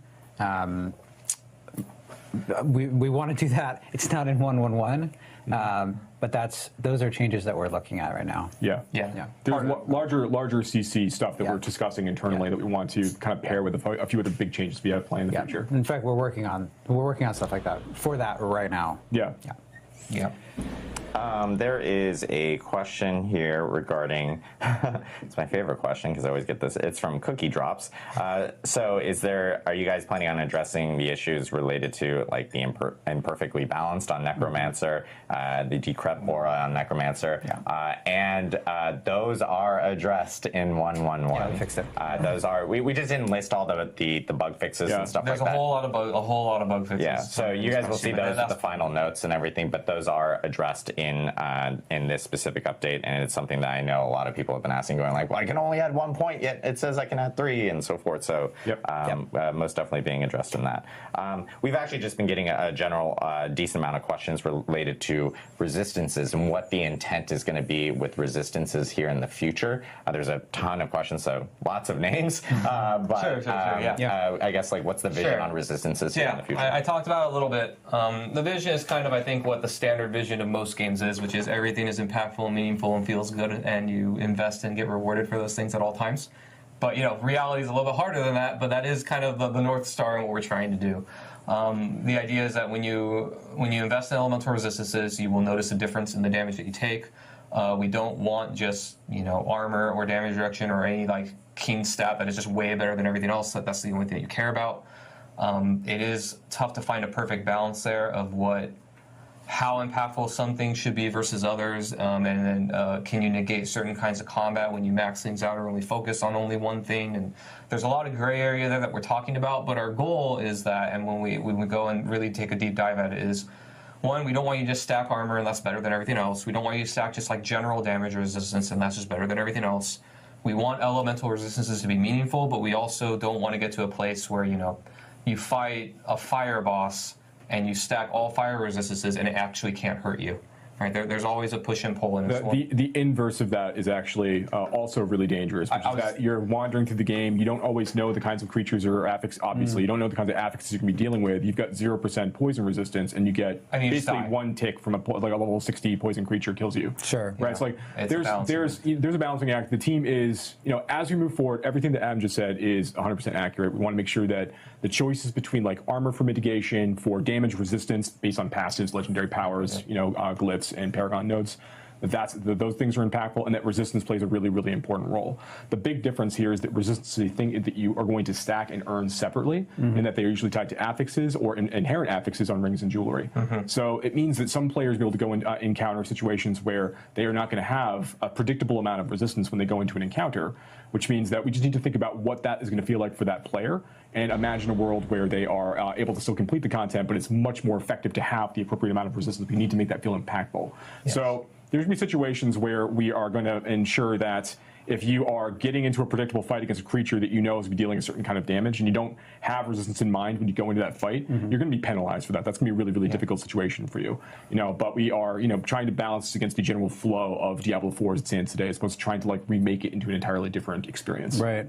And to sort of get to the point of the question, the question there, which I think is, do you guys realize that resistances don't feel like they're hitting that goal right now? That's right. Yeah. We do realize Yes. we're gonna Yes. we're gonna make changes to that. Yes. So it's not the resistances are broken where they don't work; they're just not as A lot of effective. questions about But probably not worth mounts. specking for right and now. How, like, you know, we've gotten a lot of feedback about mounts.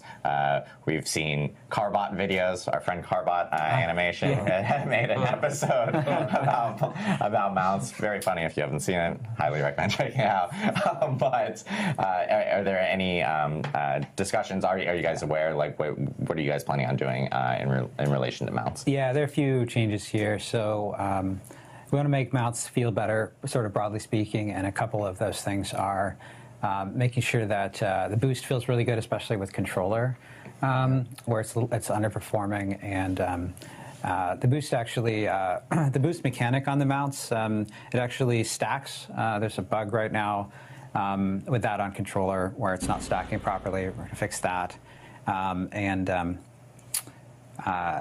there's a few other. There's a key part of this. Buffs across the board, big buffs to Sorks and Barbs, minor buffs to Rogues, Druids, and in Necros. Theory, the idea that you're riding through an area and some bandits or some skeletons have set up a barricade for you, and you have to sort of like dismount and fight all those skeletons. There's little changes here and there. Sounds I'm like a taking fun like idea.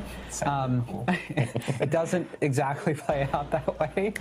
You're just sort of taking annoyed. notes of the later stuff, And you're like, well, can I so I like, can try to kinda put a ride video around the together top of covering the it all for barricade? people. And then it's a fight about whether the collision actually touches. Anyway, we're going to fix that. So there are some good changes to mounts coming soon in the future. Awesome. And I know that I've been seeing this a lot as well in chat, and this is something I can answer, is I'm seeing a lot of people talk about VRAM, like on PC and so forth, and like how that obviously grows over time with certain players, not all players, but certain players with certain spec machines, and they eventually either have to force close or the game actually just ends up closing itself, and then they have to come back into the game. I know with patch 1.10. Well, I don't think that they said that they're nerfing what works. To a memory leak that we ended up addressing, but then in 1.11, and I know that QA and so forth, our QA team has been working really closely with their graphics engineering team and testing out. Not yet, at a least. fix that's going to be coming in there. They're trying to That should find a be way helping out a lot for of those players, and resistances to be stronger and more worth it without them being broken and leaving armor how it that is. will also be in 1.11. It's a popular question. I know a lot of people have been hitting me up on that one specifically. There was a question earlier about overpower and the intent behind it, what like future plans and so forth. Sure, Kind I of similar can to talk to that the one, resistance questions. I think there's a lot of questions related to a lot of these things that we do plan on actually addressing. Totally, they're fundamentally like how the game works, so I Yeah. understand.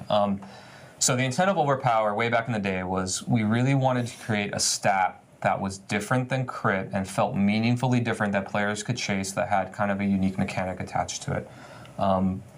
Where overpower sits now is that I really like the idea of it. I think is really cool, which is it rewards you for building a really tanky character, and you get a big hit of damage. That's really, really awesome.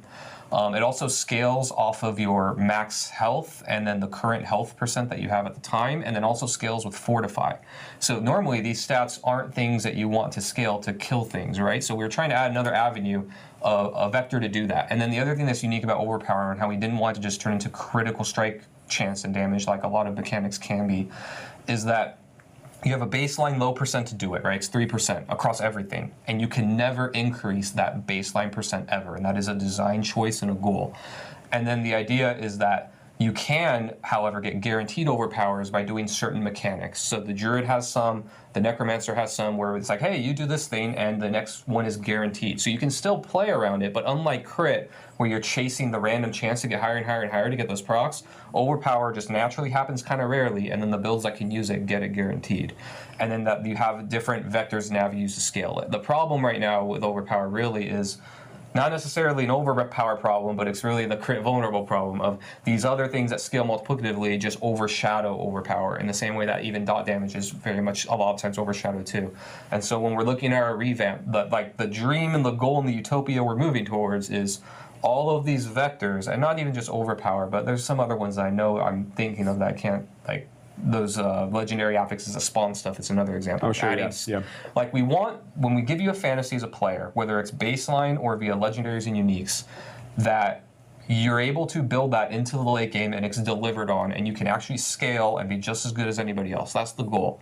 That will always be the goal that we move towards. We're not there yet, obviously, but that's kind of the intent. Is overpower is another stat that you can actually chase meaningfully via lots of other stats too that it combines with to make a build, and that's kind of the point. Awesome. And then this is a question that I know everyone talks about. I don't know if this group up here. And it definitely seems like it will make him better. I think they're just trying to make him more well-rounded. Like Fire Sorcerer's got a huge buff, a wider look of and so did Chain Lightning. So forth. I know there's like performance implications to that because it increases the draw distance and so forth, and we have a ton of different platforms, so it has to be evaluated in any type of way if we were to make that type of change. Because even when it does zoom out on bosses and so forth, there's like some resolution or scaling and so forth that kind of occurs there. Please don't kill me, engineers, if I'm saying that wrong. But maybe that's another topic we can bring up during like another campfire chat with engineers, possibly to maybe clarify a little bit on that or so. Or we can just follow up separately after the campfire chat. But I know that's a question that a lot of people have been asking. And then there's questions regarding.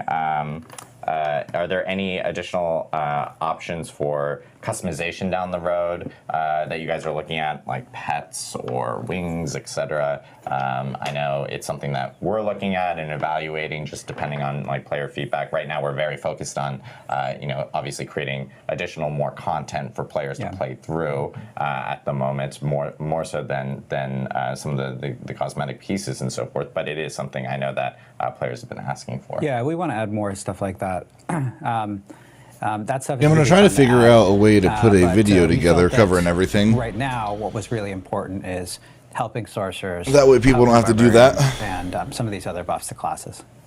And I think there's, we'll do this one last question here before we end the stream. But one thing that people have been asking about is like all the changes that they're seeing today. Is this like encapsulating everything that we're doing? We had a question in here regarding, like, for instance, someone enjoyed playing a frozen orb sorcerer in like Diablo 2, for instance, and wanting to have that same type of fantasy in Diablo 4. Do you guys plan on doing additional adjustments in the future regarding other builds or other, like creating variability across that? Sure, no, absolutely. This patch, I talked a little bit about like we have our short-term goals and long-term things we're thinking about. Forevermore long-term, really, infinitely long-term, is the idea that, every fantasy that we sell you, and I could talk a lot about that. I talk to the team about this all the time. Like, and by sell, we all right. Yeah, sell is probably the bad word. But I think that we've like... We're advertising it. Like, if you see it on legendary aspects, that's really what I mean. If you see it on passives, you see it on skill tags, like, we're saying, like, hey, look, this is a cool thing for you to go after. When we show you something that is cool and awesome, we deliver on it, right? Like, when you log into Necromancer, you see right away, when you see your basic skills, like, hey, there's a bone thing, a shadow thing, and a blood thing, right? And then there's army stuff. All of those things should be delivered on and be awesome. And then as you go through the game, when you get legendaries and uniques, you should unlock, one, double down and make those things really cool, and two, unlock more things that are awesome. And what our goal always is that all of these things are awesome and cool. When we find something that isn't hitting the mark, we either buff it or redesign it in such a way that it's hitting the mark and it's attractive and ideally really fun and exciting for players to chase. Like, that's always what we're going to be trying to do. This isn't exhaustive forever. We are always going to be adapting and updating things, and if something just really isn't working, even if it's like something that I made, I have no hubris about like, hey, that thing, it was awful. Make it something good, right? Like, at the end of the day, the players are the ultimate judge, jury, and executioner for us of like, did it work? Is it good? Is it fun? Yes or no? If not, then we have to be malleable enough to change that. Right, and we could be looking at data too. We could be seeing like how many players are picking what kinds of passives, what kind of aspects they're wearing, what kind of uniques are they using, like, and we can say, so like we know when like if no one's equipping a particular aspect, like we can see that, but like, okay, well that's clearly something we're gonna need to want to rework or update or buff or do something with, right? Like this, to Adam's point, it is a never-ending process. We keep talking about how we're all here trying to make Diablo 4 the very best game that it can be. And the reality is this is through iterations, the conversation with the community, and also looking at this kind of data. Absolutely. Yeah. Awesome. Well, we have a ton of changes here coming up for 1.1.1 that you guys got to see here, especially for class changes. Thanks, Adam, for kind of walking us through everything. Yeah. And we do have final patch notes coming next Wednesday. That is August 2nd. So just a reminder on that. Revealed full, where people can read through them and provide full feedback and so forth. And then, of course, that's my tick. Someone called out my tick earlier, and so forth. Stop it, Adam. That's my tick. I will stop that one day. I probably won't. But we actually do have our patch for 1.1.1. The date will be on August 8th as well. So players can expect patch notes next Wednesday. And then, of course, 1.1.1 hitting on August 8th, which is Tuesday. So looking forward to seeing everyone's feedback, everyone jumping in, and checking out, of course, the new changes coming to pretty much every class now in regards to balance changes and so forth. I did it again. And so forth. Now you're in your own head. Now I'm just stuck in this. Wish they would just re-add the third slot for Sork again. That would. Wait, what do you mean re-add the third slot? And get us feedback on how this went, like, and how you like this format for talking about patch notes. Exactly. Yeah, we want to see if this worked out really well with the community. So yeah, please provide feedback. Us going through the notes and then, of course, releasing the notes afterwards. It's a huge help for us and how to communicate with you guys out in the community. So thank you guys again. We hope you enjoyed this Campfire Chat ++, New Game ++. Sure.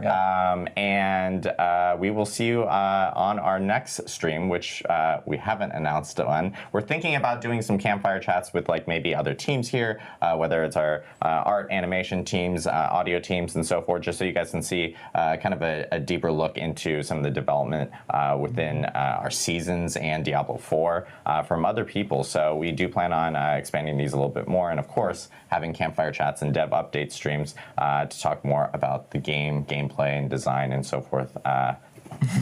Just have 3 slots for job class. Thanks. I hope you guys have a great weekend. Thank you again from the Diablo 4 team here at Blizzard, and yeah, have a great Friday. Thanks, everybody.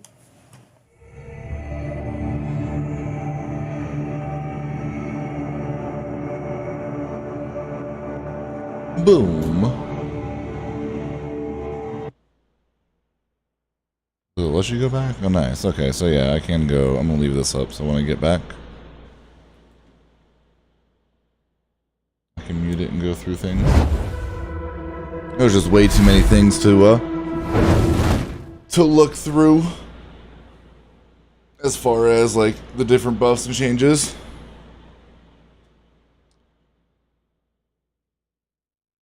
Oh, for passive skills, there used to be 3. I mean, I don't feel like the passive skills is the issue, though. I mean, the biggest issue that it sounds like to me from people who are playing it was the mana issue, which they addressed with a couple of different abilities. And then just overall damage, which with the hearts and everything do change that a little bit. But I think that they just want to make them, like, as a whole more relevant again, which is why they are buffing fire and chain lightning so much.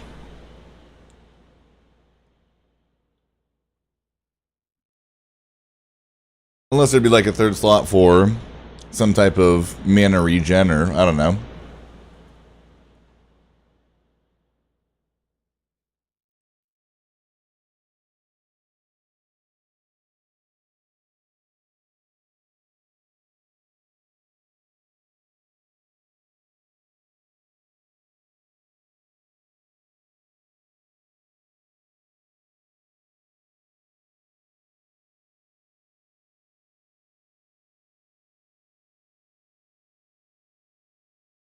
And flame shield for, yeah, just more options, yeah. I think that they were just so strong before that they're trying to do it with well,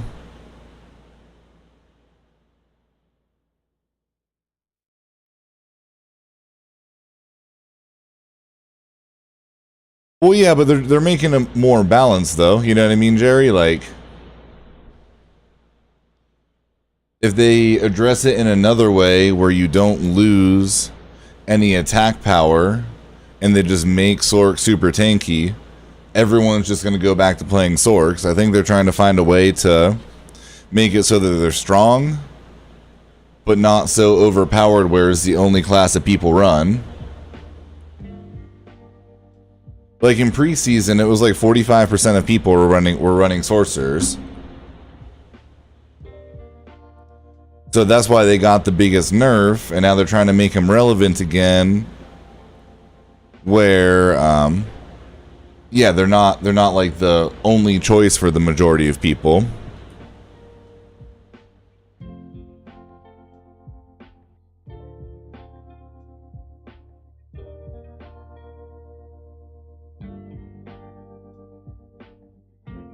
I think personally that they're doing a good job with the balancing, you know, like they worked on, hey, Druids, baby.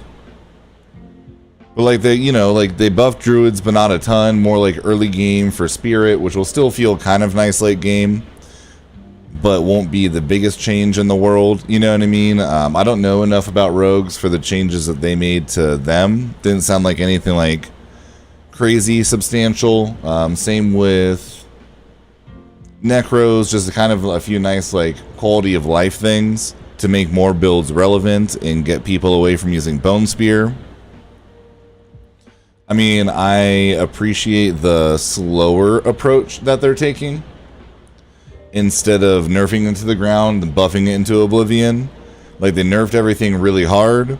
Now little by little add stuff back to get to a balanced point and not make too drastic of changes, you know what I mean?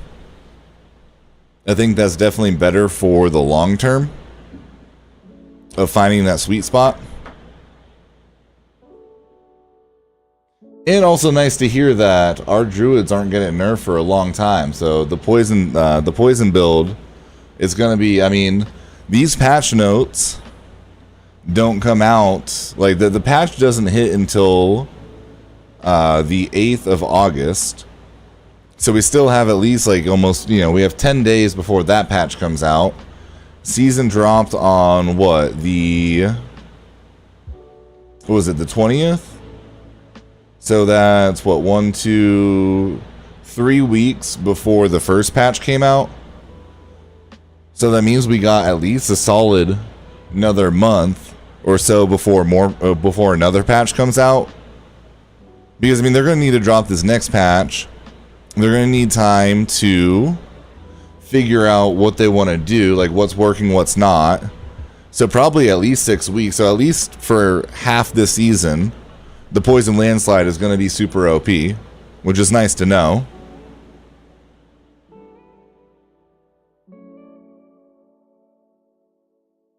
Yeah, but Sork and Barb were the two most OP. I mean, Barbs were hitting fucking for millions, you know what I mean? Like hundreds of millions. Like there's a couple crazy Barb builds that were just crazy OP with how tanky they were and how much damage they were doing. Sorks were just doing an absurd amount of damage. Yeah, they were kind of squishy, but they could one-shot just about anything in the game. Everything else was kind of balanced, you know? So take them down a ton and then work them back up to everything else. I think that they felt that Rogues and Druids and Necros were in like a decent place, and those two were overpowered. So you knock them down and then build them back up to like where everybody else is, and then everybody's on an even playing field. You don't really need to, if you feel like those three are in a good place, there's no reason to nerf them and then have to work on all five still, nerf 2, and then just get them to the relevance of the other 3.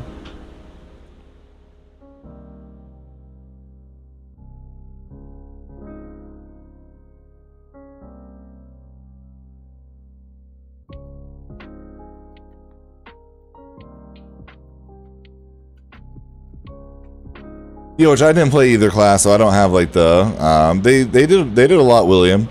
It was way too much for me to put down in notes. It started off like early, where they just did like an overview where they want to make Sorks tankier late game, which is what they're doing with the Paragon board. And then they want to kind of do it like, you know, they called it the Kiss Curse, where they buff one side of it, nerf another side to make sorcerers strong, but at least take away from some other things to keep them balanced.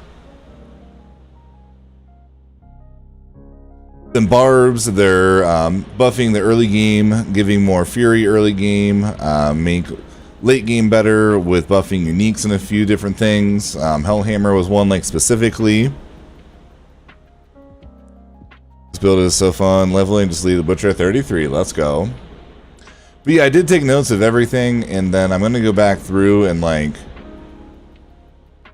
try to cover, like, especially since this is pre-recorded, go through, kind of cover when they're talking patch notes instead of like them talking about it. I'll talk about it a little bit, and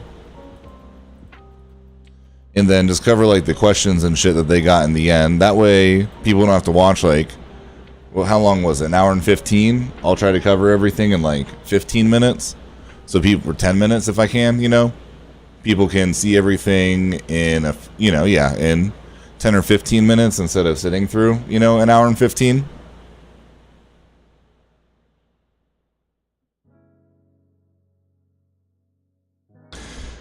But I do got to go give Bree a ride to her house so she can let her dogs out since she's getting her hair done after work. I don't have to give her a ride for the hair appointment though. So I'm going to go do that, come home, try to get this video out, get that posted. And it's like you got a new sub and enjoying your content, brother. Yeah, I appreciate it, TK. The rogue buff was just a nice quality of life for the marksman builds. Okay, I'm just gonna throw that in there. Rogue.